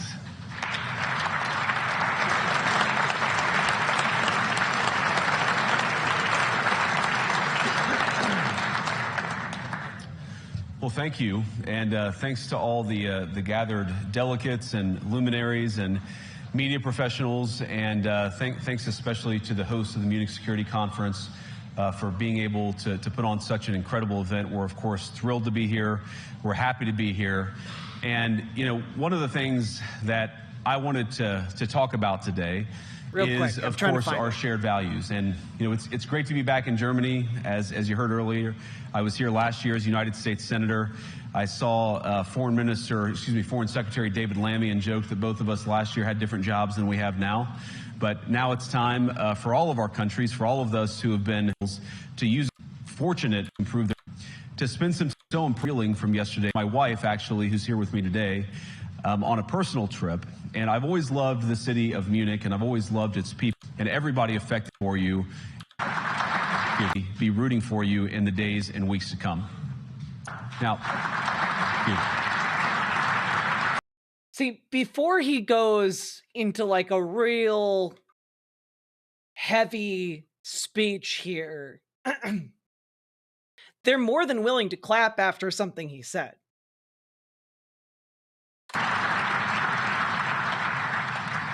I hope that's not the last bit of applause that I get, but they're more than willing to laugh at what he's saying.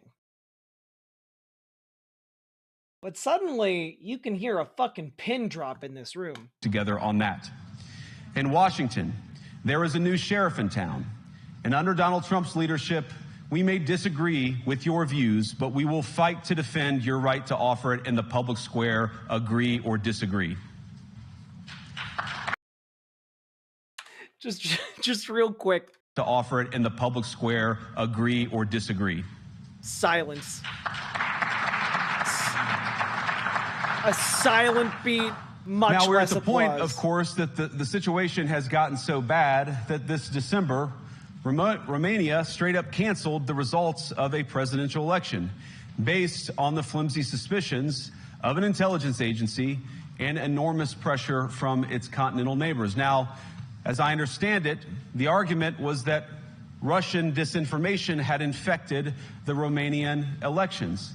But I'd ask my European friends to have some perspective. You can believe it's wrong for Russia to buy social media advertisements to influence your elections. We certainly do. You can condemn it on the world stage even. But if your democracy can be destroyed with a few $100,000 of digital advertising from a foreign country, then it wasn't very strong to begin with.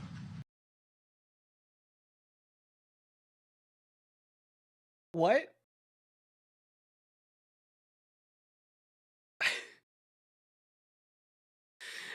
This is one of the biggest self-reports I've ever heard in my life. Guys,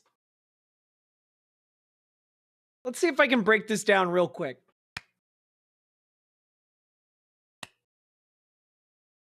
He's saying, if you can topple a democracy, then I guess it wasn't a strong enough democracy to continue to exist.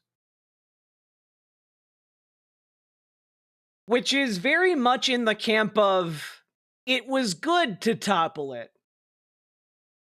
You know? That's what he's saying.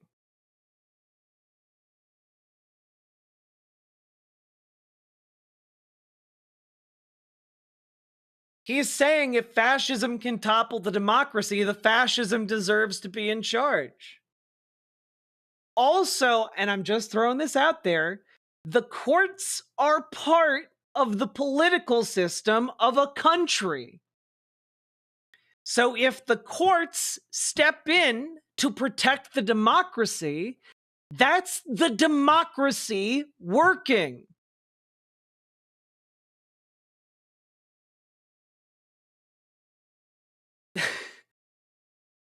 So you might say, oh, it didn't take much to topple democracy in Romania. But democracy wasn't toppled. The system worked as intended. It restored democracy when the threat of being toppled happened. That's good.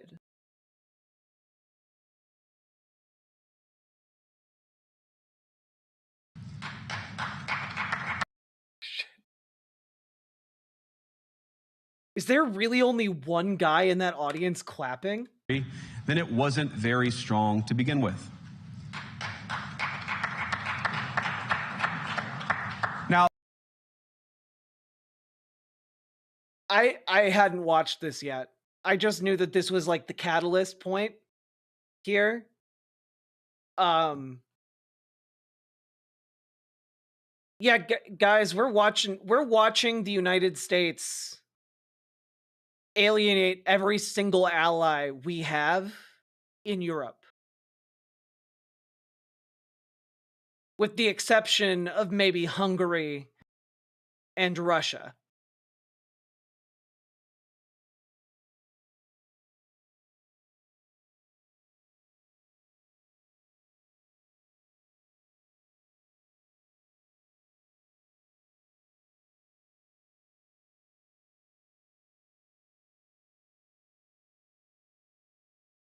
Flow Snake, I'm putting you in timeout because I don't know what the hell's going on with you. but like you've been really weird this stream. The good news is that I happen to think your democracies are substantially less brittle than many people apparently fear. And I really do believe that allowing our citizens to speak their mind will make them stronger still. Which, of course, brings us back to Munich, where the organizers of this very conference have banned lawmakers representing populist parties on both the left and the right from participating in these conversations. Now, again, we don't have to agree with everything or anything that people say.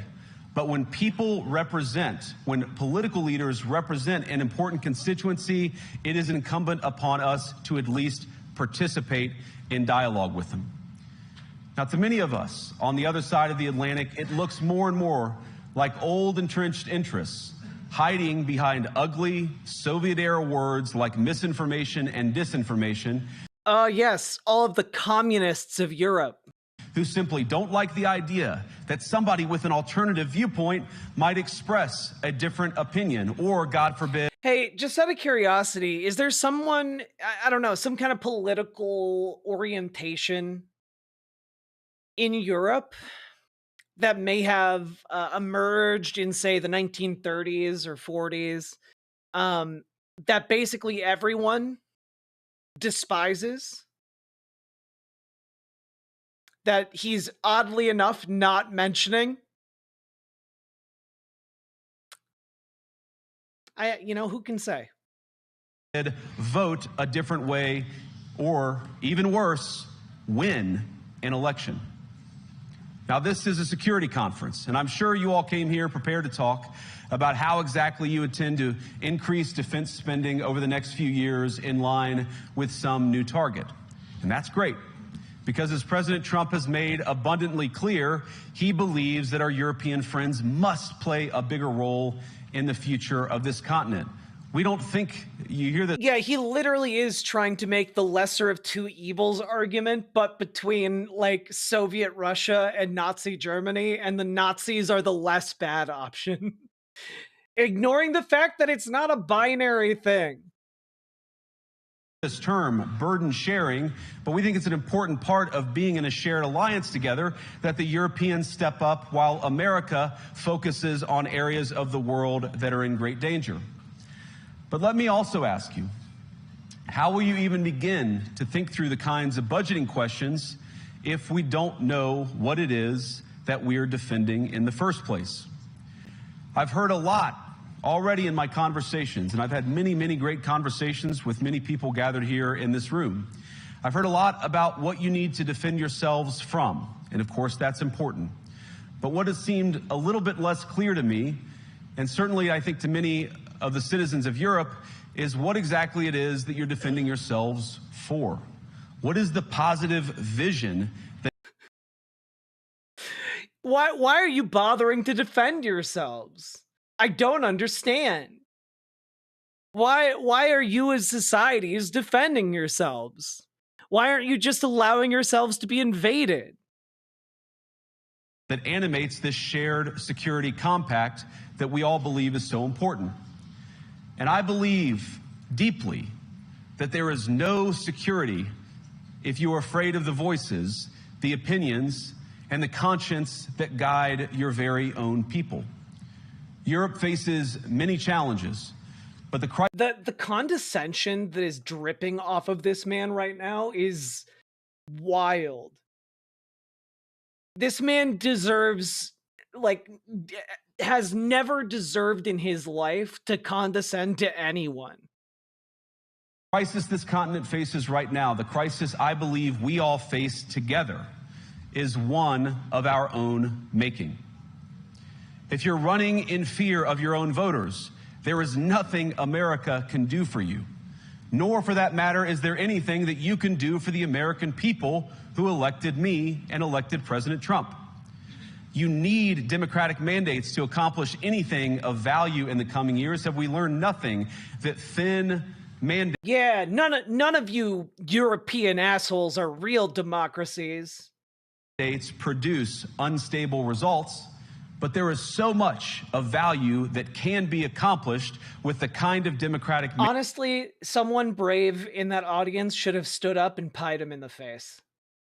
mandate that I think we need to bring back political pieing. I think that's an important thing we in our modern era miss out on. will come from being more responsive to the voices of your citizens. If you're going to enjoy competitive economies, if you're going to enjoy affordable energy and secure supply chains, then you need mandates to govern. Dude, he's implicitly threatening all of those things. Like, you understand that, right? Like, what he's saying is that you guys can't have these things, all of which you already have, unless you know, do a little bit of the fascism. Because you have to make difficult choices to enjoy all of these things. And of course, we know that very well in America. You cannot win a democratic mandate by censoring your opponents or putting them in jail, whether that's the leader of the opposition, a humble Christian praying in her own home, or a journalist trying to report the news. Nor can you win one by disregarding your basic electorate on questions like who gets to be a part of our shared society. And of all the pressing challenges that the nations represented here face, I believe there is nothing more urgent than mass migration. Today, almost 1 in 5 people... Nothing more urgent than people moving? Are you kidding me? Dog. Living in this country moved here from abroad. That is, and of course, an all-time high. So? It's a similar number, by the way, in the United States, also an all-time high. The number of immigrants who entered the EU from non-EU countries doubled between 2021 and 2022 alone, and of course, it's gotten much higher since. And? So what? That's more people to do more work. You understand that that's good, right? And we know the situation, it didn't materialize in a vacuum. It's the result of a series of conscious decisions made by politicians all over the continent and others across the world over the span of a decade. We saw the horrors wrought by these decisions yesterday in this very city. And of course, I can't bring it up again. Yeah, because native-born people would never do horrible things. Yeah, because if you look up the statistics, native-born people, it's not like they're more predisposed to doing horrific things than immigrants. Oh, wait, they are! Native-born people commit way more crime proportionally than immigrants. Crazy how that works. Without thinking about the terrible victims who had a beautiful winter day in Munich ruined, our thoughts and prayers are with them and will remain with them. But why did this happen in the first place? It's a terrible story, but it's one we... Well, climate change, destabilizations that happened abroad as a result of U.S. Imperial interference, or European imperial interference, or Chinese imperial interference. A lot of different types of interference happening here. We've heard way too many times in Europe, and unfortunately too many times in the United States as well. An asylum seeker, often a... This is standard rhetoric of an abuser. He's reversing victim and abuser, trying to convince potential victims that what he's doing is for their own good. Actually, veiled threats, no, it's true. Invalidating victims, European Democrat. No, that's exactly what he's trying to do. He's trying to, look what you made me do. He's doing that because in a couple months, they're going to, maybe next month, maybe a few weeks, they're going to drop European tariffs. Absolutely. A young man in his mid-20s, already known to police, rams a car into a crowd and shatters a community. How many... Yeah, it's not like Americans born in America have never done that. Don't Google Timothy McVeigh. Times must we suffer these appalling setbacks before we change? We need to lock down Americans until we get to the bottom of what's going on here. Course and take our shared civilization in a new direction. No voter on this continent went to the ballot box to open the floodgates to millions of unvetted immigrants. But you know what they did vote for? In England, they voted for Brexit, and agree or disagree, they voted for it. And more all over Europe, they're voting for political leaders who promise to put an end to out-of-control migration. Now, I happen to agree with a lot of these concerns, but you don't have to agree with me. I just think that people care about their homes, they care about their dreams, they care about their safety and their capacity to provide for themselves and their children. And they're smart. I think this is one of the most important things I've learned in my brief time in politics. Contrary to what you might hear a couple mountains over in Davos, the citizens of all of our nations don't generally think of themselves as educated animals or as interchangeable cogs of a global. What the fuck? I'm sorry, what is this language? Things I've learned in my brief time in politics, contrary to what you might hear a couple mountains over in Davos, the citizens of all of our nations don't generally think of themselves as educated animals or as interchangeable cogs of a global economy. They don't have to, because that's how the system treats them. That's the issue. You don't have to have someone telling you you are a cog in the machine if functionally you are being treated as a cog. And it's hardly surprising that they don't want to be shuffled about or relentlessly ignored by their leaders. And it is the business of democracy to adjudicate these big questions at the ballot box. I believe that You know, I didn't put it together, Robert Adset, but genuinely there is a decent chance that could be anti-evolution language. There's a genuine shot he's taking like aim at evolution as a concept. People dismissing their concerns, or worse yet, shutting down media, shutting down elections, or shutting people out of the political process protects nothing. In fact, it is the most surefire way to destroy democracy. And speaking up and expressing opinions isn't election interference. Even when people express views outside your own country, and even when those people are very influential. And trust me, I say this with all humor. You know, genuinely, it's really bizarre to hear him say this, because I, as a streamer, feel deeply unsafe when I sometimes talk about these political issues, because in this country, in the current time period we're in, I do not feel like the US government genuinely gives me free speech. I do not feel like that. As somebody who makes content and talks about politics, I do not feel completely free to say what I think about politics. So his words on that, in that regard, feel very hollow. American and express views outside your own country, and even when those people are very influential. And trust me, I say this with all humor. If American democracy can survive 10 years.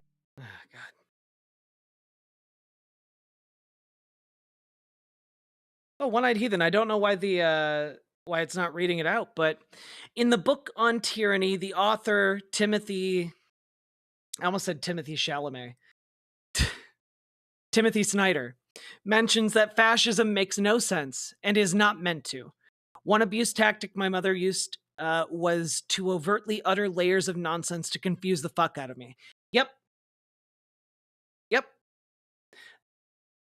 The bafflement is absolutely deliberate, which is why I've tried to limit how much we focus on on what Donald Trump is saying. I've made a deliberate effort to limit that in these streams.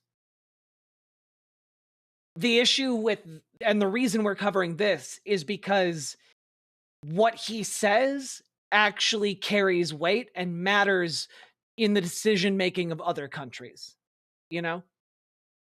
Years of Greta Thunberg scolding, you guys can survive a few months of Elon Musk. But oh, he paused for a laugh. Dude. You guys can survive a few months of Elon Musk. Dog, he actually paused thinking he was going to get a laugh.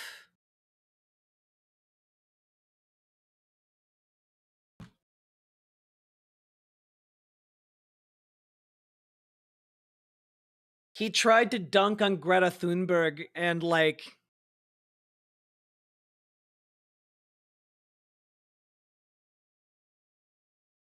you're talking about a literal like autistic 20-something versus the richest, arguably one of the most powerful men in the entire world. That's crazy, dog. That is crazy. Yeah, 10 years of the fascist authoritarian rule of an angry young adult. Are you fucking kidding me, dog? This guy's gonna be so cooked by his kids when they grow up. But what German democracy, what no democracy, American, German, or European, will survive is telling millions of voters that their thoughts and concerns, their aspirations, their pleas for relief are invalid or unworthy of even being considered. Democracy rests on the sacred principle that the voice of the people matters. There's no room for firewalls. You either uphold the principle or you don't. Europeans, the people, have a voice. European leaders have a choice. And my strong belief is that we do not need to be afraid of the future. You can embrace what your people tell you, even when it's surprising, even when you don't agree. And if you do so, you can face the future with... Wait, did he say a few months? Slip of the tongue. Well, the argument that they're making is that Elon Musk is that they were making was that Elon Musk was a special temporary government employee who was only going to be working with the government for a few months and then was going to fuck off. They've dropped that pretense. Certainty and with confidence, knowing that the nation stands behind each of you. And that, to me, is the great magic of democracy. It's not in these stone buildings or beautiful hotels. It's not even in the great institutions that we have built together as a shared society. To believe in democracy is to understand that each of our citizens has wisdom and has a voice. And if we refuse to listen to that voice, even our most successful fights will secure very little. As Pope John Paul II, in my view, one of the most extraordinary champions of democracy on this continent or any other, once said, it's right. J.D. Vance claims to be a Catholic, but he's been admonished by the Pope multiple times now. It's crazy. Do not be afraid. We shouldn't be afraid of our people, even when they express views that disagree with their leadership. Thank you all. Good luck to all of you. God bless you.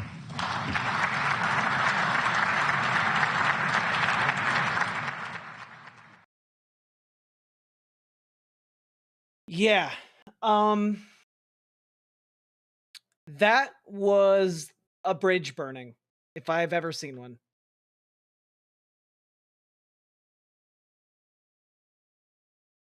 And folks, it hasn't gone unnoticed. This is literally an op-ed that ran in Foreign Policy yesterday, or an argument, which is their version of an op-ed. It's time for Europe to do the unthinkable. European and global policy experts are now basically opining at length, in depth, that like there needs to be an official break from the United States. Ah, yes, J.D. Vance. Famously a champion of democracy. France called an emergency meeting. I'm not surprised. I would too immediately after this. Can we ever come back from this? Sure. We can always come back from basically anything. The issue is, can we come back from it in a short amount of time? No. No, like, and this is something I think a lot of Republicans don't yet understand. In many cases, sometimes when you break a thing, it stays broken. You can't just go to the store and buy another one. Sometimes the thing you have, you break it, and it's the only one of its kind. And then you either let it rot, you throw it away, or you painstakingly glue it back together. But either way, it's going to be a while.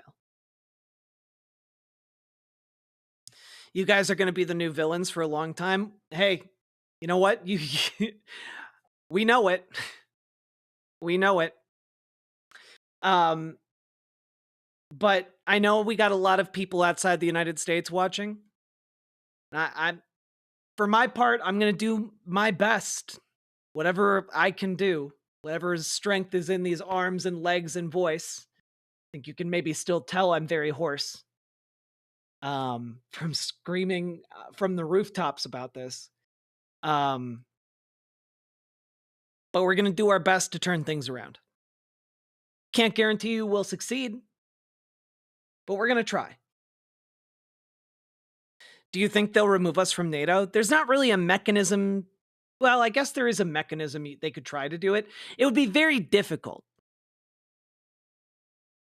I think what's more likely to happen is that members of NATO are going to get together without the United States to basically make a plan for action that does not rely on the United States in the event of different contingencies.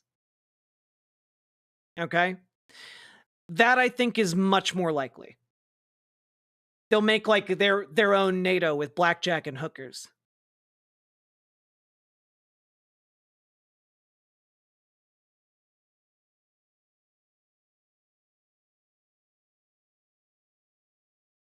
Yeah, Trump doesn't want to support NATO anymore.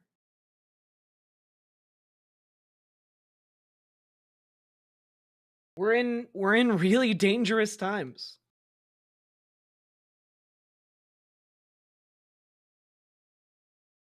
Oh God. Yeah, after this, this is German President Frank-Walter Steinmeier.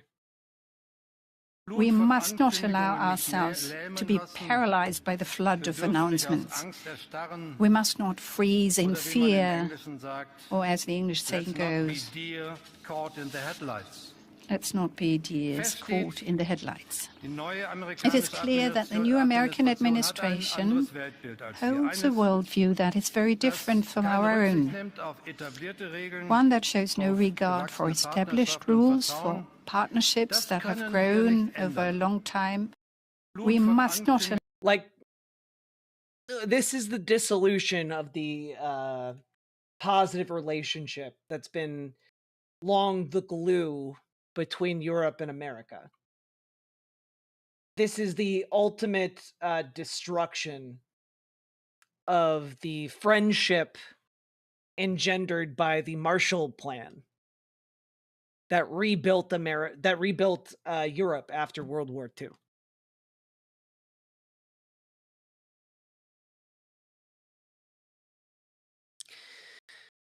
So that's kind of where we're at. And basically the United States is trying to lock Europe out of having any kind of say in what happens with Ukraine Not to mention that they're trying to lock Ukraine out of what happens with Ukraine. It's crazy. Yeah, no, Lady Raincloud, you are 100% correct. Any kind of concerted effort to rebuild this bridge is going to take decades. We might not even see it in our lifetimes.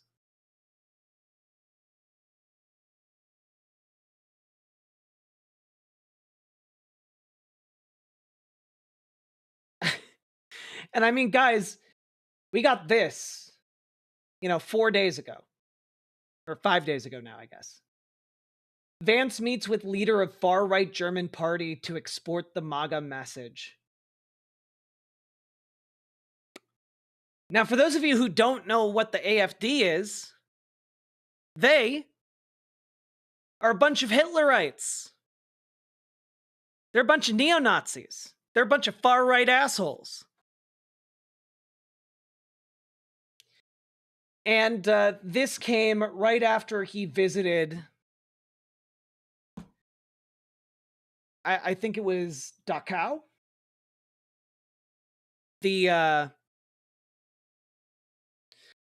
One of the Nazi death camps.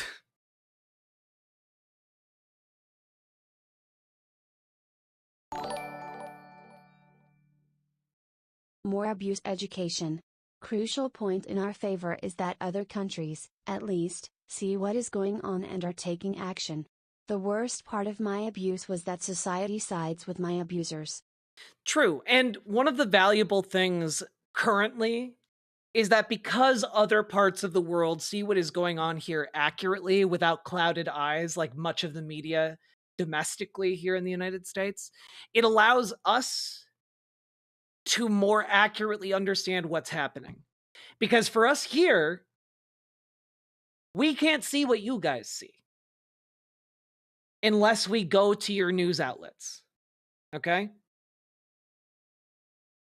Has the AFD seen a drop in support? Unironically, one of the things that a uniting hatred of America might do is lower support for far-right parties. So that could be a good, if we had to find one single silver lining here, it might be that in a kind of Watchmen-like way,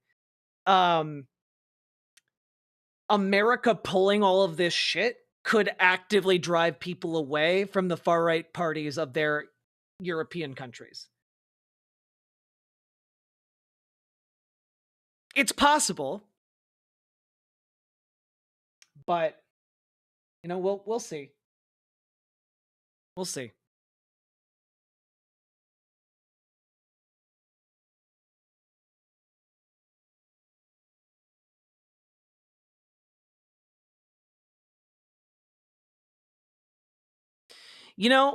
Again, just have to really emphasize here that I understand we're in heightened emotional times,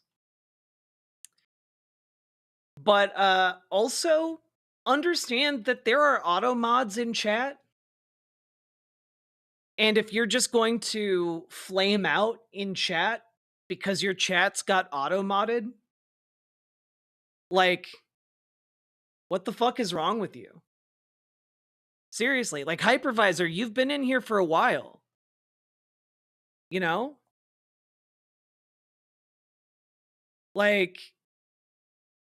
Stop treating other people rudely. And if your comments are getting auto-modded because you're dropping, I don't know, slurs in chat, that's your problem. And yeah, you will get banned for that. You should leave.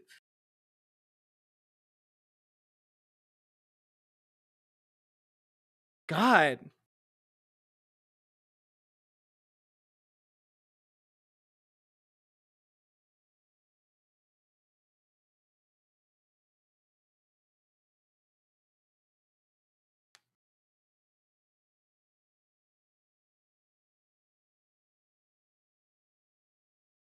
Just chill. Just chill a little bit. Like, we're all on the same side here. You don't have to lash out at people who are your friends and allies. Like, I'm doing my best to keep a level head here. And I gotta tell you guys, what I'm putting out there on stream, on camera right now, is not how I want to act. I want to throw things and scream and break everything in my house. But that doesn't help me. It doesn't help you guys. It doesn't make the show better. It does nothing useful. Flaming out doesn't help you. I get the impulse, but like at a certain point, you as an individual have to look at yourself and be like, oh, maybe I shouldn't do that. Okay?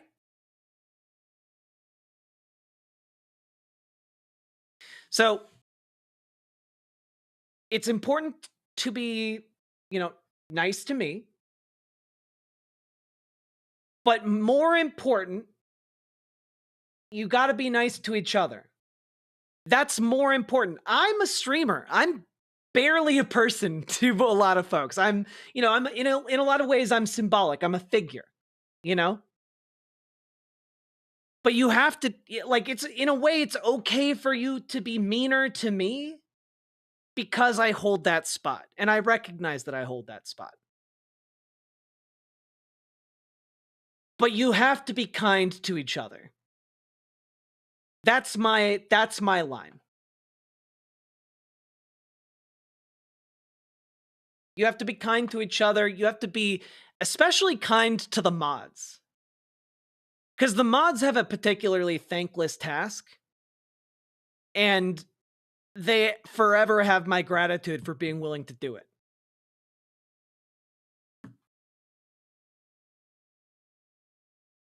We all on the same page here? Because, like, I get it. And I'm really fucking angry. And it takes a lot of work to not just be really fucking angry at people who are behaving poorly. Yeah, you gotta be excellent to each other. Go watch Bill and Ted's Excellent Adventure. It'll chill you right out, all right?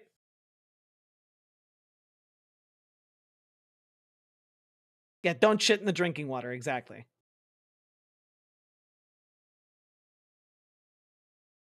Okay.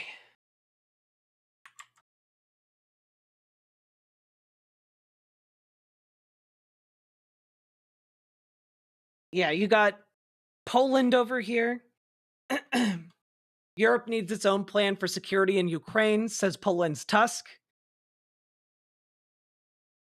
This was, I believe, right after the speech that JD Vance just gave, where we just watched him give. And one thing to know about Tusk is that he's increasingly embracing far-right policies, but even to him, everything going on with the United States is insane. Everything going on there is insane. I did see that. I will do it later if I remember. But unfortunately, a lot of the redeems are going to have to take a back burner to what we're doing these days because everything's on fire.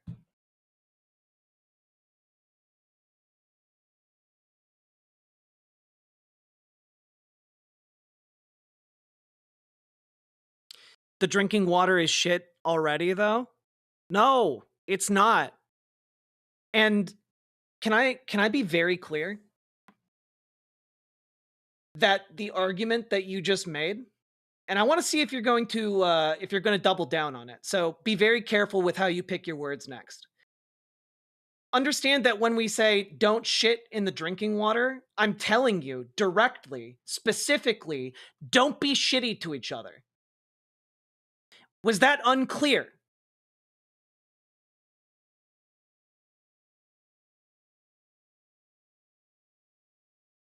CF3300 in YouTube chat. Was that not clear? Because if you respond to that and say, oh, well, it doesn't matter if I'm shitty to other people, everything's shit anyway, then I don't want you here. So I want you to answer the question very specifically. Does it make a difference if you treat the other people in this community with respect or not? It's a very simple question.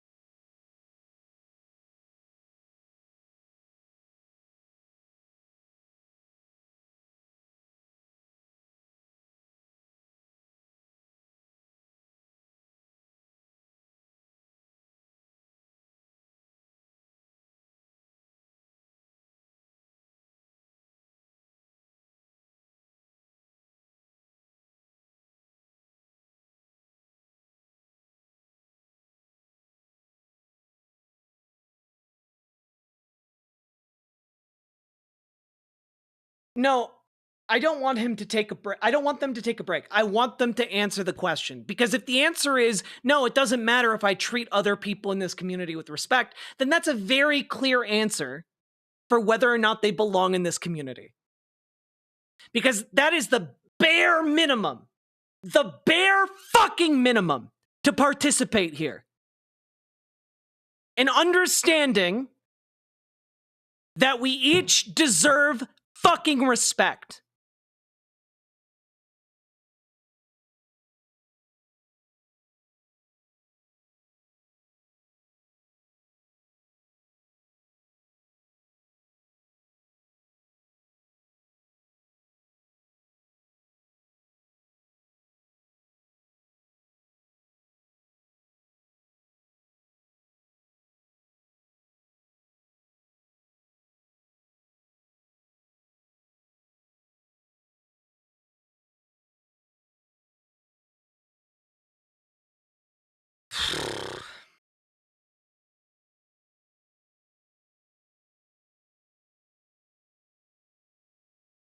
Hello, Maria.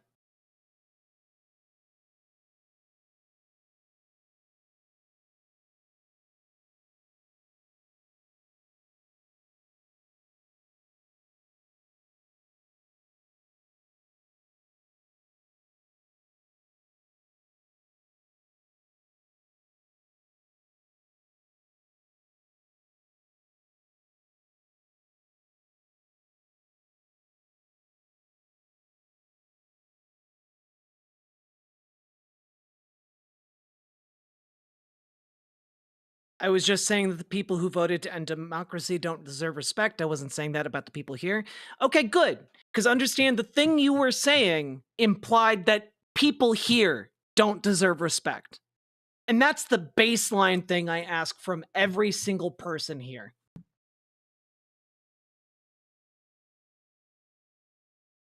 People can disrespect me. In a lot of ways, I don't exist as a human being to you folks. But I do demand that you respect each other. Full stop. It's like the number one rule.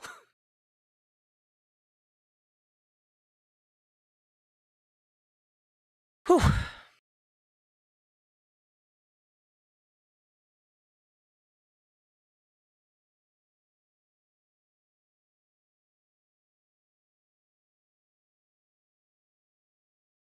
Let's see here.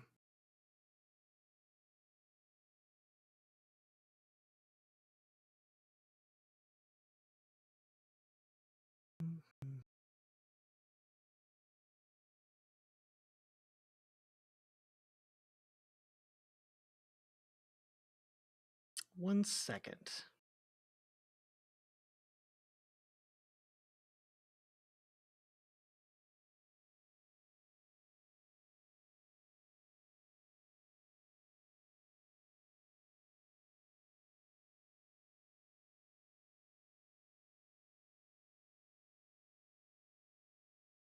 Let's see.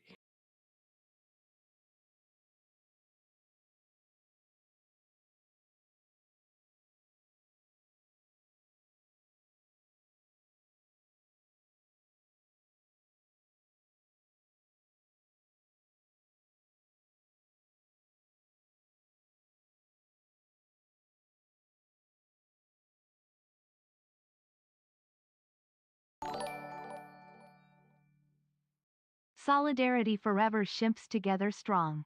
I appreciate that. Thank you for the $5 dono, Electra. All right. No, Andrew S., it's not self-deprecation, though I am prone to that, but that's not what that is. When I say, like, I can take more of it, it's that I will tolerate people being rude or mean to me because I'm the streamer. That's kind of part of my job. And additionally, like, I understand that there is a weird dynamic between myself and chat, you know? Where like I, as the streamer, am like weirdly like more, I don't know, this is gonna sound like weird, but like more iconic. Like in the sense not of like famous icon, but like in like the literal sense. Like I am kind of like a little bit less humanized in the eyes of chat. I'm more of like a figure, story character, you know? And so I tend to give people a lot of slack to try and explain themselves and they might be saying or behaving in ways that if I saw one of you treating somebody else in chat that way, I would ban them immediately. You know, does that make sense? So like in that sense, I like to give people more slack when it comes to how they treat me rather than if I saw them treating you guys treating one another that way, it would be unacceptable in my community. Does that make sense? Cool.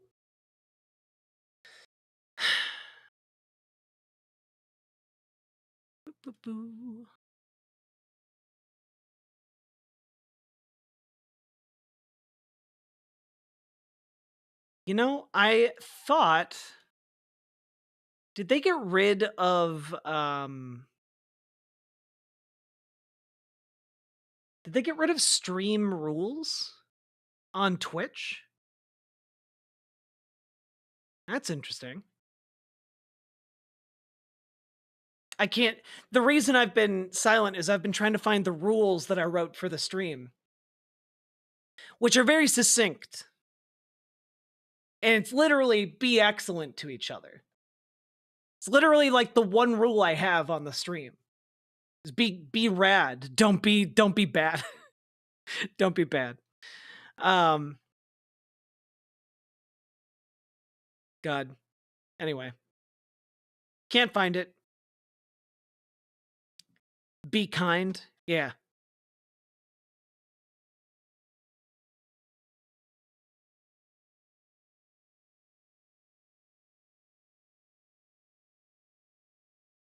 Forlorn 79, that's the way to do it, you know? You gotta, sometimes you gotta be the bigger chatter and just block someone else in chat.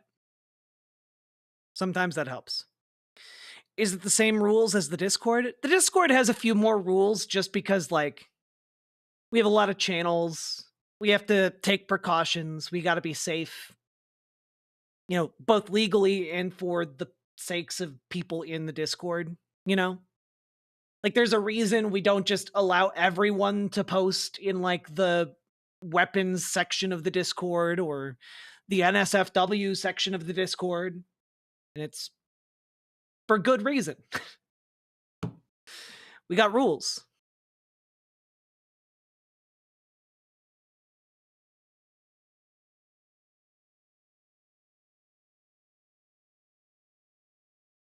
Yeah, right, Mr. Malachite? I was looking for it and I couldn't find it.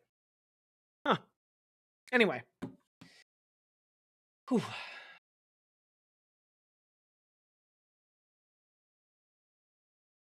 Now, one interesting thing here, folks. as we move on. In response to J.D. Vance's speech, China gave a speech as well. A proposal was made by Wang Yi. All right. Now, he proposed to Europe, to the European Union, that China and Europe merge the Belt and Road Initiative with Europe's version of the Belt and Road Initiative. For those of you who don't know what the Belt and Road Initiative is essentially China's soft power program, where they build out infrastructure, they and ask relatively little in return. That relatively little tends to be like first dibs on different contracts or mineral rights or anything like that. It's a softer, kinder colonialism, right? And the quote, China is willing to synergize high-quality Belt and Road cooperation with the European Union's global gateway strategy so as to empower each other and empower the entire world. And at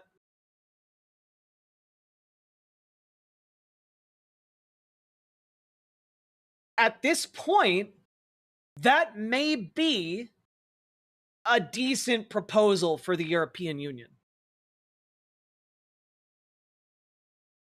There is a very real possibility that Europe would take a deal like that. Largely because this is not notably a deal to do the Belt and Road Initiative unilaterally, relatively unilaterally within Europe, but rather a merger of their two plans. Basically, it would be a creation of a new economic bloc.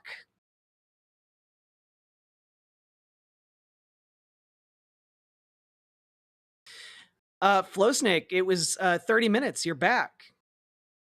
What would you like to say?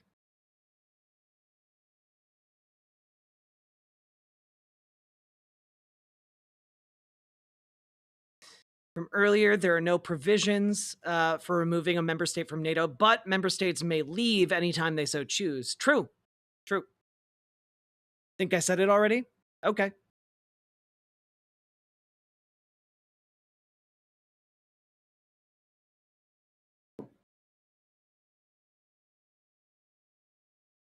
So that is on the table, and those negotiations, I am sure, are being discussed quite extensively in Brussels.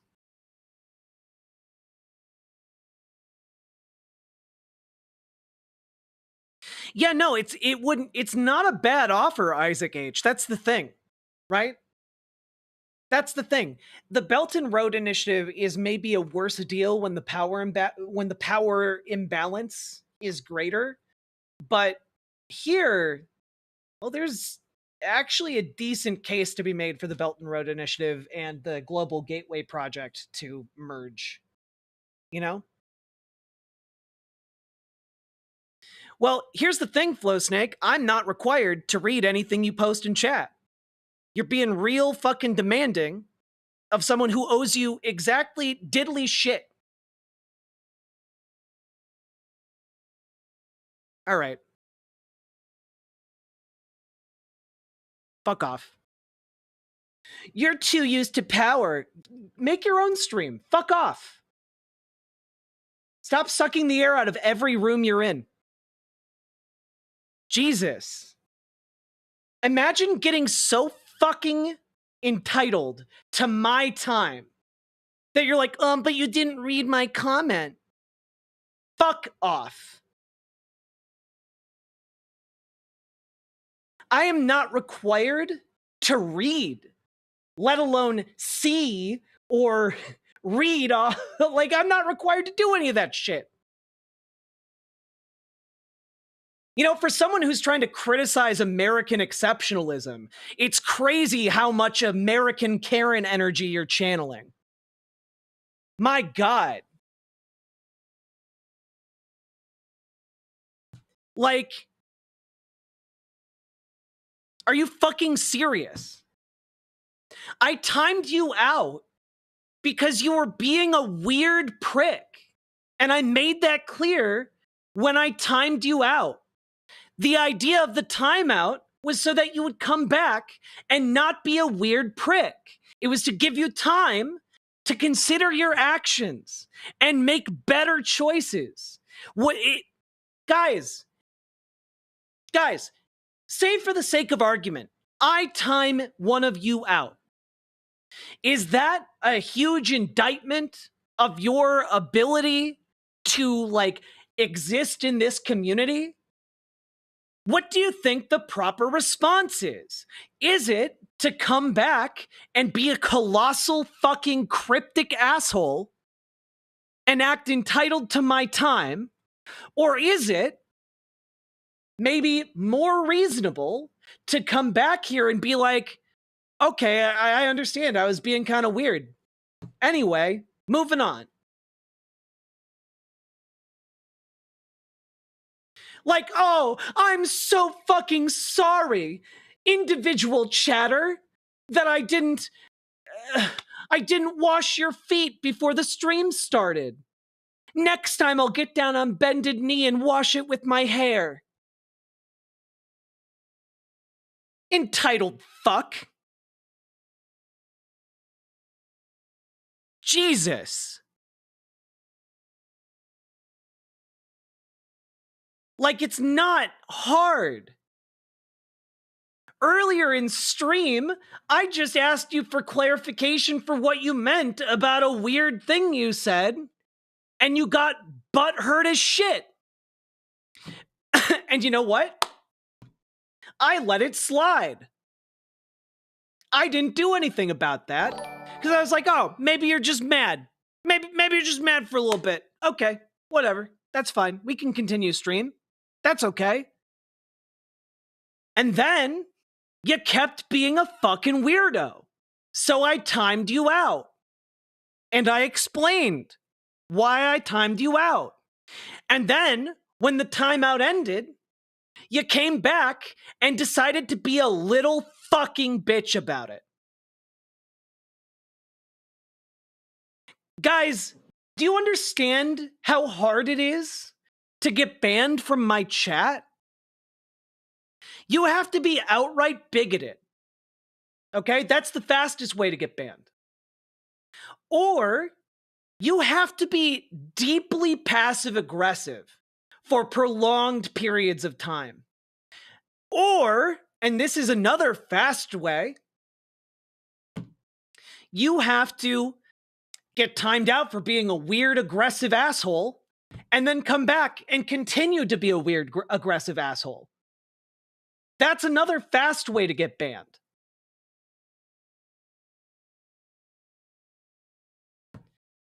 Jesus. Like, guys, I'm watching my country every day slide into fascism. I'm having to watch what I say on these streams very carefully so I don't say something that gets me visited. All right? I'm also having to make sure none of you guys say anything that gets you visited. And on top of it, I'm having to contemplate and advise you on how to take action to save the country. And every day, I'm screaming at the top of my lungs. I'm literally screaming for people to take action. Begging you. And every day, things get a little bit worse. And guys, it's gotten to the point where the silver lining here is that maybe the military isn't so far gone that if something goes beyond the bounds of the Constitution, they'll step in. That's the fucking silver lining we're operating on here. So, I don't know, maybe it's not a good time to come in and be a petty fucking asshole. Maybe it's not a great time to do that.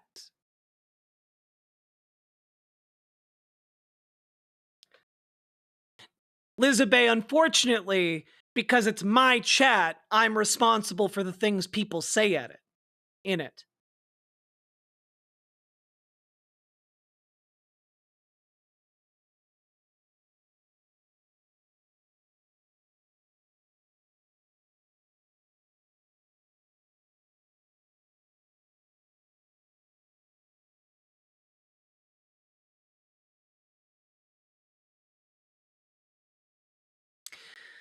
So,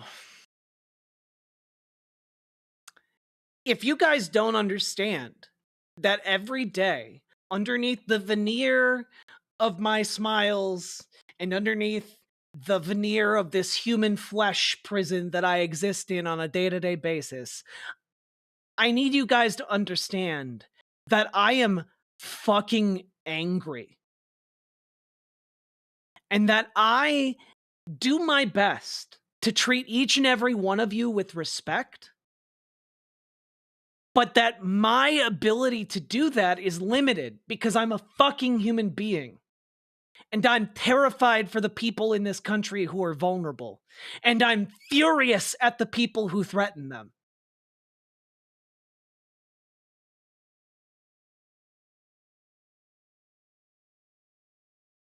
So I do my best to cut people slack, but there's a fucking limit.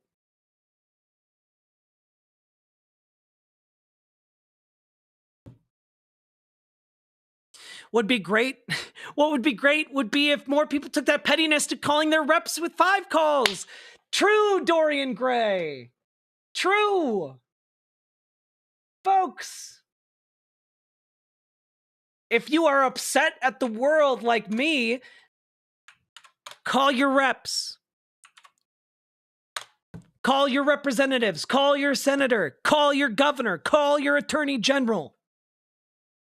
Become the asshole that they and the people who work for them know. Join your DSA. Join your local Dems. Get organized. Sorry you're blue. Bless you. You did your 5 calls and you wrote more letters. Fuck yeah. Love to see that. Wolf Rocky, you're calling your rep's office tomorrow. Let's go. Get a few friends. Even better. Your poor voice. Yeah. Hey, gonna do my best with what I got. If I got a raspy voice, I'll do it with a raspy voice. If I gotta do it with words typing it out on screen, I'll do it with that. Stigmatizing empathy, stigmatizing being too sensitive, a culture of trolls, atomization, etc. It needs to be said that abuse is baked into conservatism. Yet conservatism is evil. Like it's actively evil.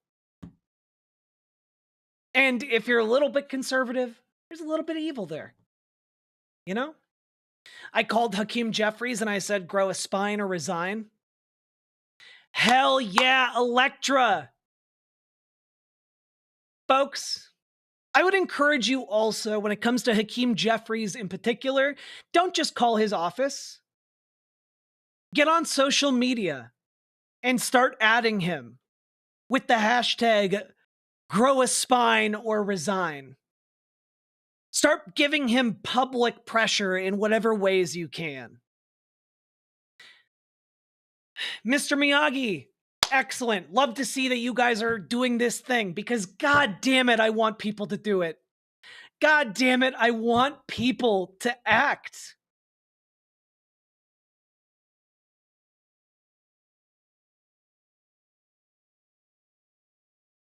Honestly, grow a spine or resign needs to be our calling card for these Democrats.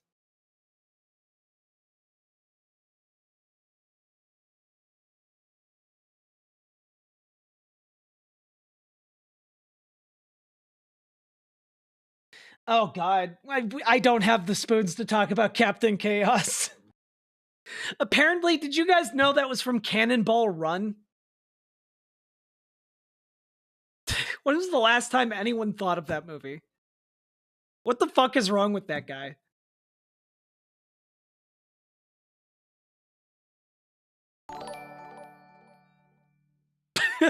If calling isn't enough, send your message via strippergram as well. Bonus points for Gorilla Suit.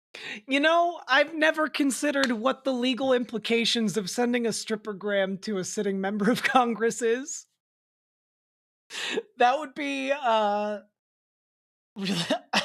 don't, you probably shouldn't do that. Just for legal reasons, I should probably tell you not to do that.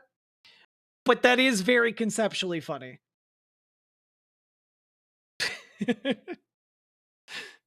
Yeah, sending a strippergram to Hakeem Jeffries to tell him to, like, grow a pair of cojones. They're eating the checks, they're eating the balances. True. Sorry you're blue. Thank you for the 20 biddies over on Twitch.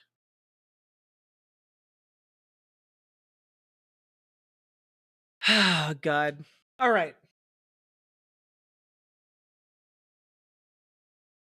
Believe it or not, folks, we weren't done with the international segment. We just got really derailed by like multiple chatters.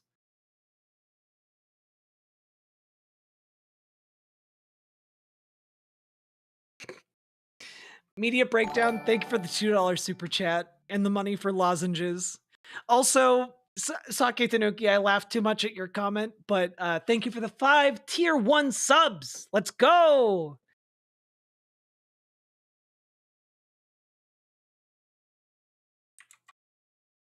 Because folks, we got to talk about Canada. Because we're talking about all the international relations.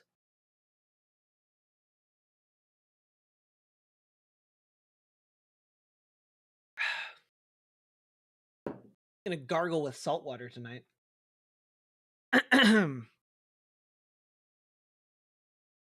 So, yeah, Donald Trump is not dropping this 51st state thing and is continuing to double down on it in increasingly disturbing ways.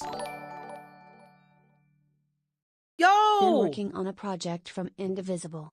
Writing postcards to why dim-leaning low-propensity voters to vote for the Supreme Court. Let's go! Andrew S., do you have a link to that project? Maybe you can share it in the Discord or come over to Riverboat chat and drop it in there. Because I would love to direct more people to write postcards for that. And thank you for the $5 dono. What's a good org to pull normies and liberals into? The DSA's name scares them off. I've got a few people in my circle. Brutus Magnuson, if you can't get them to join DSA, get them to join your local Dems. Or, even better, get them to join Indivisible. The different Indivisible protests and projects going on right now are absolutely fantastic for getting people involved in activism. And honestly, the more people get involved with Indivisible, I think it will be easier to get them involved into DSA after that. You know?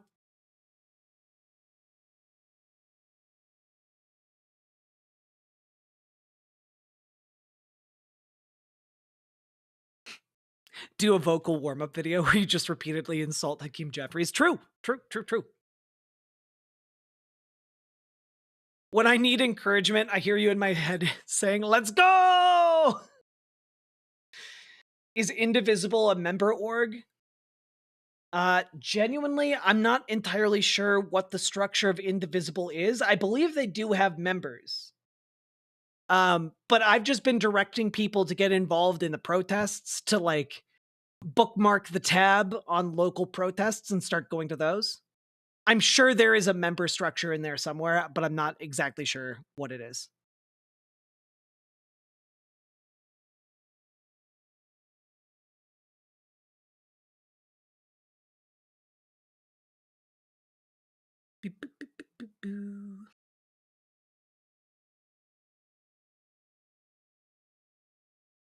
It's true, Forlorn, and also absolutely worth repeating.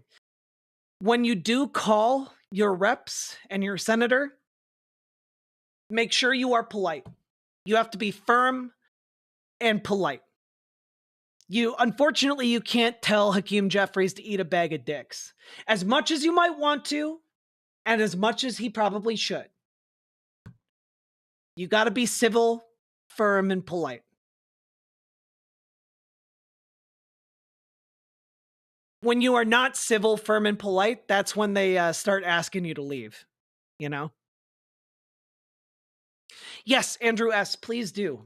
Just at me in the Discord, and I'll grab that link. I wish there was an easier way for people to post links in YouTube.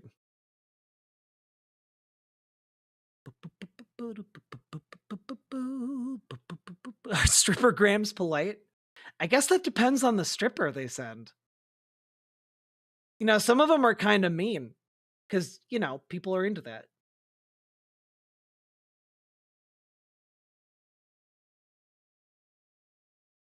We have a burger joint in Washington called Dick's, so saying eat a bag of dicks is normal here.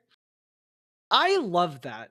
I love that for Washington. I love that for you. And I love that for everyone who gets to say eat a bag of dicks and then eat a delicious burger.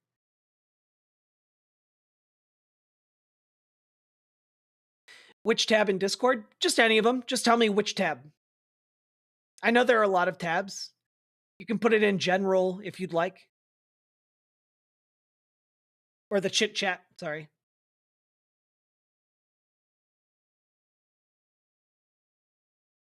But wherever you put it, just at me. At Riverboat Jack.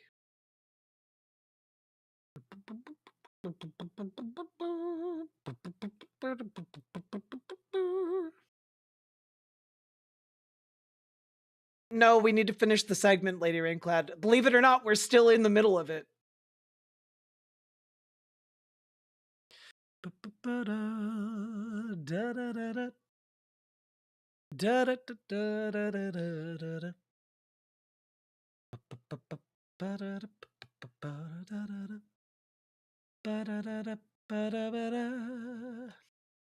Thank you very much, Andrew S.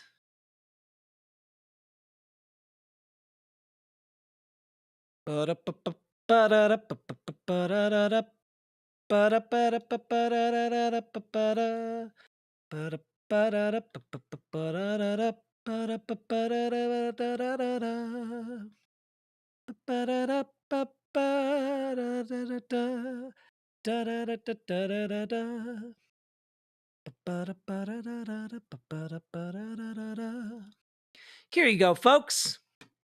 This is through committodemocracy.com, where you can sign up to write postcards to get out the vote for the state Wisconsin Supreme Court race that is coming up on April 1st. We have to do this. Honestly, if we can get like a couple hundred of you to write these postcards, that will mean the world. Okay? These postcards let people know that the state Supreme Court race is happening and that they need to turn out to vote. Because if they don't, Elon Musk is going to buy this election. All right? The link is in chat. And we will post it in one of the channels and pin it.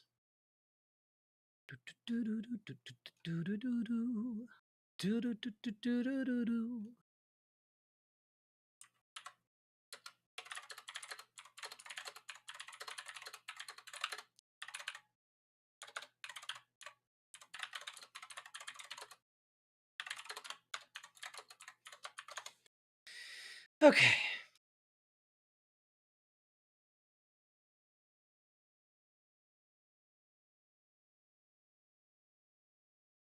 I hate that bastard piece of shit, Elon Musk. Hell yeah. If you hate Elon Musk, write some postcards. If you hate Elon Musk, vote.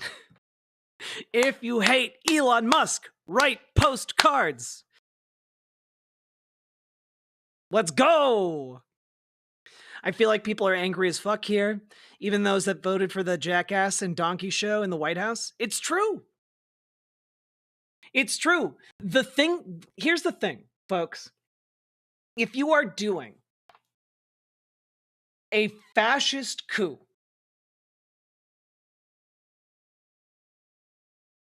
of the United States, one of the things you need to do is you need to throw some red meat to the base.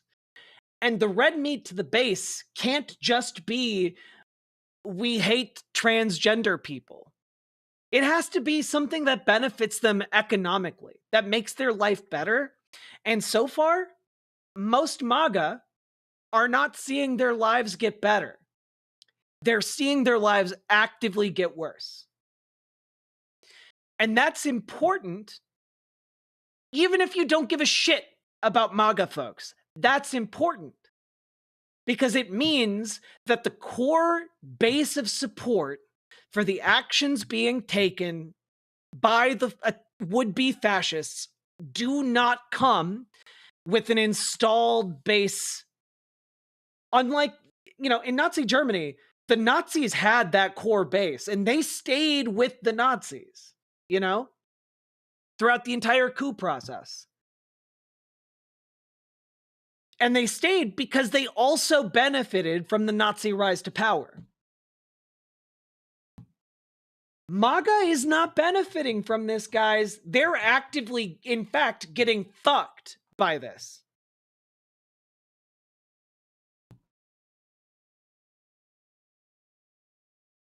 So we'll see.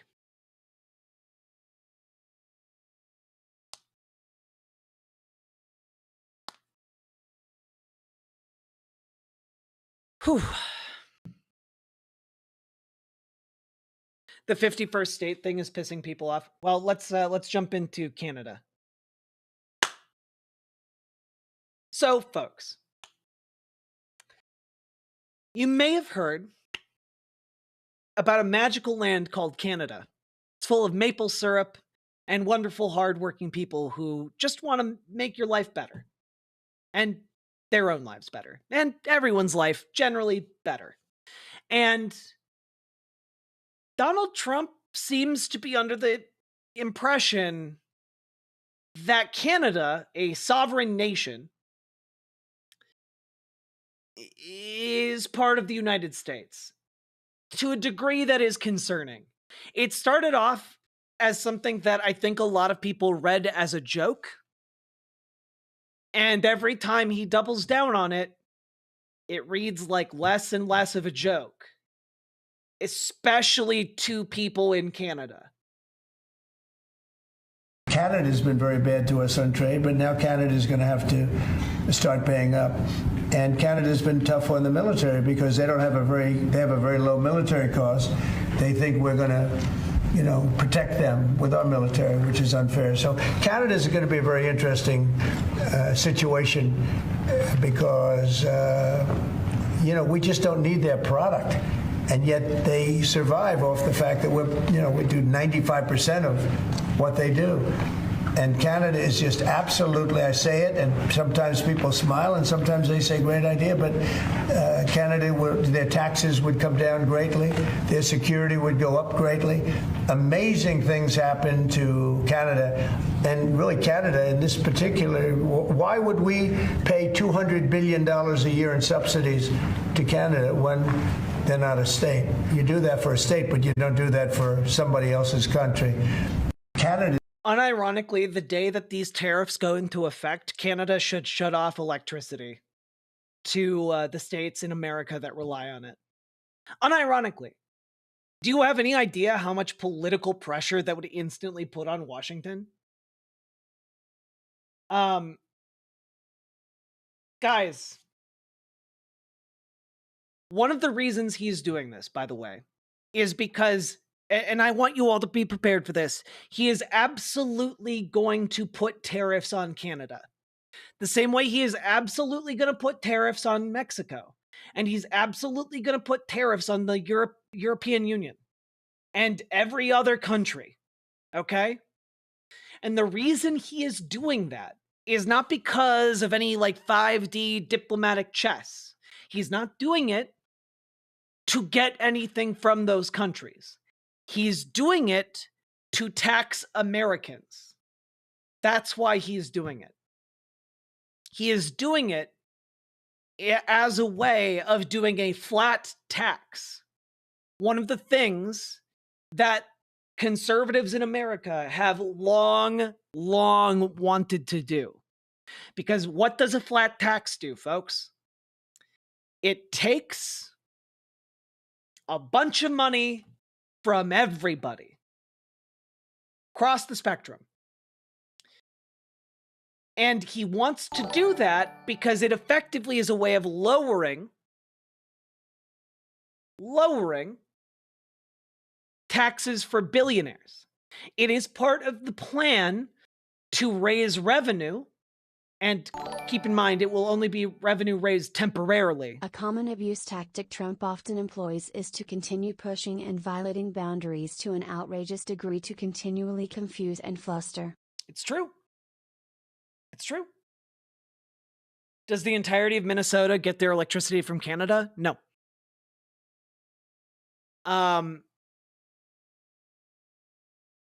But he is doing it as part of this insane robbery of the American people. It is being done as an extension. That's why there are no conditions attached to these tariffs. It's part of the plan to raise money that they need to take from all of us, as well as Social Security, Medicare, and Medicaid, in order to give the largest tax cut in history to the richest people to ever exist. That's why they're doing this. Antagonizing Canada in this way is part of his way of obfuscating why the tariffs are going into place. The tariffs, Travinoid, the tariffs are going to happen for all of the reasons I just said, because they're the way they want to raise revenue. It's the president of the United States, guys, can't unilaterally raise taxes. The president of the United States cannot impose a flat tax. The president of the United States can unilaterally impose a tariff. What happened to It's the Economy, stupid? It's because the economy motivated people to elect Trump. But how Trump acts in office is only moderated by that if Donald Trump gives a shit about working class people once he's in office, and he doesn't. This is what how they view this, guys, is like the last time they'll get a huge robbery attempt. You know?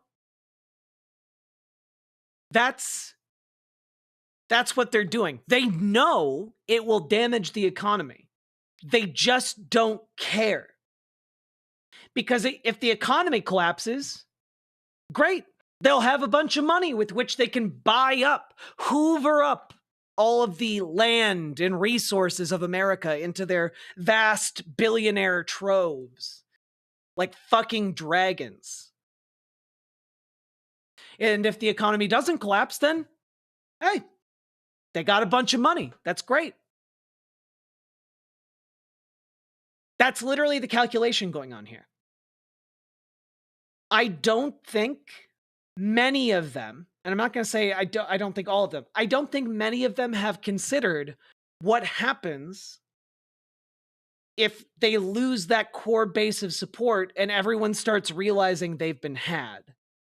Because I think they've banked on the fact that Republicans are just, like, your average Republican voter is just too stupid to realize when they're getting fucked. And I think they're going to catch on relatively quick, given how fast his support is dropping. So we'll see. The silver lining of an economic collapse is that there's basically no way for Donald Trump to implode the economy that doesn't result in these people realizing they've been had. as somebody had observed the other day, it's a speed run to class consciousness.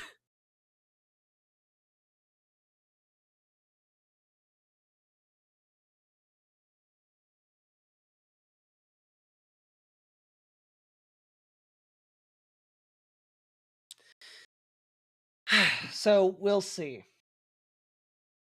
Now, folks,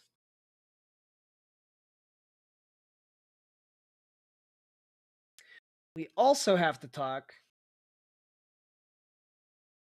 about this particular clip. Going with Canada, there was obviously a delay in implementing those tariffs. I spoke to Governor Trudeau on numerous occasions, and we'll see what happens. But it just sets up so good for them. Look, the people would pay much less tax than they're paying right now. They'd have perfect military protection. They don't have any military protection because and you take a look at what's going on out there. You have Russian ships, you have China ships, you have Chinese ships, you have a lot of ships out there, and you know, people are in danger. This is a different world today. It's a different world. They need our protection, yes. They need our protection. Like a fucking mobster. Wait, they were right in that assumption? No. They're not. Like, Alan Smith, you have to understand. Entire states in the American South are propped up by federal government employees. Government employees that are currently being fired en masse. MAGA might have been duped by Donald Trump into electing him. When suddenly all of them lose their jobs, they know who's responsible. When someone appoints themselves and declares themselves a king, and they order you to lose your job, you know who is responsible. It's not rocket science. There's a direct line.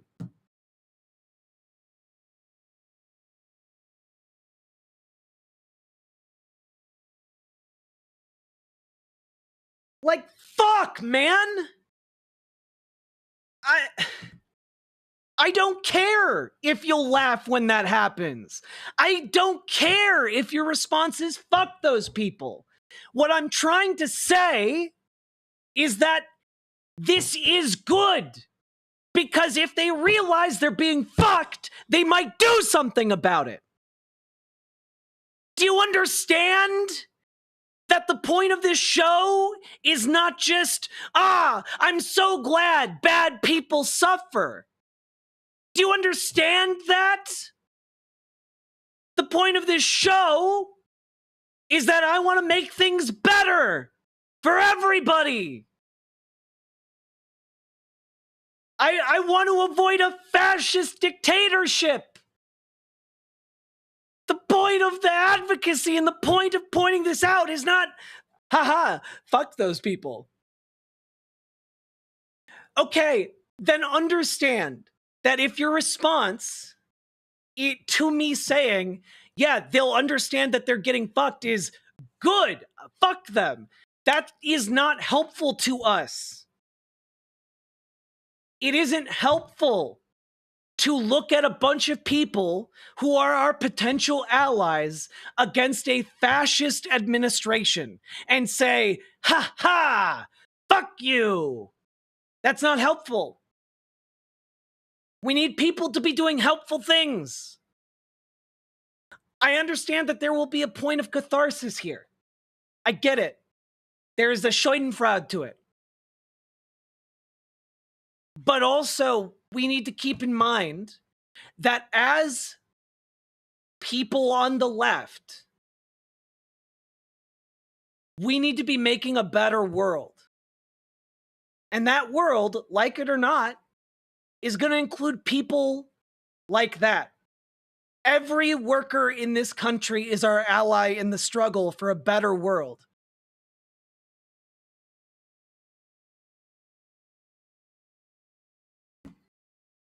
Solidarity forever is not contingent on whether or not it's solidarity with other people in your class against the people who would oppress all of you. Does that make sense? We do not have the luxury in this time for our petty grievances. We don't have the luxury. That was a luxury of last year.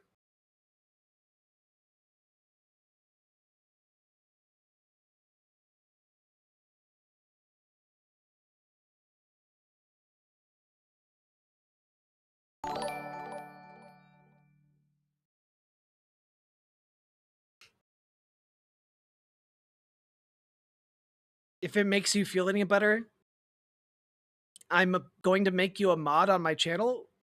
What? Why?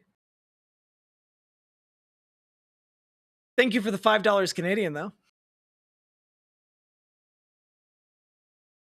Also, I understand that maybe my reactions are too big.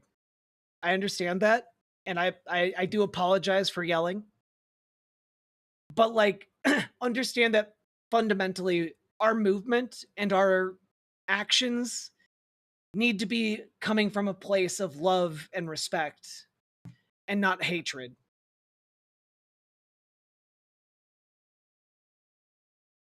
I don't know how allying with violent hillbilly MAGA types will help us. Please explain. Okay. Then I'll explain this. Do you understand that in the history of the labor movement, the folks who lived in company towns were not progressive scions, right? The workers who worked the coal mines were not, learned, progressive thinking people, generally speaking. You understand that a lot of people who work auto factory jobs may not be the most, welcoming folks, right?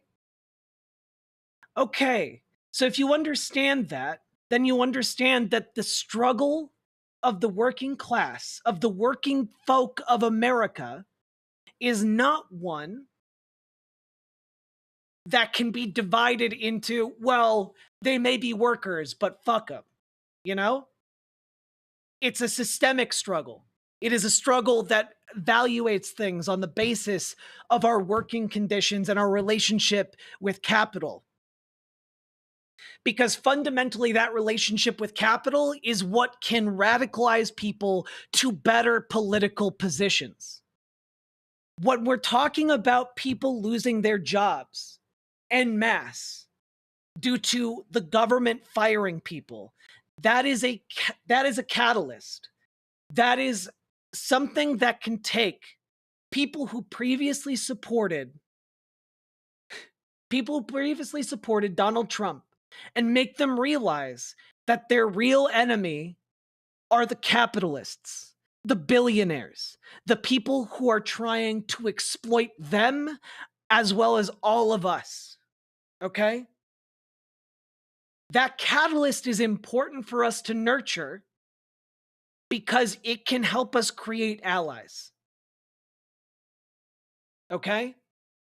It can help us create people who yesterday were our enemies and would have seen us dead and turn them into people who will stand side by side with us when when the union needs to rise.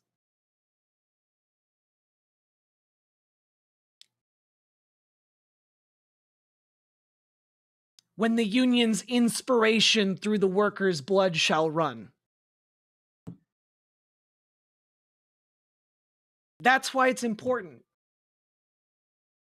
You know? That's why it's important. Are we still playing games after this? Boy, I'd love to. Boy, gosh golly, would I love to play some video games.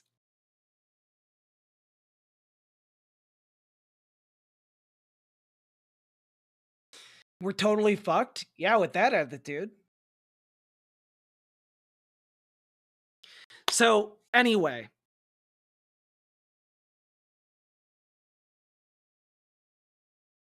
Yeah, I think Lee Kestner, I think that's a really good example. Luigi Mangione and the way people responded to Luigi Mangione transcended politics. It transcended like how like both MAGA folk and liberals and far leftists all understood Luigi Mangione and his statement against the predatory healthcare system, you know? Well, Alan Smith, you're wrong. No one is too stupid to gain class consciousness. And no one's hate is engraved in their hearts like stone. The petty hatred that you recognize that currently exists within a lot of MAGA folk, that melts in comparison to the realization that the people on the top are fucking them and their children and every single person they love.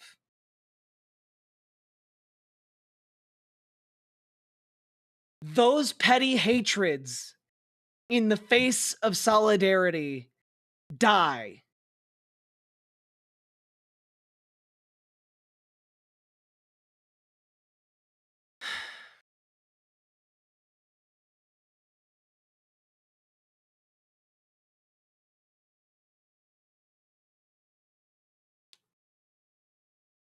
Is it weird if your yelling is both a little scary and a slight turn on? No, that, you know, that's good.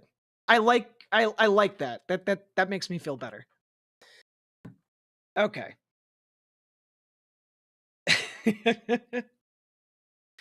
Arise, ye prisoners of starvation, arise, ye wretched of the earth, for justice thunders condemnation, a better world's in birth. Indeed. All right. Moving on. I think my point is made.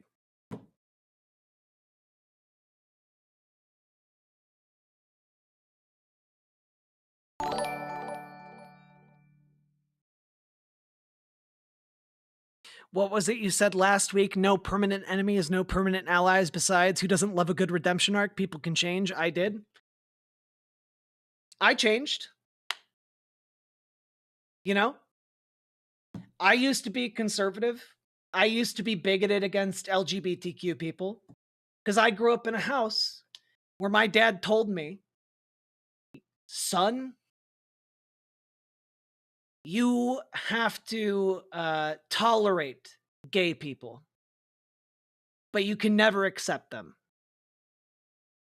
And so I think it is really important to understand that people who may be intolerant today are not destined to be intolerant forever. And in solidarity, we find a decent treatment for hatred. In love, all things melt away.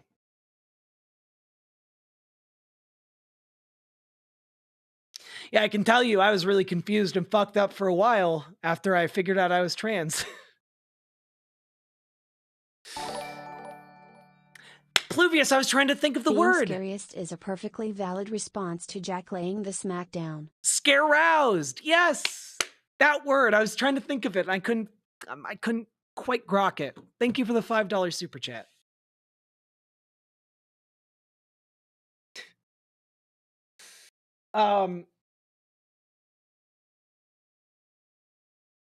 God. I think that may be a necessary piece of reading for us folks.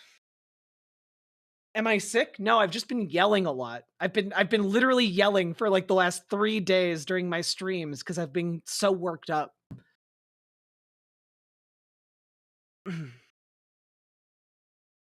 Now, folks, some necessary reading here. This was published in the Globe and Mail. The democratic world will have to get along without America. It may even have to defend itself from it. By Andrew Coyne. I wonder if we've underestimated the gravity of the situation the democratic world faces. Even now, as the United States hurtles toward autocracy, the petty grotesqueries perhaps tell the story better than anything else. A reporter barred from the White House for not using the name Gulf of America. President Donald Trump naming himself chair of the Kennedy Center by a unanimous vote of its board. The tendency is still to describe events in relatively conventional terms. For example, the mistakes that Mr. Trump is said to have made in his dealings with Vladimir Putin, of the United States as an unreliable ally under Mr. Trump, and so forth. But that is not the situation we are now in. The policies on Ukraine announced, or rather confirmed this week by Mr. Trump and his defense secretary Pete Hegseth, peace talks without Ukraine. Ukraine locked out of NATO membership indefinitely. Russia keeps all territories gained since its illegal and unprovoked invasion because, as Mr. Trump said, they lost a lot of soldiers taking them. Are not, as described, irresponsible concessions to Russia. They are not concessions at all. They are demands aimed not at Russia, but at Ukraine, and presented to it jointly by the United States of Russia and America. They are they are of a piece with Trump, the Trump administration's very clear signaling that it will not be bound by Article 5 of the NATO treaty, that the United States will not, as promised, come to Europe's defense should Russia broaden its attacks on it, but will, as Mr. Trump so memorably put it, let them do whatever the hell they want. So, I think that this is perhaps the most accurate reading of what is happening here internationally. Okay? This is where we're at. This is the sobering reality. And maybe an even worse part of the reality is that things internationally have gotten worse since this was written 5 days ago. Okay? This is accurate. In these in this, we see some slight prognostications of things that have become already a reality. Okay?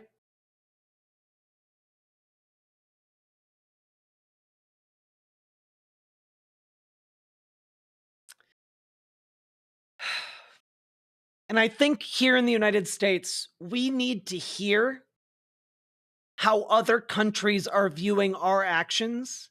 Because here in the States, a lot of the media around this is like, ho ho, hee hee, he's making little jokey jokes, tee hee. But it's horrifying. It's horrifying.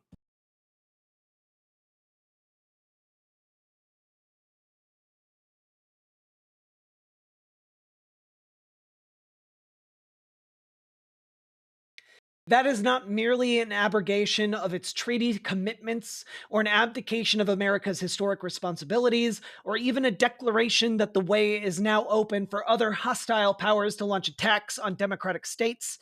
The United States, under Mr. Trump, cannot be considered an idle bystander in the great twilight struggle between the democracies and the dictatorships, as it was in the 1930s. It is now on the side of the dictatorships. And to really hammer this home, over this week, I've seen a number of different publications here in the United States finally start to cotton onto this a little bit. I believe it was a piece either in The Nation or the American Prospect. I can't remember which. That correctly points out that what it seems that the United States is doing is forming its own axis of allies with authoritarian regimes around the world. And in the process is trying to spin that shit into gold by saying they're the real democracies. As if we are so stupid and so blind that we would not realize that Viktor Orban is not a democratically elected leader. As if we wouldn't realize that Vladimir Putin has sham elections.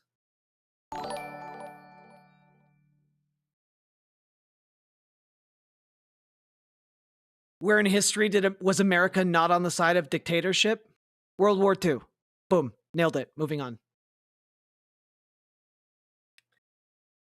The United States that openly threatens to invade Panama or Denmark or to annex Canada has not just stepped outside international law, including the base Westphalian prescription of attempts to alter borders by force.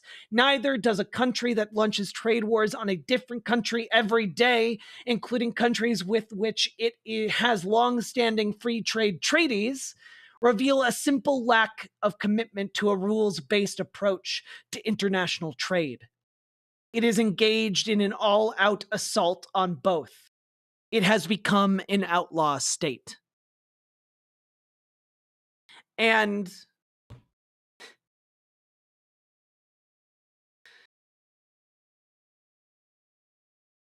it's not wrong.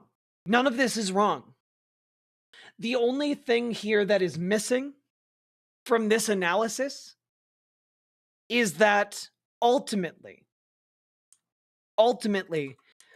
why this is being done is not for the empowerment of the United States. It's not being done to do anything other than enrich the richest people in the world. What we're seeing here in this, and what is being described to us here, much like how neoliberalism stripped many of our public infrastructure and our public works projects here in America and sold them off to private corporations. They are stripping our democratic ties for parts to sell to the highest bidders, to enrich the oligarchs of America.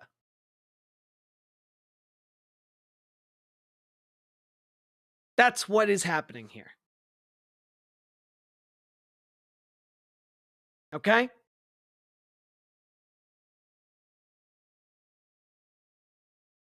They are doing this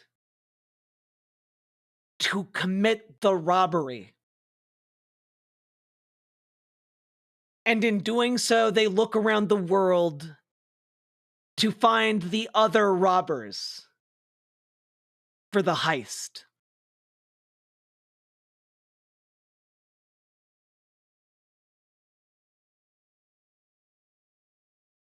And in this regard, too, it's aligning itself with the dictatorships. That is what dictatorships do. It is intrinsic to their nature. Just as they refuse to be bound by law internally, we are counting down the days to when the Trump administration defies its first court order. So they recognize no law in their dealings with other states, or rules of any kind. You'll have noticed they also cheat at sports, as does Mr. Trump. And you know what? Excellent elbow jab there, Mr. Coin. Excellent. Excellent. I appreciate the elbows. Okay? Genuinely. And yeah. Honestly, this is a good idea I had not considered before, but it's very patently obvious. A state that does not honor its international obligations will also not honor its internal ones. A leadership that does not honor its ties to other leaderships will not likewise tolerate or, uphold its responsibilities to those that put it in power. Yeah, Donald Trump was not content to cheat at golf He also had to cheat at golf. Wordplay. Humor. Checking that off.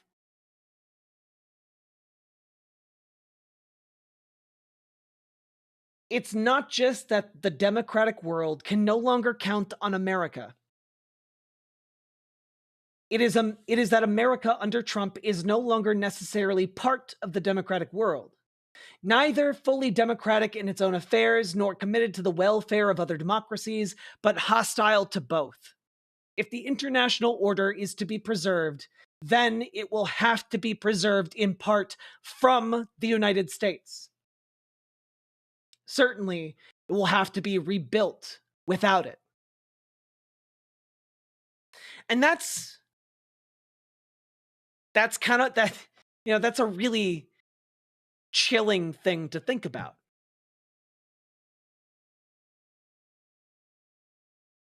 In pursuing this isolationist policy, the world must continue on, and it will continue on without us here in America.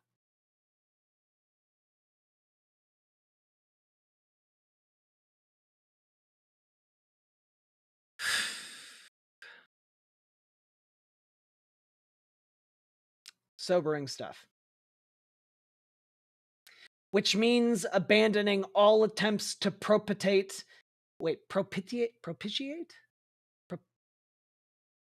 I know the word, I've just never said it out loud. Propitiate? Yeah. Mr. Trump on military matters, in hopes of keeping NATO together. That is with the United States in it. Not only will that do nothing to strengthen NATO, an organization to which Mr. Trump is viscerally opposed, but our desire to strike a deal only invites him to use it against us as an instrument of blackmail. We need to face some unpleasant facts. NATO, as a transatlantic democratic alliance, is dead. Henceforth, the defense of Europe will be the responsibility of Europe. And the defense of Canada? Wedged as we are between the United States and Russia, with the North an increasingly tempting prize, we better get some allies fast. The same applies to the World Trade Organization, or any of the other instruments of international cooperation developed after the Second World War, in which the United States played such a constructive part. They will have to be reconstituted, de jure or de facto, without it. We will need new defense alignments, different trade agreements, the works. That is not our choice. That is America's, or at least the Trump administration's. The democratic world must therefore regard and treat it as it does the other non-democracies, not as an ally to be consulted, but as an adversary to be contained.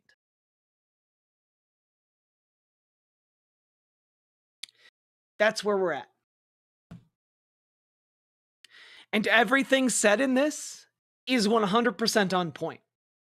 I don't know anything really about the Globe and Mail's political alignment. I don't know anything about this writer's political alignment, but I do know that this is a 100% accurate read on the situation. And it is also likely, over the next 4 years, what is going to happen.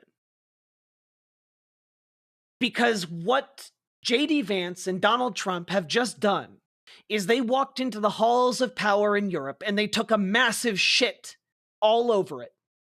And then said, "You're on your own, suckers," and then walked out.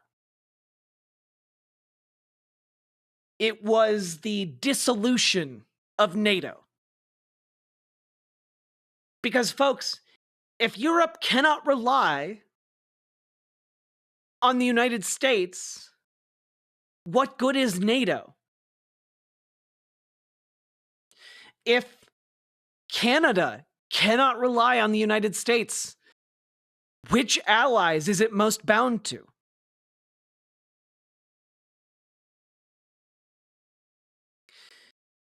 So, what we're looking at here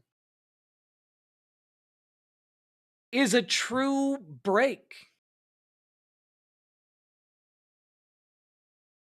And out of necessity, Canada, Europe, Mexico, the globe at large is going to, as Mr. Coyne points out accurately here, either reconstitute new bodies and new organizations of which the United States is not a part.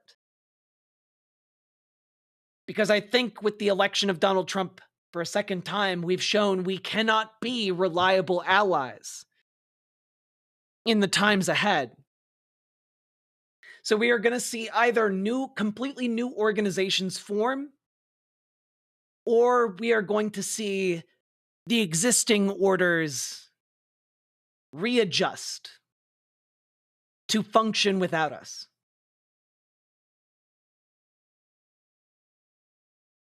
If you are conservative, if you are liberal, if you are a leftist, we all need to come to terms with this new reality.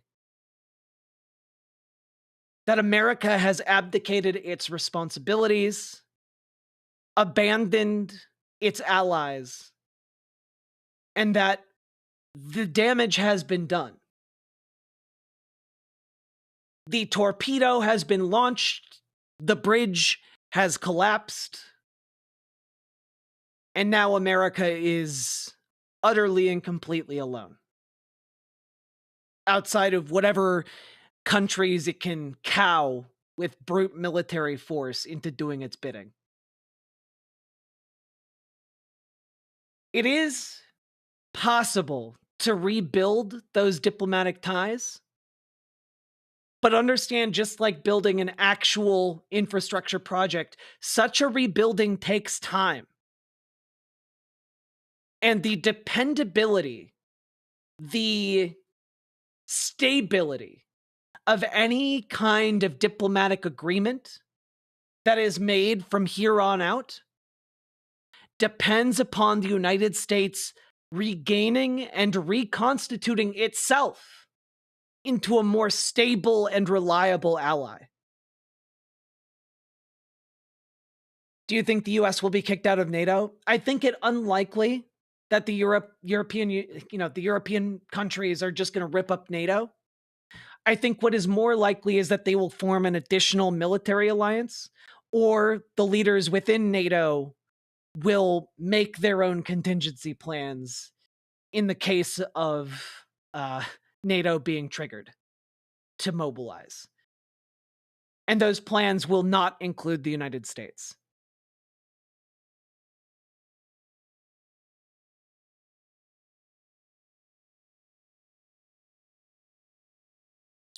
So, yes. Yeah, they'll form NATO. Exactly. Exactly, too, Dad Smooch. And I heard the Peggle 2 joke, even if nobody else did. I heard it.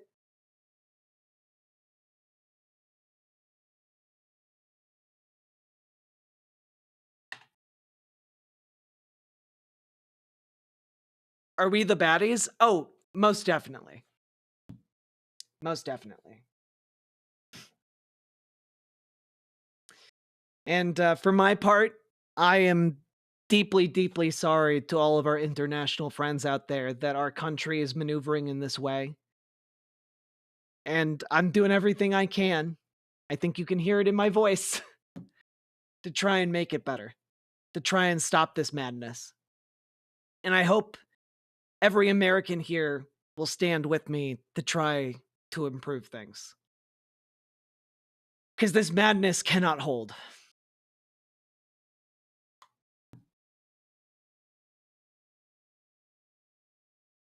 This new reality sucks. I know it's not my fault, but like, it may not be my fault that this happened, but it is in part my responsibility to try and fix it.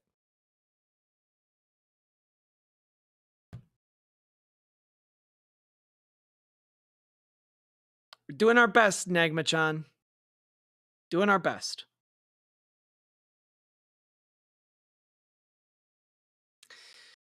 Whew.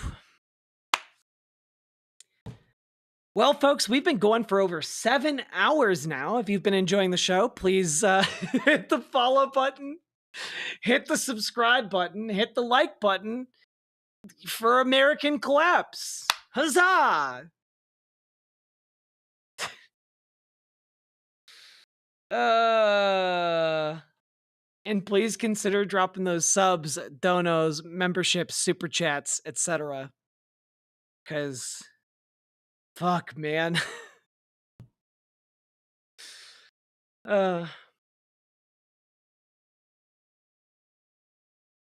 We either come together to fight it or it collapse. There's no in between. True.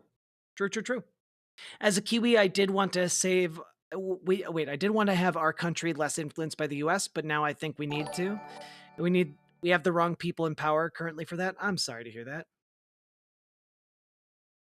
You're Ascended Kitten. Thank you for the $5 dono. I appreciate that. I appreciate you. Thank you very, very much.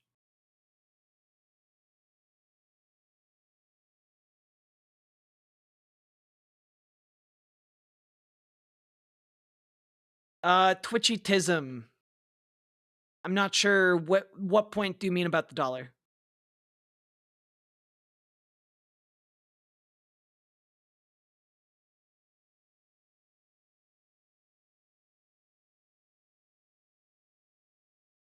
Oh, what exactly does this gain the American billionaires if the dollar loses its status as the world reserve currency? Wouldn't that mirror the Weimar conditions here where you need $100,000 to buy a loaf of bread?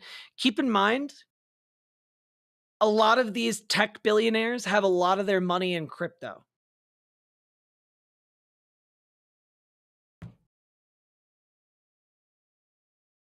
So, yeah. For them, if the dollar ceases to be the main form of currency, they think that's an opportunity to just get more people into the currency that they control.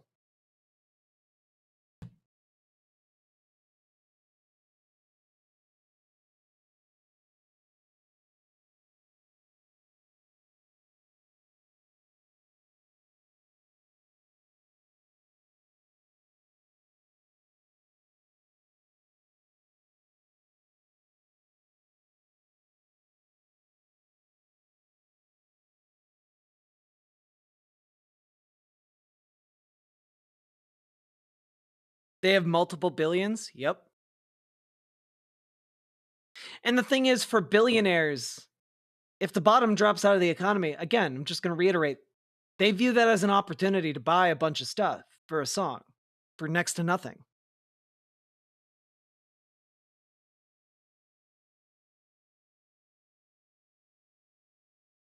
How you holding up? I'm doing okay. My voice hurts though.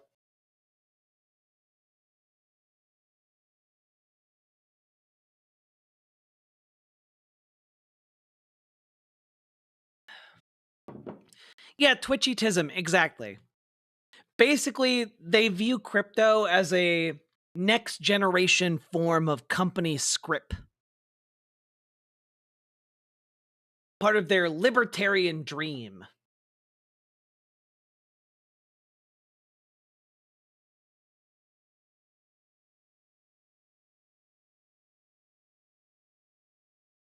What happens when the pitchforks come? I honestly don't think many of them have thought that far ahead outside of I have a private bunker and I will be safe there. That's kind of it, you know?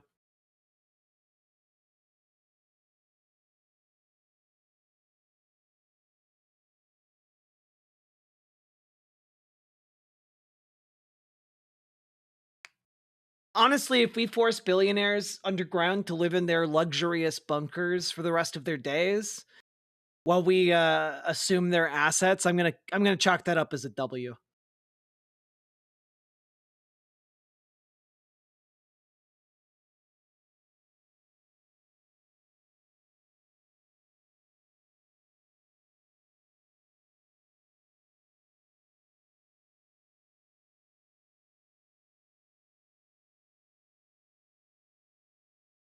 A failed Austrian painter also had a bunker, and it didn't save him.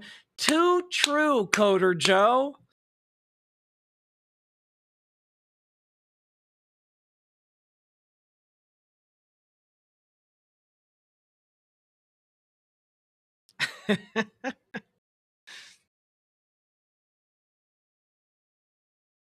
Oh boy.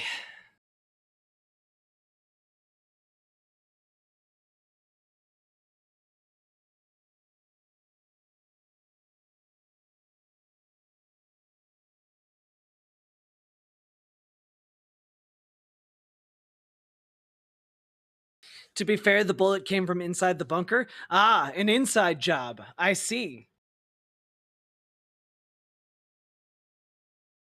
Oh man.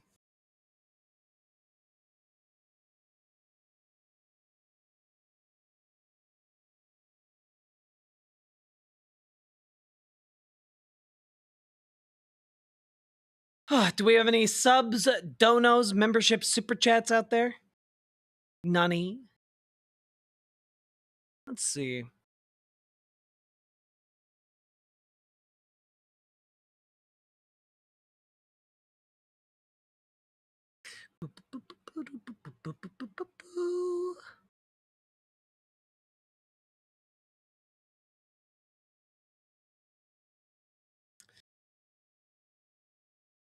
Also, we have like 320 people watching in YouTube chat. I think you guys can hit 250 likes. I believe in you guys. I think there are 11 more likes left than you guys.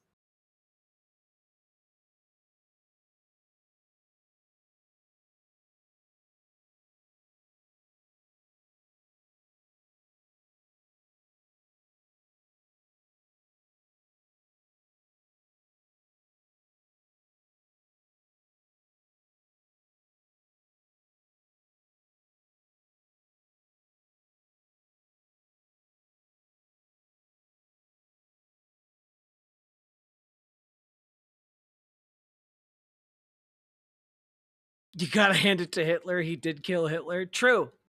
True.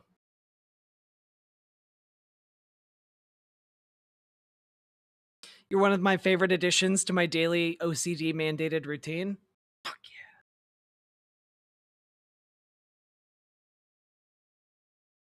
yeah. Let's see.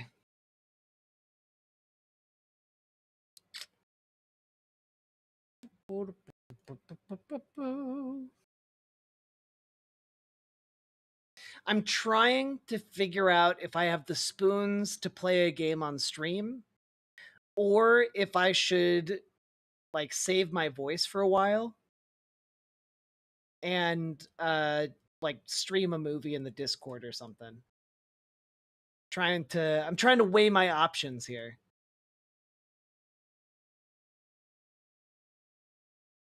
I'm not quite sure where we're going. Save your voice, Morby. Okay, I'll save my voice and maybe I think I might take tomorrow off. We'll see. Or if I do stream tomorrow, maybe we'll play games tomorrow. Just because I'm at like my limit, guys. I've been working for like the last 36 hours straight. Like I streamed like 8 hours yesterday. And then before that, I spent a few hours reading the book for today. And then today I woke up, edited for 2 hours, read for 4 hours, and then jumped into stream. So I'm like tapped out. Okay. Yes, let's do some Morbies. I don't know what movies, but if you guys want to join us, jump into the Discord, riverboat.gg/Discord if you're not a part of it. And I will see you guys soon. I'm not sleepy. I'm just my voice is so tired. I can tell it's raggedy as shit. You guys are gonna start calling me Raggedy Jack soon. Okay. Ms. Molina, do you got a Morbi idea? We'll talk about it in the Discord. I will see you all tomorrow, folks. Bye.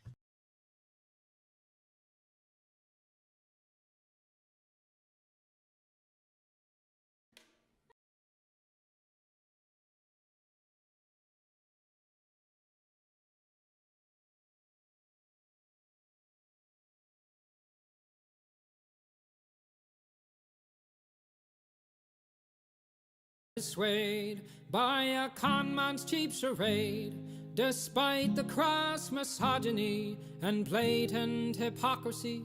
When the fascist voices swell, we hear echoes of the past.